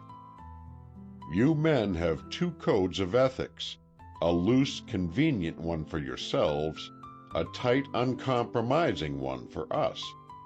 There are no two codes of ethics. Right is right, and wrong is wrong, and there can be no compromise. When a man marries a woman, he owes to that woman every bit as much as she owes to him. Suppose," she went on tensely, "that it were Catherine who had done this thing, who had lied and deceived where she had promised to love and honor. What then? Would you tell the husband, or wouldn't you?" He considered, and said, slowly, positively, "I'd lie like the devil." She whirled about. "You would?" "I would." "Well, I won't. And," she declared, lips tight pressed, jaw tight set, "I shall tell her." Then from the house came Catherine, happily, gaily. In her hand there was a letter with a foreign postmark, a letter that from its jagged end had been torn open with eager hands. "A note from Jack," she cried. "What does he say?" demanded Eleanor, tensely, her lithe fingers interwoven. "Oh, terribly lonely," returned her sister. "Trying so hard to finish his work and get back to us. I'm adding a postscript." She seated herself before the writing table. "Do you two want to send any messages?" For a moment, for a long, long moment, did Mrs. Van Vorst stand, silent, motionless. All that the thing meant that she was about to do, no one knew better than she. She stood silent, eyes half closed, hands clenched. Blake watched her shrewdly. After a long, long time, she took a short step forward. "Kate," she began, "Kate, dear, I have something to tell you." Chapter 22. Again the Fairy Story. Catherine, busy at her postscript, did not hear. Blake stepped swiftly forward. "No," he whispered, "no." Eleanor put him aside. "Kate," she said again. Blake stood for a moment hesitant. Muriel had come from the house. To her he called. "Come here, little partner." Obediently she came running to him. He seated himself and took her upon his lap. "Do you remember the story that I told you a little while ago?" he asked. She nodded. "Well, there's more to that story. Would you like to hear it?" He did not wait for her answer. He spoke swiftly, surely. Eleanor, across the table, eyed him curiously. Catherine, still writing, was oblivious quite to all that was going on around her. Blake continued. "Well, there came a time when the prince had to go a long, long way off. The princess was very sorry to see him go, and so was the little princess, and they cried. But they were brave princesses, so they didn't cry much. They stayed at home and wrote him letters with kisses in them. And then, well, the fairy prince met a witch, a wicked, wicked witch, and she charmed him and took him away with her. Now the fairy princess had a sister. She was a good woman, and like all good women, she was hard-headed. The sister heard about the witch, and she wanted to run right home as fast as she could and tell all about it. And that would have made the princess cry, and the prince go away and die all alone." The lids over the violet eyes were blinking. The lips quivered. "I want to cry, Mr. Tom," she complained. "That's worse than the other story." "Ah, but," went on Blake hurriedly, "the sister didn't tell. She wasn't hard-headed. She listened to the voice of reason rather than that of intuition." "What's that word you just said, Mr. Tom?" "Intuition?" She nodded. He hesitated then. "Why, intuition is a thing that women use for a brain. And," he continued, "by and by the fairy prince managed to get away from the wicked witch that had charmed him, and he came back again to the fairy princess and the little fairy princess, and though of course he had been very, very bad, very, very wicked, he was forgiven, and they were almost as happy as they had been before he went away. Do you like that story any better, little partner?" She was all smiles now. She nodded brightly. "Heaps and heaps and heaps!" she cried. "That's good," he said as he set her down. Catherine had raised her head from her writing. "Fairy story, Tom?" she queried, in the half-attention of preoccupation. "Yes," he replied. "Does it end happily?" Ere he could have replied, her thoughts were again of her letter. Blake walked slowly to where stood Eleanor. She was toying with a hanging blossom of white, fragrance spreading. Her eyes were moist, her hand trembled. He asked very softly, "Does it end happily, Nell?" She turned to him. Her lips quivered. "I hope so," she whispered. "Only God himself knows how I hope so."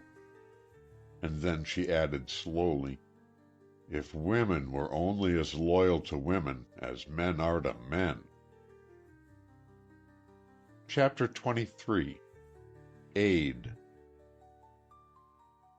Blake had suspected, but he had refused to believe. Now he knew. And half an hour later the Vagrant, under full head of steam, was surging down the Sound with a great white bone in her teeth and a great fan-like wake spreading huge rollers from her trim stern. She anchored off 34th Street. The launch was ready almost as the chain rattled. Blake's big French car was waiting for him at the pier, and with scant regard for the speed ordinances, it bore him swiftly through the traffic-thronged streets to Lower Fifth Avenue and to the house of Dr. Delancey. The passing of the years had made but little change in either the good doctor or his abode. His office looked the same, dry and musty. He looked the same, shrewd and kindly. "Come in," he said, with the testiness that in him was cordiality concentrated. "Come in. Don't stand there like a gump stretching my bell wire all out of shape. Come in, come in." Blake entered. "Well," said the doctor, leading the way into his office. "What's the matter now? Sick? You don't look it. If all my patients were like you and the Schuylers, I'd starve to death." He fumbled with an old-fashioned cedar cigar chest. "Smoke?" Blake took the cigar and lighted it. "Well," said the doctor again, "for heaven's sake, what's the matter? Have you become suddenly dumb? You have a tongue, haven't you? If you have, for goodness sake, use it." Blake answered slowly, "Doctor, it's about Jack Schuyler."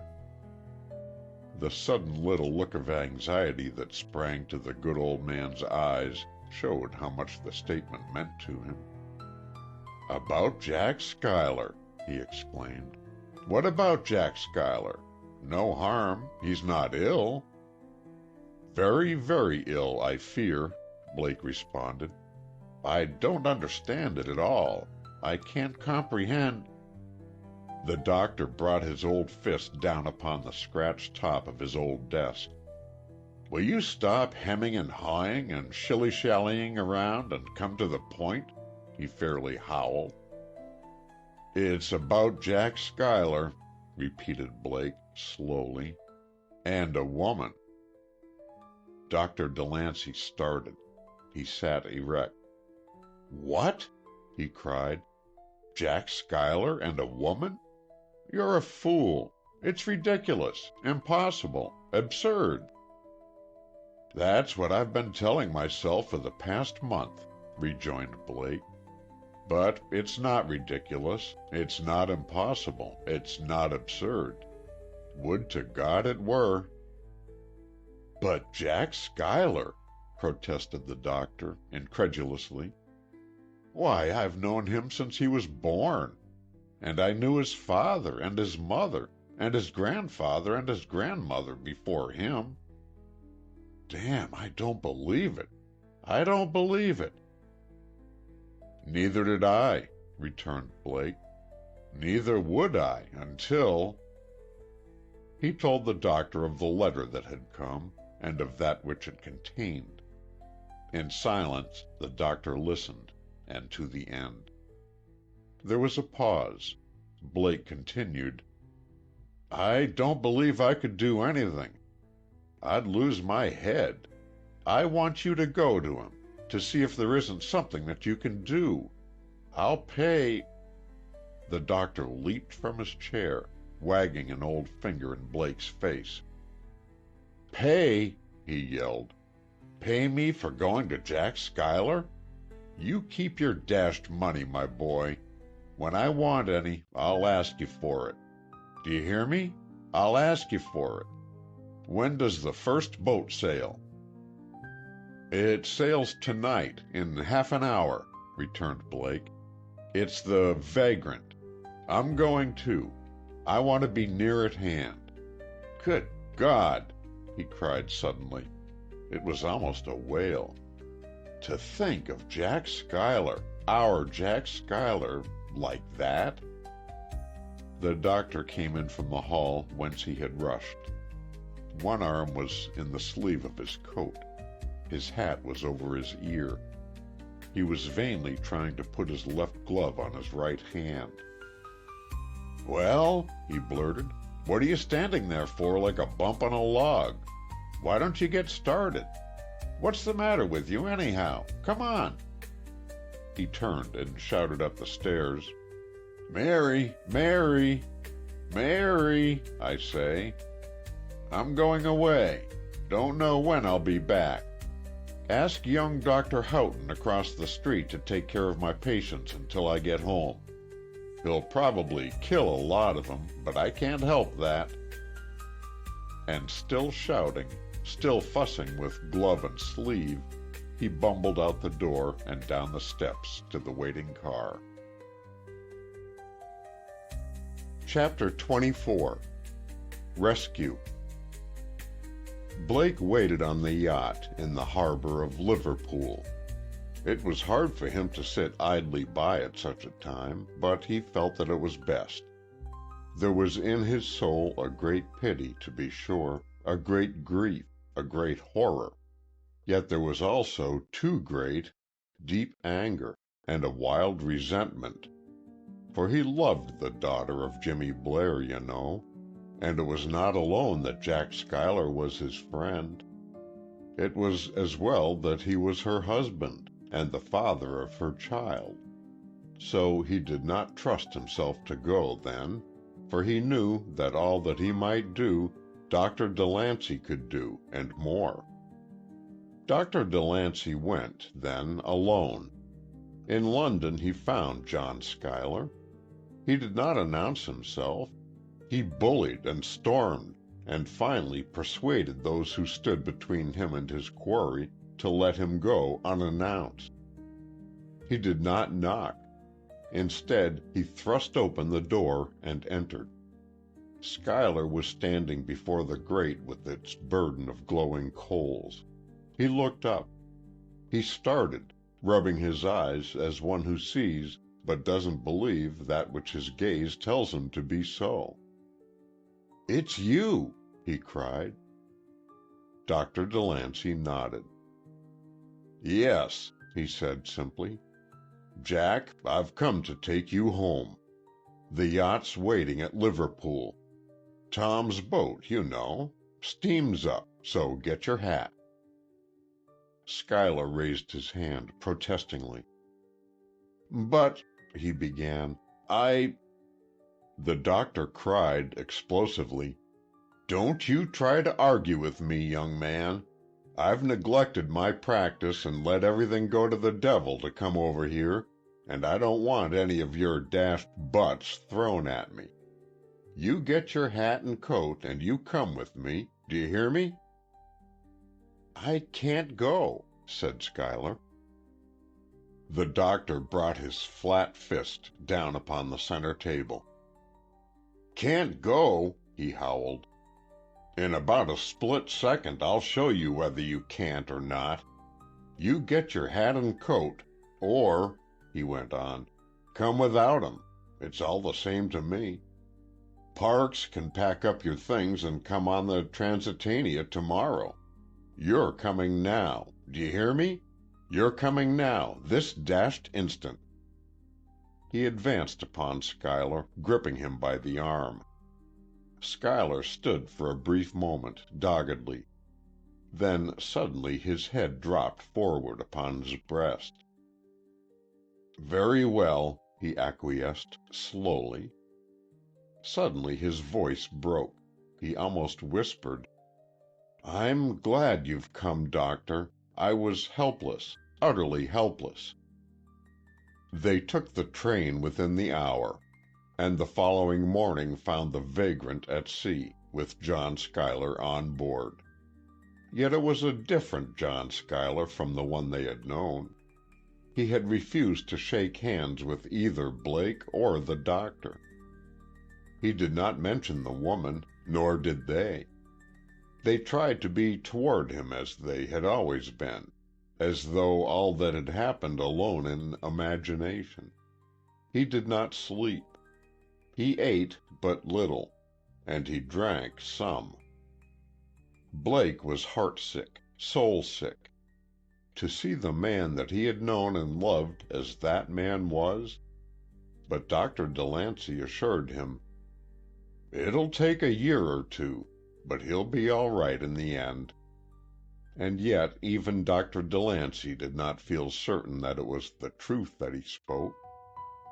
In crossing, Schuyler spent much time on a long, long letter, a letter that required much rewriting. On landing, he mailed that letter to the daughter of Jimmy Blair. As on the pier he separated from Blake and Dr. DeLancey, in spite of the insistent pleas of the one and the testy commands of the other that he come to live with them, he said only, "I shall go to a hotel. I shall stay there a fortnight. Don't come to see me. Don't let anyone come to see me.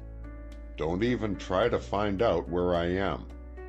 There's one thing, and only one, for me to do. I'm going to try to do it. Sometime I hope that I may shake hands with you, Tom. Sometime I want to shake hands with Dr. DeLancey. I want to tell you both all that is in my heart to tell you. But that time is not yet. God bless you for all that you've done for me." And white-lipped, moist-eyed, he left them. Chapter 25. The Return. The library of John Schuyler's townhouse was a large room, done in dull browns and deep greens. All that good taste and a sufficient purse could do to beautify it, to render it alike pleasing and restful to the eye, comforting and satisfying to the soul, had been done. Carpeting was deep and rich. The walls were paneled of mahogany, and the bookshelves sunk into their dull depths. On either side of the door leading to the hall hung a painting, the one a Turner, the other a Correggio. There was a fireplace, a huge fireplace, wherein might lie a 4-foot log. Above it a mirrored mantel. Before it the skin of a jaguar. Across from this, a narrow flight of stairs led to the private apartments of the owner. It was early fall now. The roses in the garden of the Larchmont place had withered and fallen. It had been a dun morning, a morning of dull gray. Schuyler sat at the big mahogany desk in the center of his library. Papers lay spread upon the table before him. A decanter of cut glass and silver lay there also. The Schuyler that had come was different, very, from the Schuyler that had gone. He was still quick, agile, alert, but there was gone from his clean-cut face the expression of cheerful optimism, of confident happiness, of all-spreading good fellowship. Little wrinkles had gathered at eye corners. Deeper were the lines that ran from nostrils to the end of his mouth. But these changes one might not have noticed were it not for the eyes, for from these the light had gone. They were as lamps unlit. Yet there was one other change apparent, for while before he had concentrated easily upon that which he had to do, now it was with difficulty. almost even with impossibility. He paused often to pour from the decanter a little brandy into a small glass and to drink that which he had poured. He rose from his chair to stride nervously up and down, up and down. He seated himself only to drink again. He drank again only to rise again. He rose again only to sit again. He rapped at length upon the little bell that lay upon the table, waited, then rapped again, and his brows creased in petulance. "Now where the devil is Parks?" he muttered nervously. He waited, and drank while waiting, then rang again the bell. Even as its mellow note pierced the silence of the room, the door opened and Parks entered. He crossed to the desk and laid upon it a bundle of documents that he had brought. At his clear-cut face Schuyler looked. "Well, here you are at last, eh? Anyone would think that I had sent you to Singapore for those papers instead of merely upstairs." "I'm very sorry, sir," was Parks's quiet response. Schuyler took the papers, drawing them to him. "That's all," he said curtly. "You may go." "But—" "I said you might go." Parks still hesitated. Schuyler looked at him angrily. "I merely wished to say," Parks spoke deferentially, even soothingly, and possibly a bit reluctantly, "that there is a lady—" Schuyler interrupted quickly. Parks nodded. "Yes, sir, the lady." Schuyler said, eyes closing a little, "A lady? Well, send her." Then, as Parks started to go, "No, tell her I'm not here." "Very well, sir." Again Parks started to leave the room. Again Schuyler stopped him. "Wait, I've changed my mind. I'll see her." He reached for the decanter of brandy, and poured into one of the glasses an even inch of the amber liquor. He raised the glass to his lips, but set it down again untasted, for Parks had started to speak again. "Also, there's a van here for your wife's, pardon me, for Mrs. Schuyler's furniture and trunks." Schuyler's brows contracted. There was the slightest suggestion of a quiver at lip ends. Then, after a long pause, he replied, "Well, let them take all that she selected. And Parks—" "Yes, sir?" "I won't see the lady after all." Parks nodded and quietly withdrew. Left alone, Schuyler for some moments sat silent and motionless before his desk. But nowadays he could not sit motionless for long. There was that inside his brain, inside his soul, which would not let him. It kept him moving without rest, without cessation. Even as he had paced the deck of the liner on that other morning, almost until the day had come to claim again from the night that which was his own. Of a sudden he rose from his chair. Swift strides took him across the room. Quickly, nervously, he drew back the curtain from the window. He could see, beneath him on the street, the van that had come for the belongings of his wife, of the woman who had borne him his child. The child which he had not seen since, upon the dock. She had waved him farewell. John Schuyler had wandered into the unknown. Unwillingly, knowing full well what he was doing, but powerless to help, powerless to prevent, he had gone. Sometimes it did not seem real to him.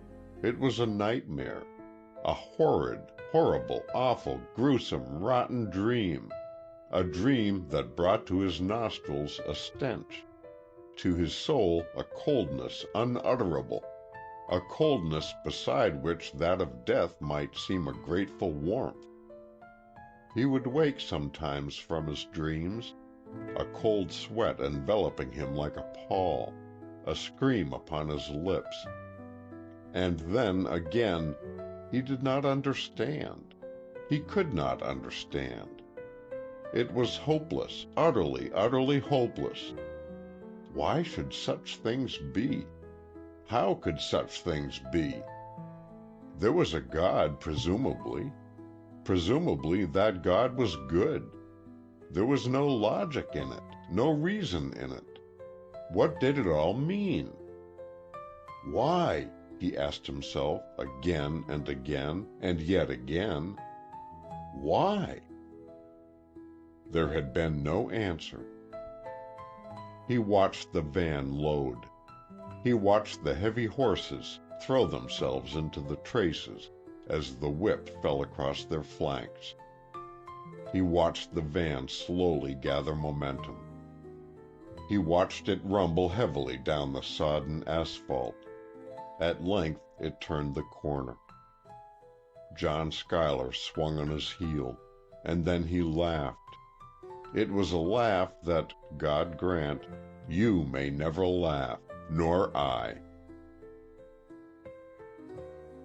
Chapter 26. The Red Rose. He did not see her enter. He did not hear her enter. Yet he knew that she was there, although he had left her across an ocean. Another sense, it seemed, there was within him. He knew that she had crossed the room, that she was leaning, rounded arms all bare, across the back of the great chair by the window.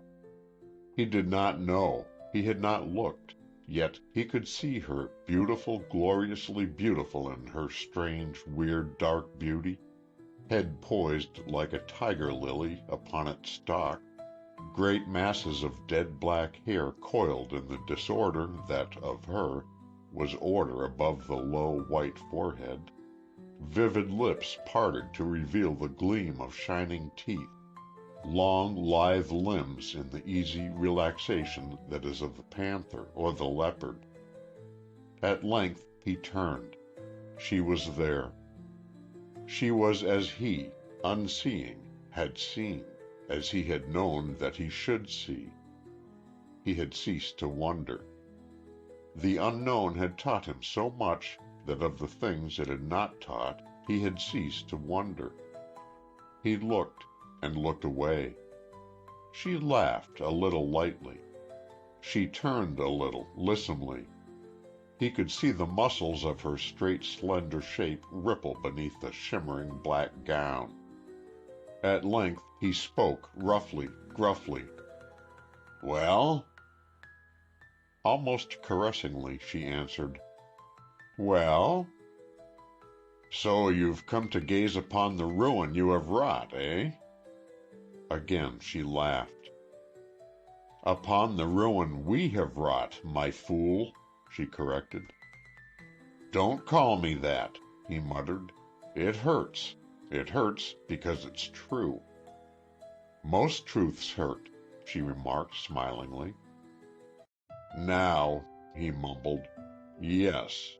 And then, "You're satisfied, I hope. She's gone." Gone? It was a pretty inflection, the rising inflection of great surprise. Her eyes, glowing of merriment, belied her lips. "Gone," he repeated doggedly. "Gone, and taken the child, my child, our child, with her." She glided across to where he sat. She leaned over him. "And you're sorry, I suppose?" she asked mockingly. "Heartbroken?" "Yes, by God I am," he cried, from the soul. There came from her lips a peal of merry, musical laughter. "The man of it! Every man wants two women, one to love and one to respect. one to caress, the other to honor, one to please himself, the other to please his friends, and you're no different from the rest that I have known." He looked up at her, eye laden of hate and scorn. "The rest that you have known," he retorted, with bitterness, with meaning. "The rest that I have known," she returned, evenly, lightly. "Young Parmalee and Rogers and Seward Van Dam, and God knows how many more." She laughed. "Jealous, eh? That is as it should be, my fool." She laid her hand lightly on his shoulder. Roughly he took it, casting it from him. "Damn you!" he cried. "Let me alone." She drew up stiffly, but speaking softly, said, "So?" I didn't mean it that way," he apologized. "I wonder if you ever spoke that way to her, the other." "You didn't," came from her slowly. He shook his head. "No," he replied. The woman seated herself upon the arm of his chair, lithely. "And do you know why?" Again he shook his head. "Because you never loved her as you love me. A man is as rough sometimes to the woman he loves as at other times he is sweet." She plucked a scarlet rose from the great cluster that she wore at her breast, dangling it in one white hand lazily, sensuously. "You know well of men, don't you?" Schuyler remarked, bitterly. "Well enough," she replied, lightly. "And that is why when you said, 'Damn you, let me alone,' that I didn't say, 'Damn you.'" She struck him lightly across the face with the scarlet blossom. "And go." Then, with abrupt transition, "That, and because I love you." He laughed mirthlessly. "Because you love me?" he cried, his voice all scorn. "Because you love me? Does love then bring disgrace, and ruin, and dishonor upon the object of its lavishment? Does it? Does it?" She had sunk upon the floor at his feet. Her legs were drawn beneath her. She poised herself upon her supple white arms, looking up at him. "Sometimes," she returned, evenly. "Even as it brings joy, and ecstasy, and happiness untold. And it does bring that," she purred sibilantly. "Doesn't it, my fool?" He leaned forward, drawing her to him. "You know it," he cried. "You know it." She saw beginning to glow in the leaden eyes the light that she alone knew how to kindle. It pleased her. It pleased her also to blight it at her will. She laughed. She knew as well how to blight as how to kindle. She knew also how to twist a soul in torment, and how to swirl it to the false heaven of unreal joys. For she, of the unknown, knew much, more perhaps than of the known. She said, laughing janglingly, "But you never think, my fool, that there are different loves?" He sunk back into his chair. The eyes again were leaden. His head bent. She leaned forward, taking from a vase on the table a nodding white blossom. "One love," she went on, "is like the white rose, pallid, pale, wistful, weak.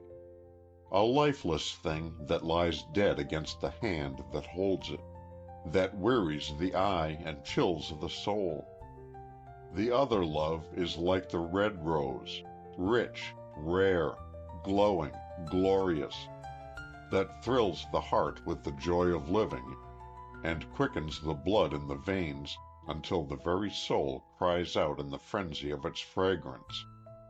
A pulsing, throbbing love of body and soul and heart and head, that rushes upon one like a storm at sea, dashing one hither and thither, impotent in its tearing, tossing grip. That is our love, the red love, and it is sweet, is it not, my fool?" She bent over him, watching the light again leap to the heavy eyes as he answered, "Sweet? Sweet as paradise.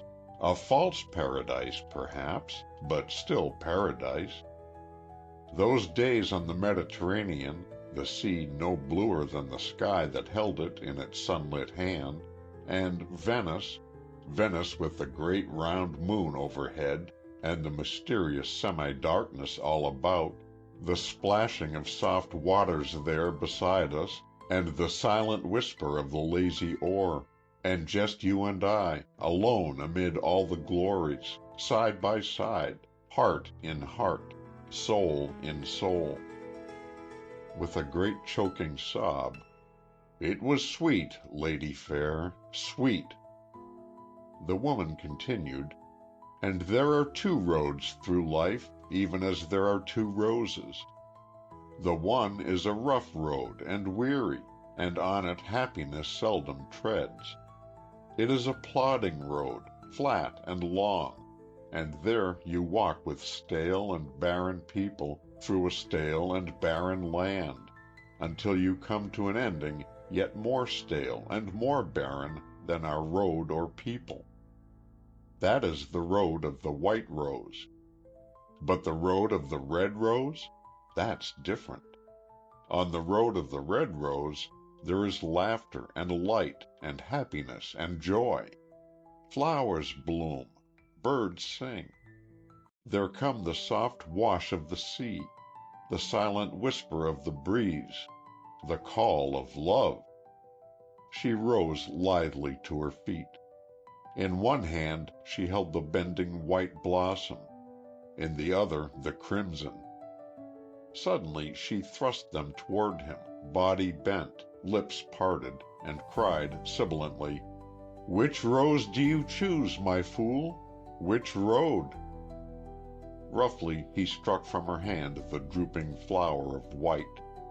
That of red was crushed between them as he seized her in his arms and drew her to him. "The red rose," he cried, "and the red road, and we'll travel to the end and beyond." Chapter 27. The Red Road. From across the table she was laughing at him, brightly, merrily, laughing to see the havoc that she had wrought in the soul of a man. He turned to her almost savagely. "You do love me, lady fair, don't you?" he almost pleaded. "You must love me, knowing as you do all that I have given up for you." He pointed to a heap of carelessly tossed letters upon desktop. "Do you see those?" he demanded. "The first from Washington, the President, demanding my resignation. Following that, curt requests that I withdraw from positions of trust that I held. My wife crushed. My child disgraced. My friends gone. God in heaven, what haven't I given you, lady fair?" "I thank you," she responded most graciously, bending low. "And I have given you what? Myself. Is that less than a fair exchange?" "Not if I may keep that self mine, and mine alone, for all time. But may I?" "Can you doubt it?" she queried, with a lifting of arched brows. "There was Parmalee." "A silly boy. I never cared for him." "And Rogers." "Interesting, only interesting. And only at first. Then tiresome." "And Seward Van Dam." "Next to you, a man," she cried, "but like you, insanely jealous and unreasonable."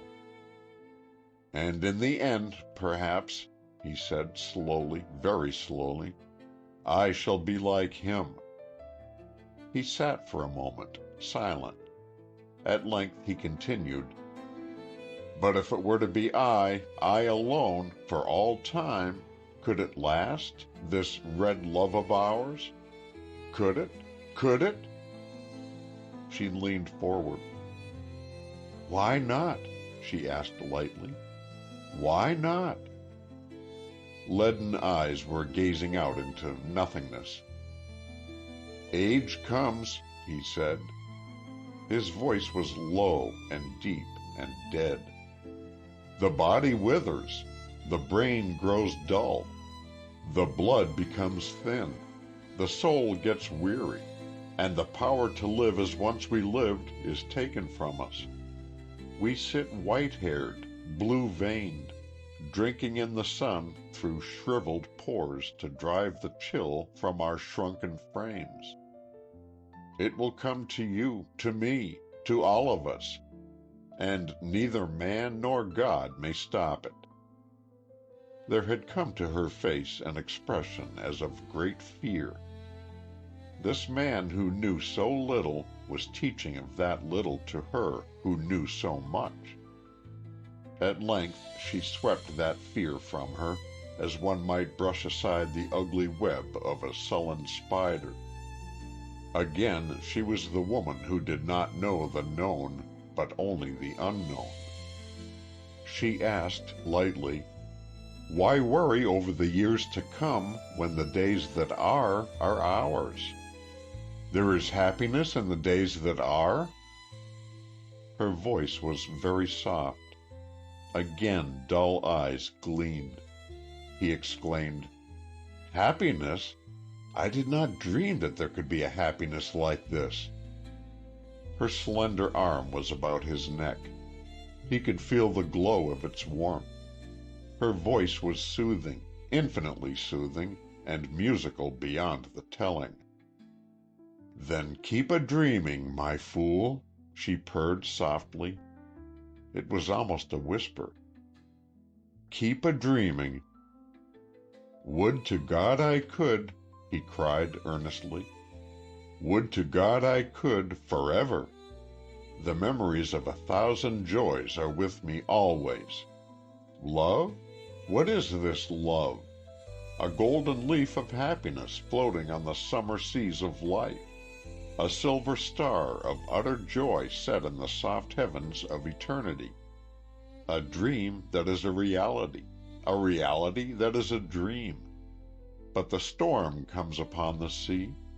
Black clouds blot out the stars, and there can be no dream from which there is no awakening. Yet," she cajoled, "while the sea smiles, while the star shines, while we dream, there is happiness to pay for all." "To pay for all, and more." Again he turned upon her swiftly. "Yet in the golden aura of that happiness there always stand 3 sodden souls pointing stark fingers at me in ghoulish glee. Parmalee, Rogers, Van Dam. If I for one moment thought that I should be as they, I'd—" She stopped him quickly. "You'd what, my fool?" "I'd kill you where you stand," he replied savagely. She laughed gaily, clapping soft palms. "That's the way I love you best, my fool. It shows spirit and manhood, and good red blood, red like our roses." She plucked from her breast a handful of scarlet petals, casting them above her head. They fell about them both, a glowing shower. She went on, "How for a moment you could have imagined that you loved the woman you call wife, a soft, silly, namby-pamby." He was on his feet now, fierce, primal, brutal, all the manhood that was left of him straight and rigid. "Stop," he commanded. "Don't you dare say one word against her, or by God, I'll—" She interrupted, rising haughtily before him, and said coldly, incisively, "You forget yourself. You humiliate yourself. You insult me. I'll say what I please of whom I please. You'll keep your tongue off her and off the little one." "I'll not if I choose not." "You will." She laughed. He stood for a moment, poised in anger. Then the momentary flash of righteous wrath was gone. He turned slowly from her. She remarked, lightly, scornfully, "The man of it, and again the fool of it. You would protect her who has scorned and flouted and humiliated you." "The fault was mine," he flashed, "and you know it, and I know it." "Then why did you do it?" He shook his head, eyes again leaden. "God knows," he whispered. She stood for a moment, then again laughter rippled from the red lips. "But why should we quarrel?" she asked gently. "There are things in life more sweet." She went to him, leaning toward him, beautiful arms extended, lissom body bent. "A kiss, my fool," she whispered. He turned from her. "No," he cried. She smiled. "I said, a kiss, my fool," she repeated. "I heard." Her eyes were on him. Slowly he turned. The set jaw relaxed. The straight-limbed lips weakened. He looked at her. Her lips now were almost upon his own. Her eyes were very close to his. Again she whispered, softly, sibilantly, caressingly, "A kiss, my fool." He thrust her from him. "You devil!" he cried. "I love you, and I hate you. You are beautiful, and you are ugly. You are sweeter than the last of life, and more bitter than the sodden shame of a secret sin." She replied lightly, arranging the masses of her hair with deft, slender fingers, "All of which is quite as it should be, my fool. For the hate makes the love but the more poignant. The ugliness is but a fair setting for the beauty. The sweetness in bitterness is far more sweet than sweetness alone." Her mood was different now. He had sunk into the great chair. She seated herself upon its arm. Her head sunk to his, her cheek against his, and again he kissed her on the lips. Chapter 28. The Battle. The car stopped before the porte cochere. Blake alighted. He knew well the way. He did not ring, for the door was unlocked, ajar. Jaw close set, lips but a thin straight line, he made his way down the great dark silent hall. He had come to do that which it were hard to do. When one has been the friend of such a man as John Schuyler was, when one has felt toward a man as such a man as John Schuyler must be felt toward, when one has known that man to do the things that he has done, when one has seen the misery, the suffering unutterable that he has caused, the shame beyond depth, the grief beyond measurement, and when she upon whom has been heaped this shame and grief and misery and suffering unutterable is the woman one loves, then it becomes not a little thing to go to that man without murder in one's heart and vengeance in one's soul. Blake knew where he was most likely to find the man that had been his friend. There he went, thrusting open the broad door. He paused upon the threshold. The woman lifted her head. She moved away from Schuyler, arranging the dead black masses of her hair. She laughed a little. Schuyler turned. Eyes again leaden, saw Blake. "You!" he cried. Blake said no word. Schuyler laughed raucously. "So you, of all, have not decided to flee from the leper?" Blake, looking at him, said slowly, "No, I stay behind and stand the stench for the sake of him who is my friend." "Is the stench then so great that it precludes the common courtesy of announcing your presence?" Blake made no answer to this. "I wish to see you alone," he said simply. Schuyler half swung from him. "You may see me as I am," he returned doggedly. "And a most damnably unpleasant sight it is." Schuyler wheeled. "You go too far," he said threateningly. "Too far?" repeated Blake. "Impossible. I wish to see you alone. If you and this woman dare." She, smiling, bowed graciously. "By all means," she agreed easily. "No," cried Schuyler. "Stay where you are." She shook her head. "Pray pardon me. I'll wait in the morning room." Alone, Blake turned and looked at Schuyler. Could it be that this was the man that had been his friend? It must be, and yet how could it be? There was in his heart a great bitterness he could not understand. Schuyler had turned to him. "Look here, Tom," he began doggedly. "Before you begin, I wish to tell you that it is useless. Nothing that you can say will change me in the slightest. I've made up my mind, and my decision is unalterable." "Irrevocable is the word." "As you will.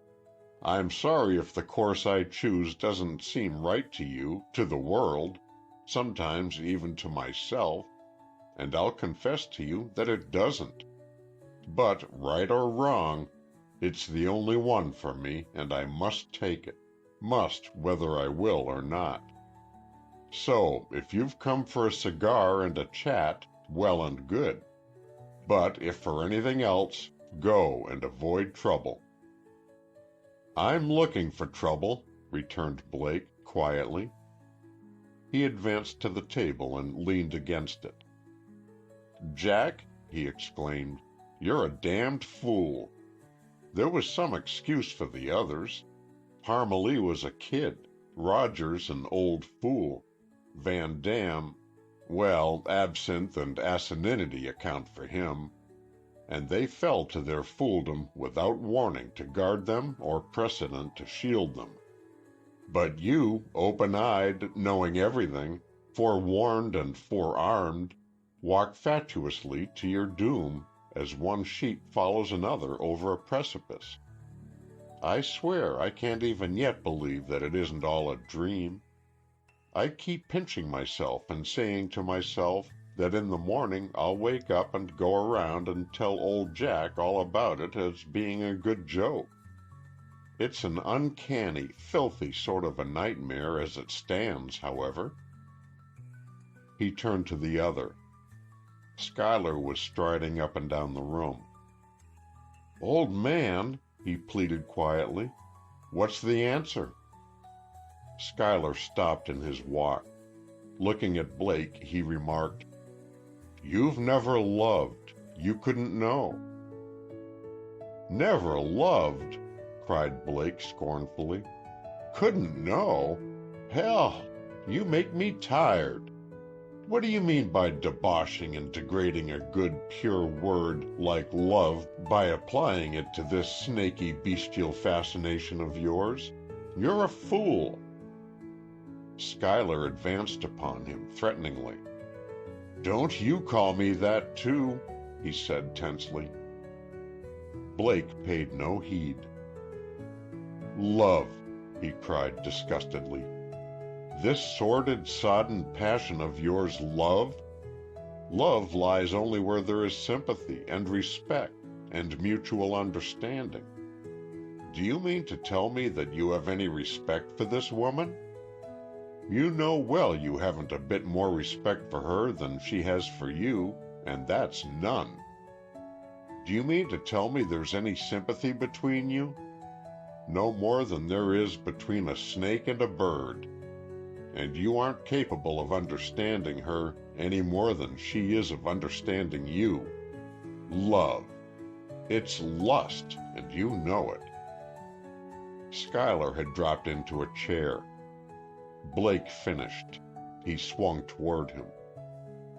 Go on, he almost hissed through clenched teeth. Go on. If you can tell me anything that I haven't told myself, I'd like to hear it. Tell me what you think. Tell me what everyone thinks. Put into words the scorn and contempt that I see in every eye that looks into mine, in every mirror that I look into. Go on. Tell me something else. But let me tell you one thing. When destiny can't get a man any other way, she sends a woman for him, and the woman gets him.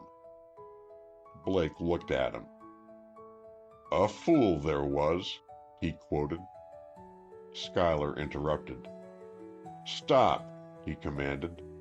Don't you suppose I know that thing by heart, every syllable, every letter of it? Don't you suppose I know what it means, all that it means, better than you can ever know? He struck his forehead with clenched fist. Tell me the things that lie here. His voice was almost a scream. The things that lie here and burn and burn and burn. Tell me the things that lie here. He struck his forehead again. I'll tell you this, said Blake, voice cold and ringing. It was written for you by a man who knew you, and you'll listen. No, protested Schuyler. He started to rise from his chair, but Blake, catching him by the shoulders, thrust him back, holding him pinioned. You fool, he remarked bitterly. You poor, pitiful, puling fool.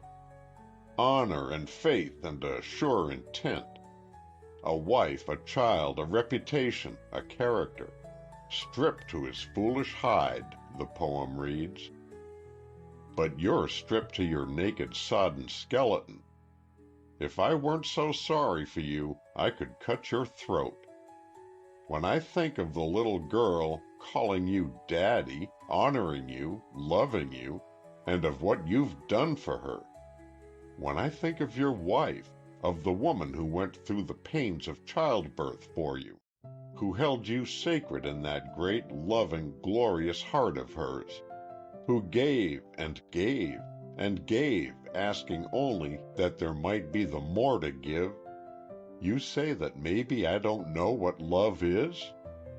Well, maybe I don't, and maybe I do. There are some things that a man may not tell his best friend. There are some things that a man may not even tell himself. But I'm different from you, thank God, and I love differently. He moved back. Schuyler remained seated. Leaden eyes had in them now a new light, the light of suffering refined. Blake commanded, Stand up, look me in the eye as man to man, if you can. Swiftly Schuyler rose to his feet. The two men stood face to face, eye to eye. Now, cried Blake, hope in his heart, hope ringing in his voice, will you be a man, or a thing that earth nor heaven nor even hell has room for? Chapter 29. Defeat. Came from the door of the morning room a light, ringing, musical laugh. The woman stood there, white arms extended above her head, hands resting on door sides. Schuyler fell back a step. Blake turned. Again she laughed, lightly, ripplingly. And then, What a splendid revivalist was lost to the world when your friend became a mere broker. And to Blake, why, once or twice I myself became almost enthusiastic. Really, sir, you are a most convincing speaker, though if you will pardon a well-meant criticism, your low tones are a bit harsh. There was in Blake's heart a great bitterness. When first he had come to see the man that had been his friend, there had been in his breast but little hope. Later, however, he had understood better, and there had awakened within him an idea that perhaps, after all, it was not too late. And then had come confidence and the desire to fight. And he had fought. He had almost won. But now he knew that he had lost, for in Schuyler's eyes he saw dull, hopeless docility, and in the woman's, conscious power and strength beyond measure. He turned. He looked at this woman who was his foe, his victor. Slowly he said, "There is supposed to be honor among thieves. Apparently there is none among libertines." He took his hat from where it lay amid the confusion of the table. He bowed, first to the woman, then to Schuyler. He was a proud man, a strong man. It hurt him to lose, and the more because the stake had been so great. He passed across the room and through the door, closing it behind him. Upon the woman, still laughing in the delight of her success, Schuyler rounded. There was in his heart, too, a great bitterness, a great hurt, for he, too, realized how near he had been to salvation, and that realization made the present distance seem yet greater than ever before, and God alone knew how great that was. "I hope you're satisfied," he remarked dully. "Now even he has gone. You've broken the last link that bound me to the life that was." Again she laughed, ringingly, merrily. Then the greatness of his wrath obsessed him. "Laugh," he cried wildly. "Laugh at your fool, the helpless, spineless, soulless fool who does your bidding even to the depths of hell. Laugh! Laugh!" Suddenly his body seemed to wither. He leaned weakly against the back of the great chair. His head sunk slowly upon his arms. There suddenly came from the stairway a little, delighted cry in childish treble. "Daddy! Daddy, dear!" Schuyler, head buried, thought at first that it was but within himself that he heard, that it was that other sense, that unknown sense, that had called him. The cry came again. Slowly he raised his head and looked. A great cold clutch tore his heart. His veins stiffened. His head reeled. He staggered back, clutching for support at the chair. Even this had come to him. It was she, his daughter, the child of his wife and of himself. The child that had been his to love when still he had been man. The little one was scampering down the stairs, tiny feet pattering upon thick carpet. Her eyes were dancing, her lips smiling. There was in her the great, unequivocating, unquestioning gladness of the young. "Daddy!" she cried again, all delight. "Daddy, dear!" He hesitated. Then swiftly he ran to her, seizing her in eager, thrilling arms, hiding her face against his breast that she might not see. Yet it was too late. "Oh, what a beautiful lady, Daddy!" cried the little one. "Who is she?" He gasped. He choked. He could not answer. The woman stood looking on, smiling, still smiling. At length he found words. "How did you come here, little sweetheart?" he asked. "I runned away," she returned. "I was in the park with Mawkins. I left her while she was talking to a policeman. Oh, Daddy dear, when are we coming home? I miss you so much." The woman moved forward, eyes upon the kneeling, soul-torn man, and upon the little child that was his. "Another advocate," she said. "It has been skillfully planned." "What does she mean, Daddy?" queried the child. He answered quickly, "Nothing, dearie." The woman stepped forward. He hurriedly drew the child from her. Again she smiled, a little. There were some things that she understood, that were of the known. The child was speaking. "And, Daddy," she said, "Mother dear isn't a bit well. Mawkins and I are dreadfully worried about her." "What's the matter with Mother?" he asked quickly. "Tell me." The child shook her head. "She cries most all the time," she replied. "And when I ask her what the matter is, she just shakes her head and says, 'Nothing, dearie, Mother's tired.'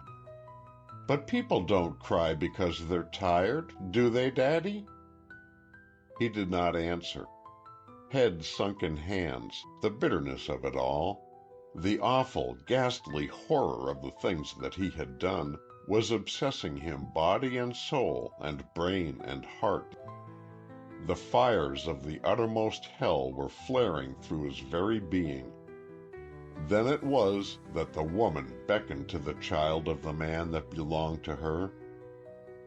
"Come here, dear," she said, voice modulated. The man might not hear yet. The child hesitated. "I'd rather not," she replied. The woman bent forward, swiftly, undulatingly, as a snake strikes. She seized the child, clasping her to her, and once, twice, thrice, she kissed her on the lips. The man awoke. He staggered to his feet. Through the door came Blake. He, too, saw, and while he did not understand all, he understood enough. Across the room he sprang. He tore the child from the now yielding arms of the woman. Holding tight against him the little one that he loved as his own, he turned savagely upon the man who had once been his friend. "To think that any human being could sink so low," he almost hissed. And he was gone, taking with him the child he loved. It is safe to play with a soul just so far. Sometimes it is safe to play even farther, when one really knows one's strength. The woman had possibly overestimated her prowess, and yet possibly she had not. It were hard to tell of one who knows the things that we do not, who does not know the things that we do. There was manhood, and honor, and decency in Schuyler yet, a little, of a sort. He struck her in the face, full upon the vivid crimson lips, and a little of their crimson seemed to leave its lair. It trickled down upon the dead whiteness of her skin. But she still smiled. Her white arms went forth languorously. Her lithe, slender, beautiful body undulated. Her eyes were on his. She still smiled. Again he struck her. Still she smiled. Her eyes looked into his. He raised his hand to strike again. The hand did not fall. Her eyes were on his, and she still smiled. She gauged her power well. Perhaps at times she flattered it a little, but never much. She still smiled. Perhaps it was that which she desired. It were hard to tell, for, after all... Chapter 30. and its consequences. Blake, leaving the house, lifted Muriel into the big French car and got in beside her. Her little mind was in great puzzlement, and of Blake she began to ask the countless questions that flew to her lips. Why was Daddy living there when Mother dear and she were with Aunt Eleanor? Who was the lady that she had seen, and did he know her? Was Daddy living there all alone? And when was he coming to live with them as he used? And many, many more. Some of them Blake answered as best he could, others he evaded. His heart ached within him sorely. Almost he wished that he were a woman. The relief of tears would have meant much. With childish, wondering questions stinging deeper and yet more deep, he watched the stream of traffic swirl past, car and cab, brougham and bus. They were on the avenue, Fifth Avenue, like which there is no other street in our land. On they went, past great club, past rows of magnificent residences, past towering church and staid old dwelling. They came at length to the plaza, with its hotels and glistening statue. The park lay to the left, a thing of green, with its arching trees. Uniformed nurses were wheeling little perambulators. Others were watching active, tousle-headed little charges. Anon there flashed past a group of galloping riders. At length they turned into a side street. The car stopped before a house of brick and stone, with wrought iron lattices. Blake got out, lifting the child. The butler admitted them. Mrs. Van Vorst was in, he said, in response to Blake's query. Mrs. Schuyler was out. It had been some time since Blake had seen Catherine. She had been very ill, ill almost unto death. This had followed the receipt of a letter from John Schuyler, a letter which made futile all their efforts to spare her suffering, a letter in which he had been condemned of his own hand. Dr. Delancey had labored hard and well. In the end she was saved. But Dr. Delancey was an old man, a very old man, and when he had seen that she was saved, he himself had passed away. Possibly it was as well, for he was a lonely old man, you know, and those few whom he loved had brought him much suffering. It was a strange letter, that letter that had wrought so much, a letter utterly unlike the man who wrote it. It was, in part, God himself only knows how I feel. I can scarce believe that it is I who write. And yet it must be I. There is no such thing as redemption, no such thing as hope, no such thing as palliation or excuse. It is simply an end of me that is not death. Would to God it were. Death would be welcome, even a death of torture refined. There is nothing that I could say that you would understand, for nothing that I could say would I myself understand. It is simply the end. I hope I am insane, yet I fear that I am not. I am a ship without a rudder. My will is gone from me. I have no volition of my own, no soul, nothing. All that is left of me is a body, and the power still to suffer, and, for the rest, only a great emptiness and a greater pain. Catherine had fainted when she received that letter. Then fever had come, and with it delirium, which was merciful. For weeks she lay closer to death than to life. Now she was better, and yet far from well. Violet eyes were sad, dull. Brown gold flesh was pallid. She moved with languor. For weeks no word of all that meant so much was spoken. It was a topic carefully avoided. One day Catherine had said that she must go to see Schuyler. They had tried to dissuade her, without success. This was to have been the day.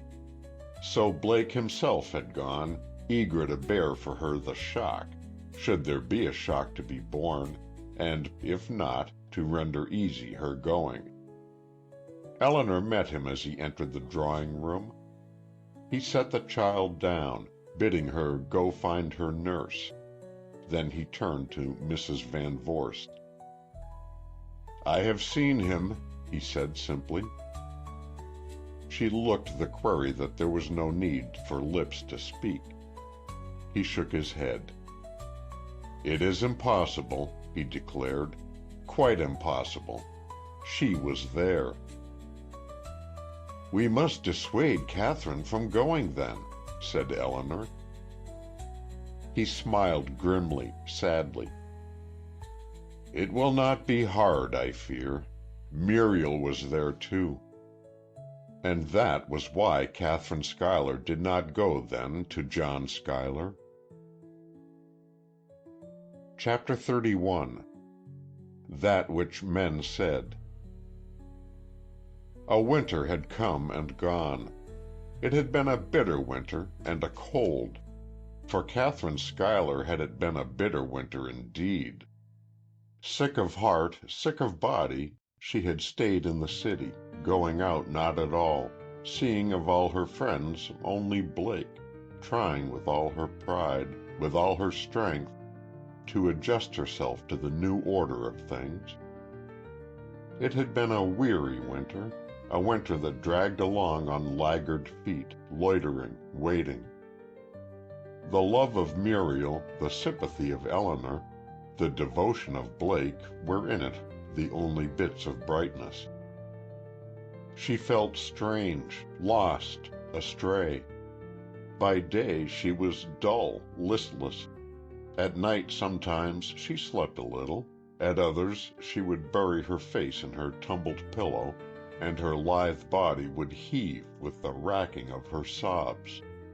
For the entire structure of her life had been ruthlessly torn down by the hand of one man. It seemed to her that from its ruin nothing might ever be erected. She told this to Blake one day.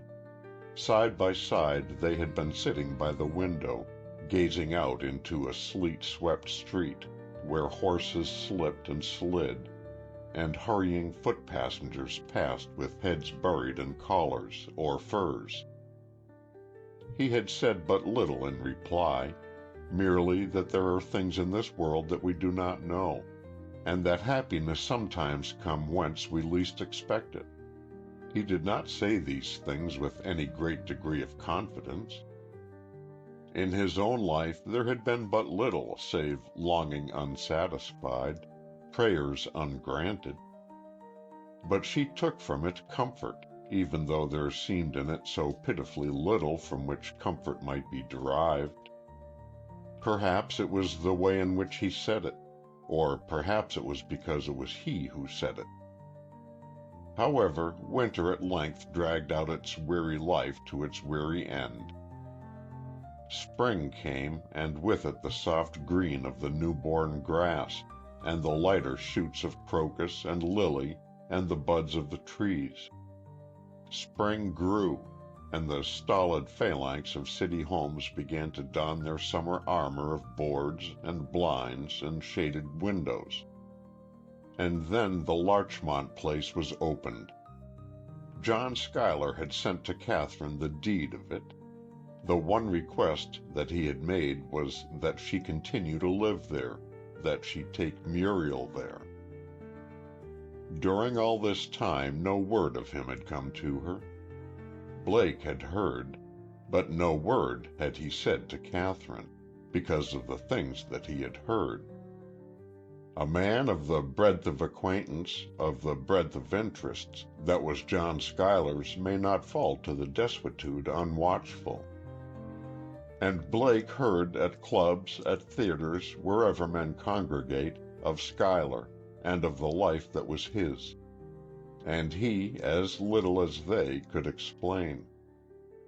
Schuyler was drinking, they told him, drinking hard. The woman? Was she still in New York? Yes. She had been seen at the opera. She had been seen driving in the mall. A damnable strange case, the whole thing. Gruesome. And, save Blake, they would wash the taste of it all from their mouths with liquor. Devilishly good fellow, Schuyler. Brainy, too. He would have been one of the big men of the country, if it hadn't been for this. A chance to save him? They shook their heads and smiled grimly. You know how it is yourself. When a man gets into the hands of a woman like that, what can you do? Say anything against her, and you have to fight him. Tell him he's a fool, and he tells you to mind your own business. Try to reason with him, then if the man had any reason left in him, there would be no occasion to reason. It's hard, true, but your hands are tied. It's just goodbye and a prayer for the next man, so they reasoned. And could Blake say that they were wrong? Could you? Chapter 32. In the Garden. Catherine stood beside the blossom-laden arbor, culling fragrant tender blossoms from the wealth before her. Beside her, Muriel, little skirt upheld, received them. "Mother, dear," said the child at length. "Yes, honey." "Does God make roses?" "Yes, dearie." "Who made God?" Her mother smiled. "He made himself. God makes everything, dearie." With troubled brows, the little one asked, "Did God sit down when he made his feet?" Came from the house Eleanor. She moved lithely, swiftly now. The old tan had come back to her cheek. She was no longer an invalid. "More roses, Kate?" she asked brightly. Catherine nodded. "Yes," she said. "It seems almost brutal to cut them, doesn't it? But I love them in my room, and they won't grow there." "Then sleep out here. It's quite the thing nowadays." Catherine smiled a little. "You're so frightfully lacking in sensibilities, Nell." "And," returned her practical sister, "a lot more comfortable because I am." She seated herself. "Tom's back," she announced. A quick little gleam of gladness sprang to the violet eyes. "Is he?" Eleanor nodded nonchalantly. "Yes, that floating palace of his dropped anchor about 10 minutes ago. They were lowering a launch as I came downstairs." "Oh!" cried Muriel, excitedly dropping the roses to the lawn. "There he is now. I can hear him winding up his boat." She ran at headlong speed through that arbor way. Another moment and Blake had entered, carrying her in his arms. Catherine extended her hand to him. He took it in warm, firm, friendly clasp. Eleanor nodded. "'Lo, Tom," was her salutation. "'Lo, Nell," he returned. "You're getting fat." "The same to you, and many of 'em," she replied. "Have a good time?" "Oh, the same old seesaw." He shrugged broad shoulders. "This running a sailor's boarding house isn't what it's cracked up to be. We hit a 3-day executive session of a northeast storm off the banks that kept us exceedingly busy. Everyone on board was seasick, except the cook." "Tom," interrupted Catherine, "I wish you'd come into the library a moment. My lawyers have sent me some papers to sign and return, and I can't make head nor tail of them." "Of course you can't," he said assuringly. "I never know what my lawyers are doing. If I did, I'd fire them and do it myself. And they realize it. A lawyer can order a fried egg cooked on one side only and make it sound like a royal proclamation announcing a total change of the currency system. They're like doctors and clairvoyants. Their graft lies in being mysterious. Why does a doctor call pink eye mucopuerperal conjunctivitis? Because pink eye is not worth more than $1 at the outside. But when he hands you mucopuerperal conjunctivitis, he can get 25 at least before you wake up and say, "Where am I?" His humor, perhaps, was forced. Possibly there was nothing funny in what he said, but they laughed. There was always a tension at Gray Rocks now, always a strain. It needed little to relieve it. It needed that little badly. Blake gave to that little all that he could. Even the child felt the tension and the strain of it. She could not have told what it was, but she missed something beside her daddy. Infinite was her longing for him, and her loneliness without him. At times she used to beg the dignified Roberts to play buck-jump and tag with her, as Daddy used to do. And this she did while Blake and her mother and her Aunt Eleanor were in the library, going over the troublesome papers with their imposing seals and undecipherable writing. "I've been looking for you everywhere, Miss Muriel," the butler announced impressively. Everything that Roberts did was impressive. "Were you, Roberts?" she queried. "You didn't want to play hide-and-go-seek, did you, Roberts? Because if you did, I'd like to, heaps and heaps." He opened his lips in protest, but she interrupted. "I'll be it, Roberts, and you can run and hide. Oh, will you?" What could he say? It hurt his dignity. It was a distinct prostitution of pride, and yet what could he say? What could he do? For he, too, loved, pitied, and was sorry. Thus it was that, returning from the library, Catherine, Eleanor, and Blake came upon a red-faced and puffing butler engaged in giving a most realistic imitation of a bear, while a delighted little girl, clapping tiny hands in glee, adjured him to growl as bears growl, not as cows growl.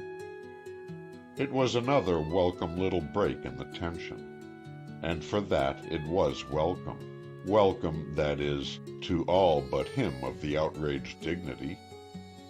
And even he, though he puffed and huffed below stairs, deep down in his heart was glad that he had sacrificed his most precious possession in such a cause. Chapter 23. Temptation. Eleanor Van Vorst swung around in her chair and eyed her sister. "Well, Kate?" she asked. Kate raised violet eyes in protest. "Please, Nell, don't insist," she begged. "I don't want to talk about it."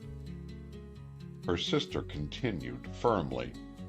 "It must be talked of. You must divorce him, Kate." "No." "But I say yes. You should hear what people are saying about you." "What do I care what people are saying about me? It's what I think of myself that counts." "That may be true," her sister retorted, "but it's too idealistic for this world. Moreover, you're not consistent." Catherine looked up quickly. "What do you mean?" she demanded. Eleanor shrugged her shoulders a little and answered, "You're compromising. You're hedging. If he isn't good enough to live with, he isn't good enough to be married to." "But," Catherine protested, "I can't live with him, Nell. You know as well as I how impossible that is." "Then," returned Eleanor, rising, "divorce him. Catherine shook her head wearily. I can't do that either. The other turned. Then what are you going to do? She demanded. Are you going on forever being honest neither with him nor with yourself? Compromising on the one hand with your womanhood, on the other with your selfishness? How long has it been since you made the slightest effort to see him, or to send anyone to him? Catherine answered slowly. Not since the time I tried to go and Tom went before me. I have thought often of going, but somehow I've been afraid. In almost a whisper, she repeated, Yes, afraid. Eleanor Van Vorst raised her shoulders in an expressive gesture. It conveyed more plainly than could words that her end of the argument was done. Her case was rested. Catherine considered long, earnestly, in silence. Divorce him? Divorce John Schuyler? It had occurred to her. It had occurred to her in the long silences of the night, in the thousands of eons that had lain, ofttimes, between the setting of the sun and the rising thereof. Divorce him? It was a thought that stung. He had been to her all that any man could have been. He had been a man of whom her head was proud, and her heart fond with the great love that lies in the heart of a good woman. He it was, and God, who had given her the little child that she could see from where she sat, rolling, a tumbled little heap of white lace and whirling brown legs on the broad expanse of the green lawn. He it was who had taken the first of her life, who had shown her what it was to live. And then this thing had come, this awful, hideous thing that had stretched even her very life to the breaking point, and drained from it the wealth of sweetness to the uttermost drop. She felt resentment, yes, and horror and disgust. Yet there were other things, she knew, though she could not have told how she knew. There was something that was hidden, something unknown and unknowable. Long she thought, and earnestly, as she had thought so many, many times before, times without end. At length she rose. Firm little chin was set, violet eyes were firm. She said slowly, I think I see your point, Nell. You're right. And you'll divorce him? Catherine shook her head. No, she replied softly. I'll go to him. Eleanor started. What? She cried, untrustful of her own ears. I have failed in my duty. You have shown me wherein I have failed. I'll go to him. Eleanor caught her hand. Kate, she pleaded. Kate, dear, listen to me. I haven't shown you your duty, if that's what you consider your duty. I'll tell you something that you haven't thought of. Muriel. In almost a gasp, her sister cried, Muriel! Muriel! Can you take her with you? Demanded Eleanor. Catherine shook her head. No, she replied. Of course not. I shall leave her here with you. Her sister shook her head. Do you see? She queried. Can you go to him and live with him as wife? Catherine made no answer. Again Eleanor shook her head gently. Don't you understand? She asked. It's compromise on compromise, hedging on hedging. Can't you see how impossible it all is? How utterly impossible? Torn of anguish, of inability to solve the problems that God had laid before her, Catherine turned beseeching eyes to her sister. But what shall I do, Nell? She asked beseechingly. What can I do? Wasn't it hard enough, even that way? Eleanor replied gently, Too hard. I want to make it easier. I want you to leave him irrevocably. Then you can forget him, but not until then." Catherine was silent. "What does Tom say?" she asked at length. She had learned to depend much upon the big-bodied, big-hearted, big-minded friend of late. "I haven't asked him," returned her sister, "but I will now." She rose quickly and went to the rose-strewn arborway. She could see Blake, out upon the broad lawn, playing with the child that he loved, boyish, natural, whole-souled, with all the enthusiasm unspoiled that God gives not to many who are grown. "Tom," she called. "Yes," he answered. "Will you come here to us for a moment? Let Muriel stay with Mawkins." "Right-o," he called cheerily. In another moment he stood in the opening of the arbor, hair rumpled, clothing awry. "Well?" he asked inquiringly. Elinor began slowly. "Tom, Kate and I have been talking seriously. I want her to leave John Schuyler. Legally leave him. Leave him for all time. It's the only fair, the only right thing to do. I'm not going to argue. It is all sufficiently plain. She can't live with him. And yet, as long as she is his wife, she has no right to be away from him. And she can never go to him.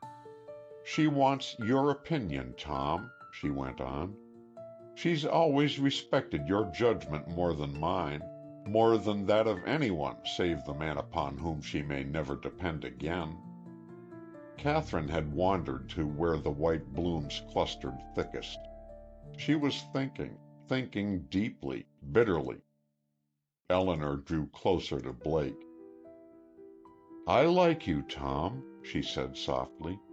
"You're a good man, a decent man, a clean man, and they're mighty scarce these days.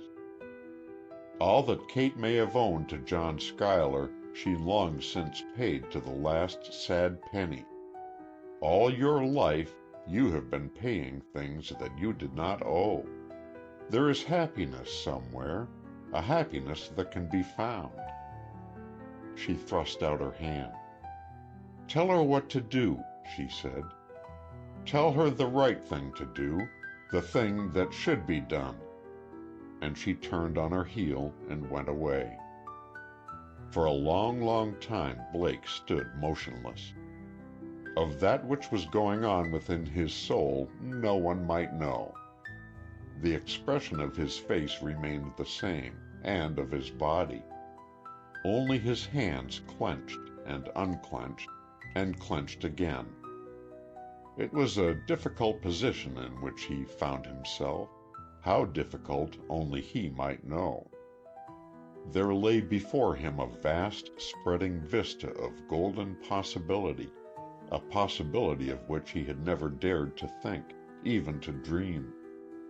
Possibly it were but a possibility, and yet surely it was that. A word from him would so make it. That he knew. On the other hand... For yet a longer time he stood, hands clenching, unclenching, clenching. Slowly he went to where the woman he loved stood, slender white fingers plucking nervously at bending blossoms of fragrant whiteness. She turned a little. Violet eyes slowly lifted. He looked into their depths. His hands clenched and unclenched more swiftly. "Kate," he said at length, slowly, very slowly, "do you want me to tell you what to do?" She answered with infinite weariness, I don't know, Tom. I'm tired, so tired." And then, abruptly, "Tell me, yes, tell me. What shall I do?" She waited, deep eyes lifted, little head poised wearily upon white rounded throat. He answered very slowly, with effort that even he could not conceal. Kate, do you remember that day in June, 8 years ago, when you walked down the aisle of Old Trinity? Do you remember how the sun shone in at the windows, flecking the darkness of the old pews with golden motes? John Schuyler met you at the altar, and to him you said, "For better or for worse, in sickness and in health, till death do us part." Gently he laid his hand upon her shoulder with great tenderness. "Stick, Kate," he advised softly. "Stick." And that was all. Chapter 34. The Shroud of a Soul. It had been arranged that Blake, again, was to go to him first. Little had been heard of John Schuyler of late. A drop of desuetude may of its last half be far more silent than of its first. One gathers momentum as one descends, whether the descent be physical or moral. At the inception comes the gradual slipping, the vast, frantic effort to stay that slipping, the exertion, the hysteria, the fright, the remorse, the stretching out of hands to aid and of souls to help. Then things become different. There comes a vast silence. The hands draw back. The souls are hidden. And when hope itself lifts its pinions and soars away, then there be little left indeed. John Schuyler, deserted of friends, deprived of all usefulness in the life that he had loved, found it to be so, and finding, tried to think no more. If only the great God would take from him his brain, but he did not. All were gone from him now, save she, the woman. The doctor came occasionally when summoned by Parks who had known and loved in other days. And the coming of the doctor and of her were the only things that marked the beginning of the days and the ending thereof. He lived in the study a part of the time in his rooms. The rest of the house knew him not. And the great out-of-doors, even in its warrenated streets of the city, but seldom. And from the study, at least, all save she were excluded. He had been worse that day, much worse. Parks had stayed indoors all day, listening. As night came on, he had become frightened. The telephone in the hall had been out of order, and he had taken upon himself the liberty of entering the forbidden domain, for the doctor must be called. The door of the library study creaked as he opened it. He opened upon the threshold, aghast. This could not be the same room that he had seen so short a time before. He looked about him in horrified disbelief. Before him there lay the very essence of dirt and disorder. Furniture was broken, overturned. Rugs were askew, wrinkled. The desk, upbearing broken bottles and a cluttered mess of paper, letters and debris of all descriptions, was scratched and dented. Pictures sagged drunkenly upon the walls. Hangings were torn and draggled, and over all lay a pall of dust, dank, choking. Slowly, dreadingly, horror gripped his heart. Parks crossed the room to the desk. He picked up the telephone from where it rested amid the litter and placed the receiver to his ear. The voice of the operator came to him across the wire. "Hello," he called. "Give me 2290 Plaza, please." At length there came to him an answer. He inquired, "Is this Dr. Grinnell's office?" It was the doctor himself. "This is Parks, Mr. Schuyler's secretary. He is worse, much worse. You had better send someone to take care of him. I am going away. Yes, that's all. Good-bye." Hanging up the receiver, Parks sought amid the confusion of the desk for a sheet of paper and envelope. At length he found them, but the pens on the desk were beyond use, and the inkstands dried and dusty. It had taken Parks a long time to come to the decision that he should leave this house. Long and faithfully and well he had served John Schuyler. He had served him gladly and given of his best. And, until it had come, had he received besides generous pecuniary rewards, the more grateful compensation of pleasant treatment, consideration, good fellowship, friendliness. He could not have cared more for John Schuyler had he been of kin to him. But the disintegration of a man's soul and brain and body is not a pleasant thing to watch.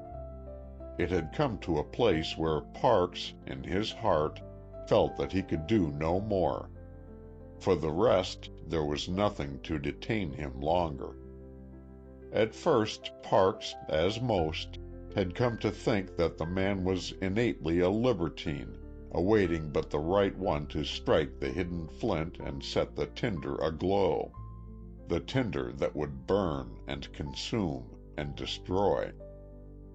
He had known of men like that, of men who went the even pathway of their lives until there crossed it another who tore them from it, and that one they followed, leaving soul and morals and decency and cleanliness forever behind them. This, at first, he had thought to be John Schuyler. For the woman was beautiful, beautiful as an animal is beautiful. But then he had not been so sure. His confidence had been shaken, for she had looked into his eyes, too, playfully, and he had felt his very being rock upon its foundation, and he had slunk away, chilled, helpless, horror-ridden. After that he had avoided her. She had paid no attention to him. So the anger, the disgust, the resentment that at first he had felt at length been altered to sorrow and grief and pity beyond utterance. Yet there had been nothing that he could do, nothing. He could not sleep of nights. It was killing him, too. Upon the soiled, rumpled sheet he wrote. Came a noise behind him. He looked up, quickly, frightenedly. It was Blake, and quick relief sprang to the clean-cut face. But the horror of it was in Blake's. Even as had Parks's, his eyes wandered dreadingly about the room. The horror of it all was in his soul, too. For a long time he said no word. He only looked. He thrust the curtains aside. The dust, impalpable, strangling, fell about him. "Good God!" he muttered. "Good God in heaven!" He saw Parks. "Has it been like this for long?" he asked. Parks shook his head. "I don't know," he answered, and then, "It must have been. The servants are all gone." "Servants gone?" "Yes, there has been no one below stairs for a fortnight. They irritated him, and he discharged them, one and all." "His valet?" "Went last night. I go tomorrow. To have known him as he was, and then to see him as he is, I couldn't stand it any longer." There was a pause. Blake looked about him. At length he spoke. "Does she come here now?" "Seldom. No one ever comes. It's a lonely place, sir, frighteningly lonely." "And he?" "Drink, if you will pardon me, and remorse. He seems bent only upon forgetting everything. Try as I will, I can't keep the brandy from him. All day, all night, he drinks, and tries to forget." Blake nodded. "I see." Parks continued. At first it made him drunk, and he slept. But now it seems only to numb his senses. I hear him all through the night muttering, muttering. I hear him cursing himself, cursing everything, everybody, cursing her, that woman, then calling to her, calling, calling. It's horrible." Blake again nodded. "I had heard," he said, "but I didn't dream it was as bad as this. It is too late, then, you think? Too late to do anything? I had thought that if we should wait until she was tired, as such things as she must tire sooner or later—" "Too late?" repeated Park. "It has always been too late. It was too late from the first. I was with him, you know." "Yes, abroad. I had forgotten." Parks exclaimed, almost fiercely, "I wish to God I could. He was a man, sir, a man." Then, in quick transition, "I beg your pardon, but I was very fond of him." He placed the resignation that he had written fair in the center of the desk. He turned to go. Blake called after him, "Are you leaving?" Parks nodded. "Don't you think you'd better stay a little longer? You can help him." Parks shook his head. There was in his voice a great sadness. "No one can help him now. It is too late, too late." Chapter 35. The Thing That Was a Man.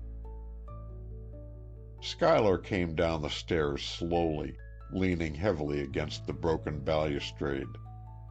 He laughed a little, wildly, with the mirthless chill that is of a maniac. His knees bent, he staggered, and he laughed again. At first Blake did not know him. Then, knowing, he could not believe that his eyes brought to his brain the truth. This was not John Schuyler. It could not be John Schuyler. It was not possible. John Schuyler was at least a man, not a palsied, pallid, shrunken, shriveled caricature of something that had once been human. John Schuyler had hands, not nerveless, shaking talons. This sunken-eyed, sunken-cheeked, wrinkled thing was not John Schuyler. This thing that crawled, quiveringly, from the loose, pendulous lips of which came mirth that was more bitter to hear than the sobs of a soul condemned. Blake's soul was curdled. His senses were numbed, but still his eyes could look. The ghastly figure stopped in the moonlight at the landing of the stairs. White, claw-like hand clutched at the drunken curtain and ripped it from its fastenings. The pale light of the moon fell harsh upon it. Blake shut his eyes. When again he looked, the figure was at the desk, fumbling with a key. A drawer screeched in protest. Came from it a rattling as a cadaverous hand drew forth a bottle, and the thing that had been John Schuyler guzzled. It laughed again, then, in hollow, mad glee. It staggered forward. Its hollow eyes fell upon the letter that Parks had left.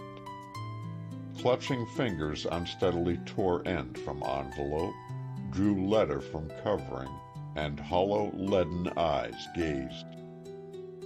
Came another wild burst of laughter gone mad.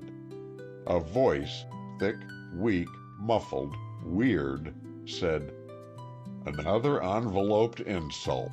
From Parks, the good and faithful Parks," dull eyes read. "Your employment has become impossible." The letter fell to the floor. The voice cried, "The rats desert the sinking ship." It chuckled. Wise rats, sensible rats. And then dead eyes saw the man who stood before him. "You!" They peered like those of a fish. "Good. I'm glad to see you, even though you have come to scorn and abuse and hate. It's a lonely hell, this, lonely." Blake answered, bitterness in his soul. "I did not come because I wanted to. It was to prevent her coming, the wife who loved you, and who, God help her, loves you still.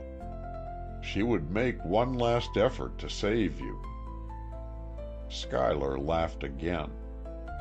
"There's nothing left to save," he chuckled. "I know, but I'll try for her sake." Schuyler lurched into a chair. In ghastly playfulness, he looked upon the other. "Try, then," he cackled. "You did so well last time that you've come to try again, eh? Well, you've come too late. Do you remember Parmalee, the boy who killed himself? The boy that I called a fool?" He laughed sardonically. "He's got me now. He and Van Dam and Rogers. 3 damned fools scorching in a hole in hell. A fool there was," he quoted then, stopping suddenly. He half rose weakly to his feet. "Listen," he cried. There came utter silence. "Did you hear?" he queried triumphantly. "Did you hear her calling?" It was more than Blake could bear. "Jack!" he cried tensely. "Jack!" Schuyler rounded on him. "Don't call me that," he said petulantly. "Call me the fool." Blake shook his head in the gripping horror of it all. "It makes me sick," he murmured to himself. "Sick at heart." Schuyler had heard. "It makes me sick, too," he cackled. He pointed to the shattered mirror above the mantel. "Do you see that?" he demanded. "There isn't a whole one in the house. I don't dare to look at myself." Came to Blake's mind now, stricken and racked as it has been, by that which he had seen, a glimmer of hope. He had heard of men like this who had come back to life, to reason. It might be fever and drink. And it might be that the fever could be stayed, the drink conquered. John Schuyler had been a strong man. Surely it could not be that in so short a time he had been dragged to the grave's very edge. Lack of attention, lack of care, lack of medicine and nursing and discipline were probably largely responsible. The man might be awakened, brought to himself. It might be possible. Speculatively, not realizing that he spoke aloud, he asked of himself, "Is there a chance left? Is there one little chance left to save him?" Again Schuyler had heard. "What would be the use?" he queried dully. The liquor was passing. "What is there left of me to save? I'm a husk, squeezed dry. I'm a memory, a nightmare.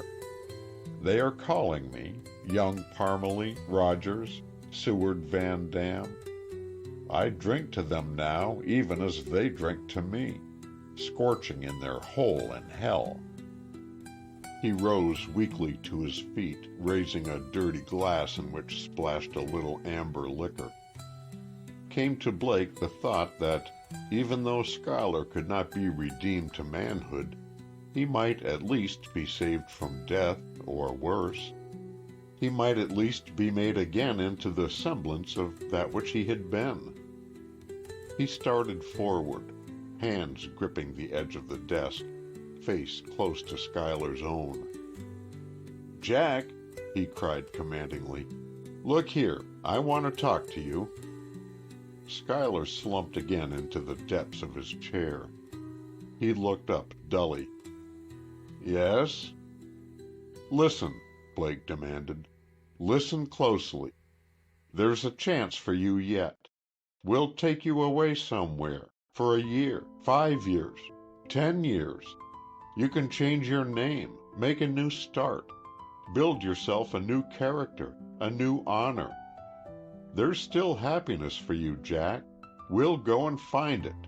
Come, shall we?" Schuyler answered dully, with the petulance of the mentally unfit. "It's too late, I tell you. Too late."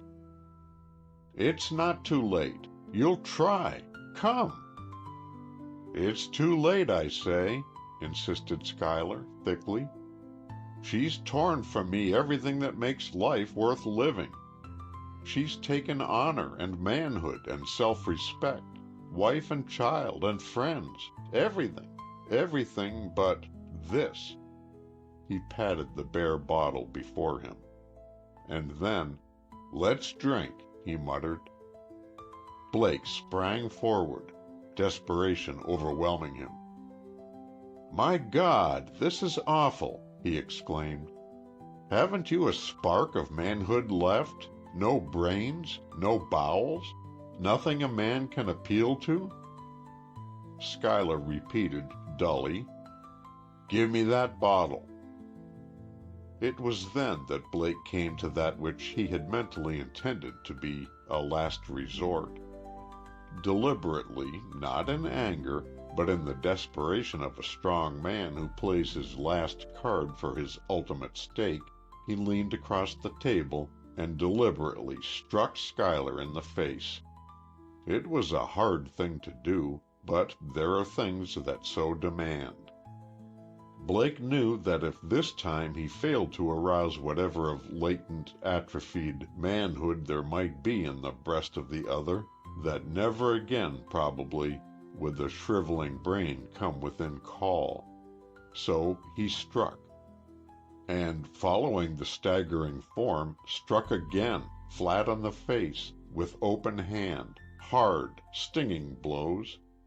And with these blows he cried tensely, "If there's any spirit left in you, I'll arouse it. You pitiful thing that was once a man, you made in God's image, why, there isn't a swine that wouldn't be ashamed to roll in the same gutter with you." With stinging words and stinging blows, he pursued the stumbling figure across the room. Schuyler fell. Blake kicked him, sending foot against body heavily. "Get up, you beast," he ordered. And then, in the horror of it all, in the awful of horror of the hurt of the thing that he was doing, "Great God, will nothing awaken you?" Schuyler was scrambling weakly to his feet. In dulled eyes there was a little gleam, the little gleam that Blake had tried so hard, so horribly to bring. The slobbering lip had set a little, and the loose, lax jaw. There was there the shadow of the John Schuyler that was. Blake stepped back, gladness in his heart. He had called him back so far. He would call him back the rest. Chapter 36. Again the Battle. Schuyler staggered, stumbled to his feet, thin hands clutching for support at chair arm. "You struck me," he mumbled savagely. "You struck me. You'll fight me, fight me." He lifted weakly, balancing himself upon unsteady, weakened legs. Blake, stepping back, found his hand against a glass of water. He seized it, advanced a step, and cast the contents of the glass full into Schuyler's contorted face. Schuyler slowly came to himself. The shock of the blows, of the words, and finally of the water against his head, sent the blood to his brain, banished the liquor and the dementia from it. A weakened, miserable, pitiful imitation he was of the John Schuyler that had been. Yet it was John Schuyler that sat slumped into the chair, gazing up at the friend who had proven his friendship so often and so well. Schuyler sat for a moment, eyes blinking. At length his hand went forth slowly. "Hello, Tom," he said. "I'm glad to see you." Puzzled eyes went about the room, eyes expanding, contracting, like those of a man who, having been long asleep, awakens to find himself in a place unfamiliar. Blake went to him, leaning over him. "You can understand me now?" he asked tensely. Schuyler looked up. "Why, yes," he replied. "Of course, Tom. Of course I can understand you." Eyes again sought to solve the mystery of the room, for from the mind cleared had fled all memories of the mind uncleared. Blake cried, "You are coming away with us, Jack. Away from this hell snake of yours. You're coming today, now. Do you understand?" Schuyler nodded. "Yes," he said, "I understand." In his mind, the real and the unreal were clarifying into an accurate whole. He nodded again. "There's still a chance for you, Jack," Blake continued earnestly, all his force in his words. "There's still a chance for you. You're going to be strong and become a man again. Tell me that you will." "It's too late, Tom," he replied. There was in the words sadness, despair, hopelessness unutterable. "It's too late. Body, mind, soul are wasted, gone. There's no chance, Tom. It's too late." "No," cried Blake. "There is happiness for you, real happiness, the right happiness. Your wife, your child." "Don't speak of them," Schuyler moaned. Don't. "You must think of them, Jack. It's there that salvation lies. Think of the true woman, the wife who loves you. Think of the little one who used to put baby hands around your neck and try to tell you all the beautiful things that only children know. That is what will save you now, Jack, and only that. Think. "It's too late, Tom." "It's not too late." "You're sure? Quite sure?" "I'm sure, Jack." There was a pause. Schuyler rose. He thrust forth his hand. Blake took it, gripping it in his own. "I'll go, Tom, I'll go." Came to him a touch of that from which he had been able to withdraw so pitifully little. "We'll fool her yet, won't we?" he asked breathlessly. "We'll fool her, and young Parmalee, and Rogers, and Van Dam, and the rest of them. Let's go now, Tom. Take me away. For the love of God who has forsaken me, whom I have forsaken, take me away. Save me from her, from myself. My blood has turned to water, and my bones to chalk. My brain has withered. Good God, what has come over me? To think that I, who could once look in the eye all men, all women, all little children, should have come to this. Look at me. A fool in his drunken palace of folly. Dust, dirt, grime, filth all about me, in my home, in my soul. I thought it was too late, Tom. I thought from the beginning it was too late. The shame, the disgrace, the loss of honor, of everything, were new to me. I couldn't understand. Then I cursed myself. I swore to God that I wouldn't become the thing that I am. But he didn't help me, and I couldn't help myself. I tried. Ah, how I tried. But there was something, Her eyes, it was, eyes that burnt and seared. I tried to kill myself, as Parmelee did. I couldn't, and the only forgetfulness lay in drink that sapped my strength and drained my veins and shriveled my brain. Tell me it's a dream, Tom, that it's all but a vile, horrible, gruesome dream.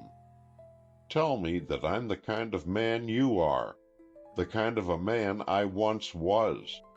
And don't hate me, Tom. Don't loathe and despise me. But pity me a little, just a little. He had sunk in a huddled heap to the floor, weak, hysterical, a half-crazed soul in the white-hot crucible of suffering. Blake leaned over him gently, and lifting him, helped him to the great chair. There was a great unselfish gladness in his heart, but that gladness had changed swiftly to horror.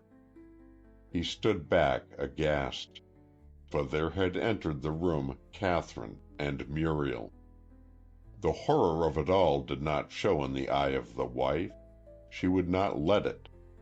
The child, all gladness, ran to her father. She did not notice. "Daddy! Oh, Daddy!" she called. Schuyler, a huddled heap by the desk, straightened weakly. "You!" he cried brokenly.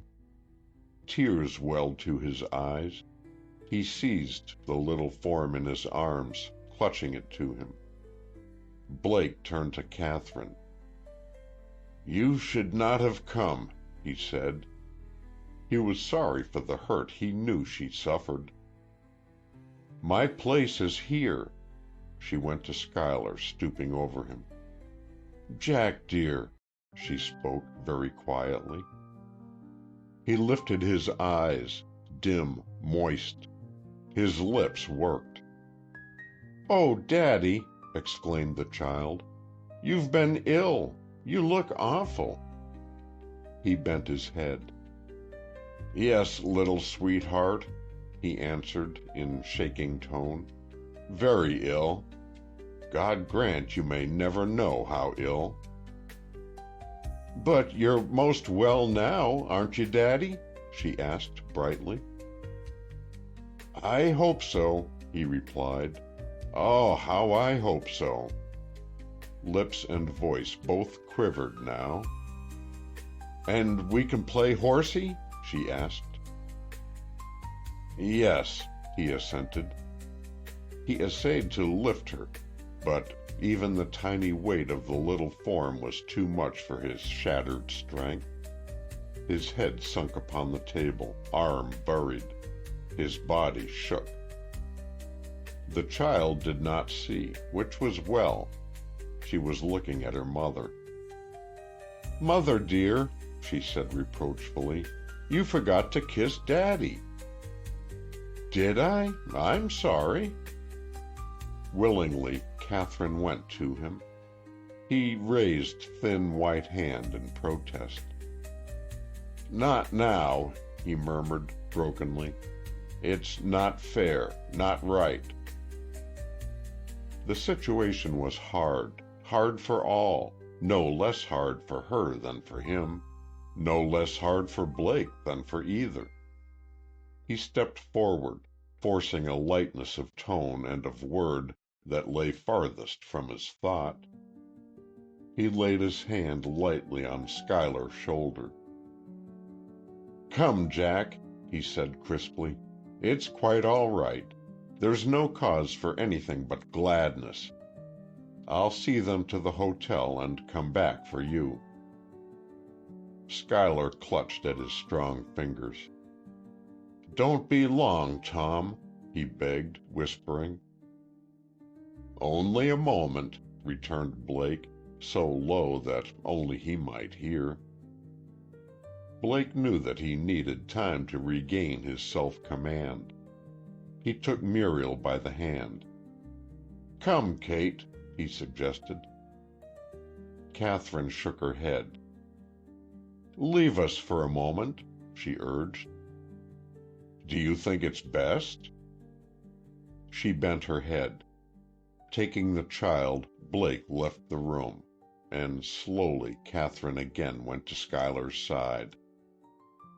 "John, dear," she said softly. His head fell again to his hands. "I can bear no more, Kathryn," he whispered weakly. "Oh, God, how great is thy goodness! The shame of it all! The shame! The utter, utter shame! And you, Kathryn, can forgive?" "I can forgive, John dear. I do forgive. It was not your fault. It is the fault of the bird that he goes to his death when the eyes of the snake are upon him. It was not that you were weak, even. It was that she was strong. Strong in the one way in which she leads. I do forgive and understand." "You are good beyond all goodness," he murmured, voice low, vibrant. "No," she said. She smiled a smile that was no smile, and then, "It's been a dream, John, a bitter, bitter dream. But we are awake now, awake at last, and we'll never dream again, never." She rose. Violet eyes were moist. She turned away a little that he might not see. Her voice was lighter as she asked, "John dear, don't you want me to stay and help you?" He shook his head. "Go, Kathryn," he requested. "Go with Tom. It will be more merciful to both of us. And I want to be alone, to try to realize that the chance is mine to redeem myself. I want to ask God to try to forgive me, and, in His infinite mercy, to help me atone for all the wrong I've done you." She bent her head. It was bitterly hard for her, as for him. She knew, as he said, it would be more merciful to them both that she should go. Gently she bent. Her lips touched his bowed head. Slowly she turned. Slowly she walked across the dirty, disordered room. She looked back once. He was still sitting there, head buried deep in hands. She was glad unselfishly. She could give him happiness. Would there ever be happiness for her? She was afraid, yet she was glad as Blake was glad. Still there was in her a great, great emptiness. Chapter 37. The Pity of It All. Left alone, John Schuyler sat for long, never-ending moments. He was weak unto the weakness of death. His soul was torn and tossed and twitched within him. At length he rose slowly to his feet. A dizziness, a nausea overmastered him. He reached for the bottle on the tabletop. As he did so, his foot touched some object upon the floor. He looked down. It was a bit of broken mirror. He stooped and picked it up. The light upon the table was on. He turned it so that it might illuminate with its merciless rays the last cruel line upon his face. Slowly holding the mirror so that eyes might see, he looked. He fell to his knees. This thing that he saw was he, John Schuyler? Came to him at length strength to rise. Came to his heart great resolves. He would make atonement to the woman whom he had forsaken, the woman who had not forsaken him. He would make atonement in as far as it lay within possibility, and to the child that was of him and of her he would make atonement. He was but a young man. Many years of life should lie before him. and of these years he would give all, and ask nothing. It was the sad wreck of a life that lay before him, a stinking, noisome wreck. Yet there must be something in it that was neither foul nor unsightly. That thing he would find. He set his jaw. Leaden eyes became bright. Then he was near to being a man. He had started toward the door, to leave forever the scene of his moral, mental, spiritual death. He was almost to the portal.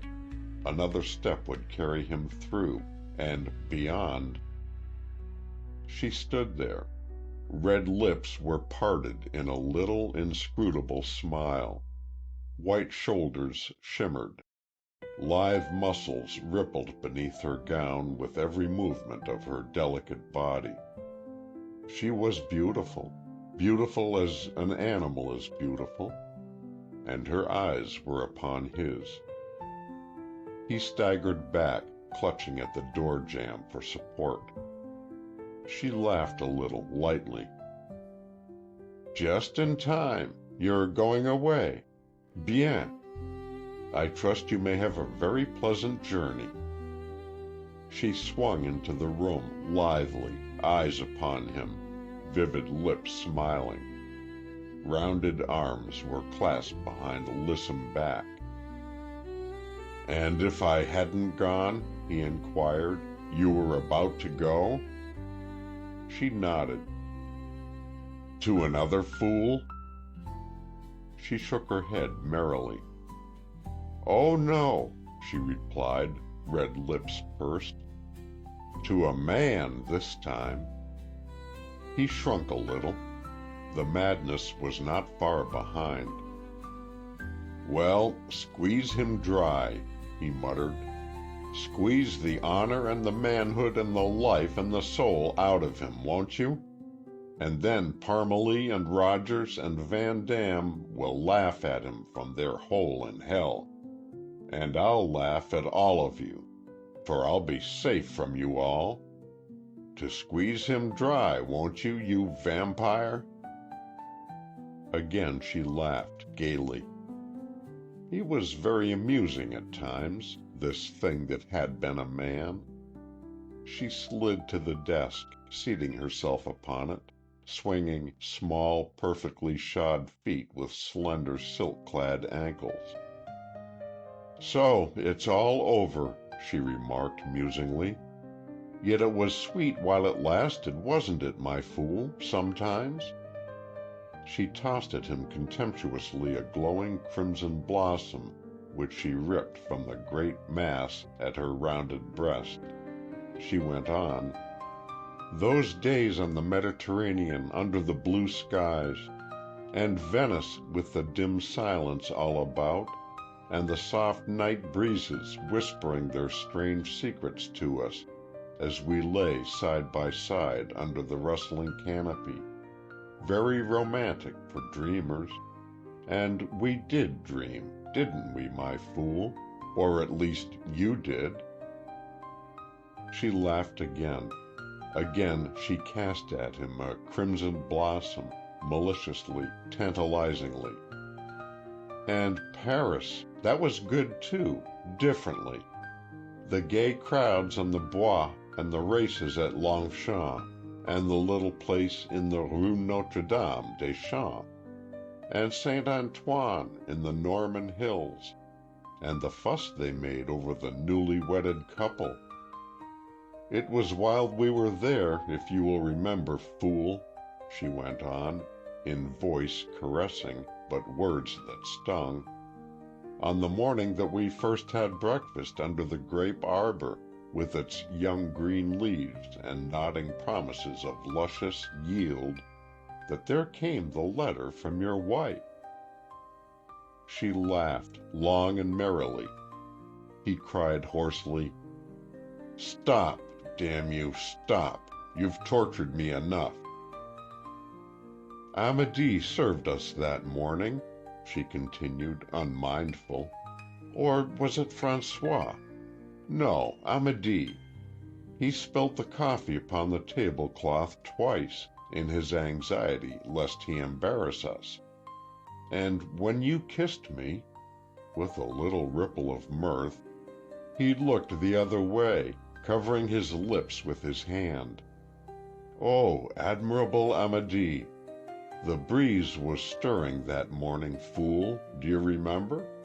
And the dead leaves of yesteryear fell about us, so. She plucked a great handful of crimson petals from her breast and cast them above her head.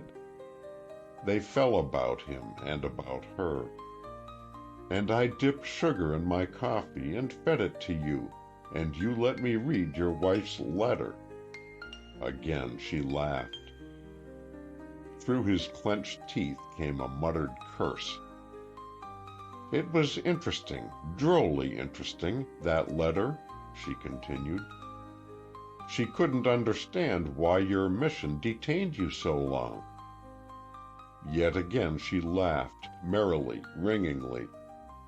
Suddenly she shifted, lively, the poise of her body. Bah! I weary of this, and of you. But before I go, she leaned far forward, eyes on his, vivid lips curved, bare breast shimmering. A kiss, my fool. Why do you come here? He cried piteously. Have you not done enough? Is there no pity in your heart, no sympathy, no human feeling of any kind? I've heard you say so in other days, she smiled. Let me go, he begged. Haven't you done enough? There is no misery that I have not suffered, no degradation that I have not reached, no depths to which I have not sunk, no dishonor that I have not felt. Great God, what more do you want of me? He was a pitiful object, sunken, shriveled, abject. She looked on him with eyes that revealed only amusement and power. She asked lightly, What more could I want of you? What more have you to give, my fool? There's a chance for me, he pleaded hysterically. A little, pitiful chance. Can't you find in that dead thing you call a heart just one shred of pity that I may have that chance that is held out to me? I don't ask much in return for all that I have given, just to be let alone. Ah, go, please, please, go. He was on his knees now, thin hands raised in beseeching. She looked down on him from where she sat, upon the desk, little feet swinging. She raised delicate, arched brows. Anyone would think, she declared, that I had done wrong by you. He struggled erect. By God, I'll have my chance, he cried. I'll have it in spite of you. Do you hear? Go. In good time, my fool, she returned easily, when you shall have ceased to amuse me. You'll go now, he insisted frenziedly. Now. He stumbled forward to grasp the white rounded arms. She caught his wrists, holding him easily. You're not so strong as you were, you know, she said lightly. Suddenly she thrust him from her, reeling. Her eyes flashed. Her lips curved in scorn.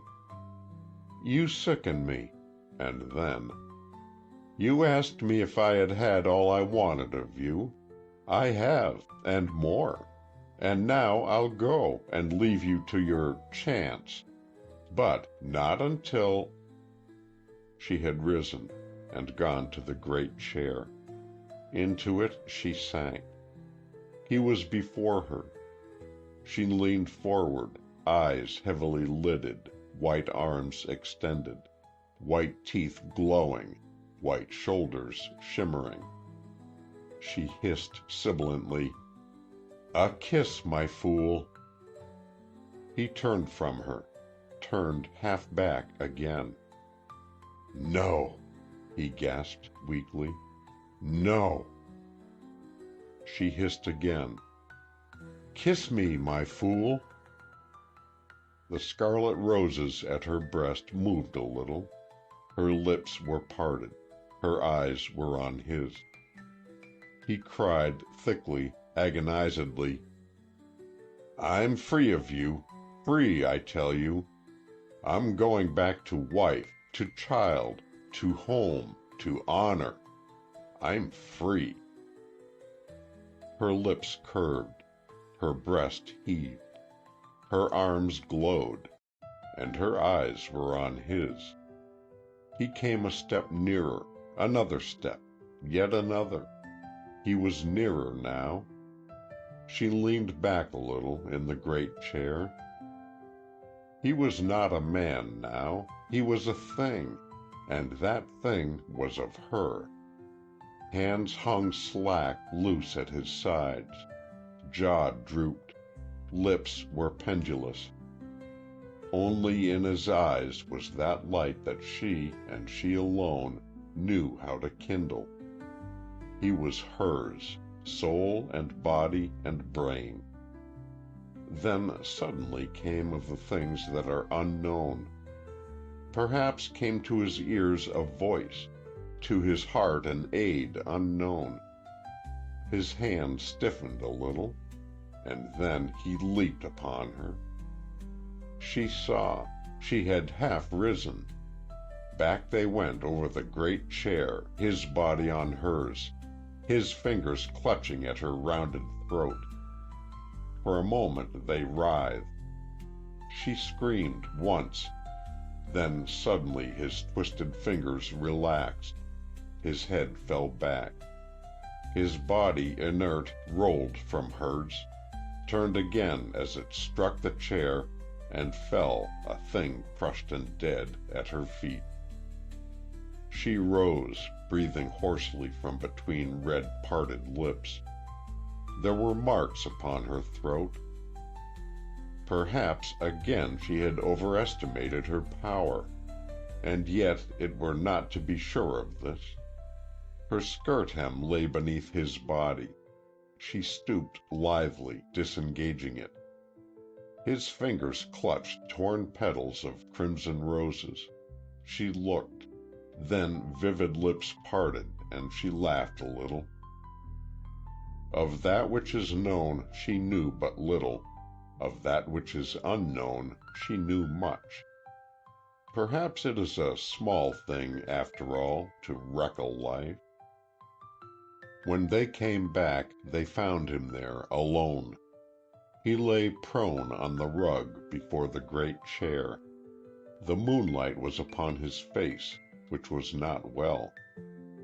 Crimson petals, like drops of blood, were upon it, and the redness was crushed between his clutching fingers.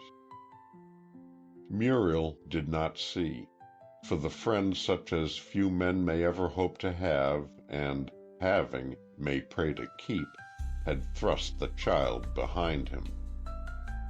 For a long, long time they stood there. Then, slowly, the woman that had been wife turned, her head sunk forward. She had suffered much, and yet there was in her still the power to suffer, but it was now the suffering of pity, of utter, utter pity. Head sunk forward, she reeled a little. The man standing beside her caught her in strong arm, that she might not fall. For a tiny moment she rested there, the only rest that she had known since it had come into her life. And who shall say that she was wrong, or he? Side by side they stood and gazed upon their dead.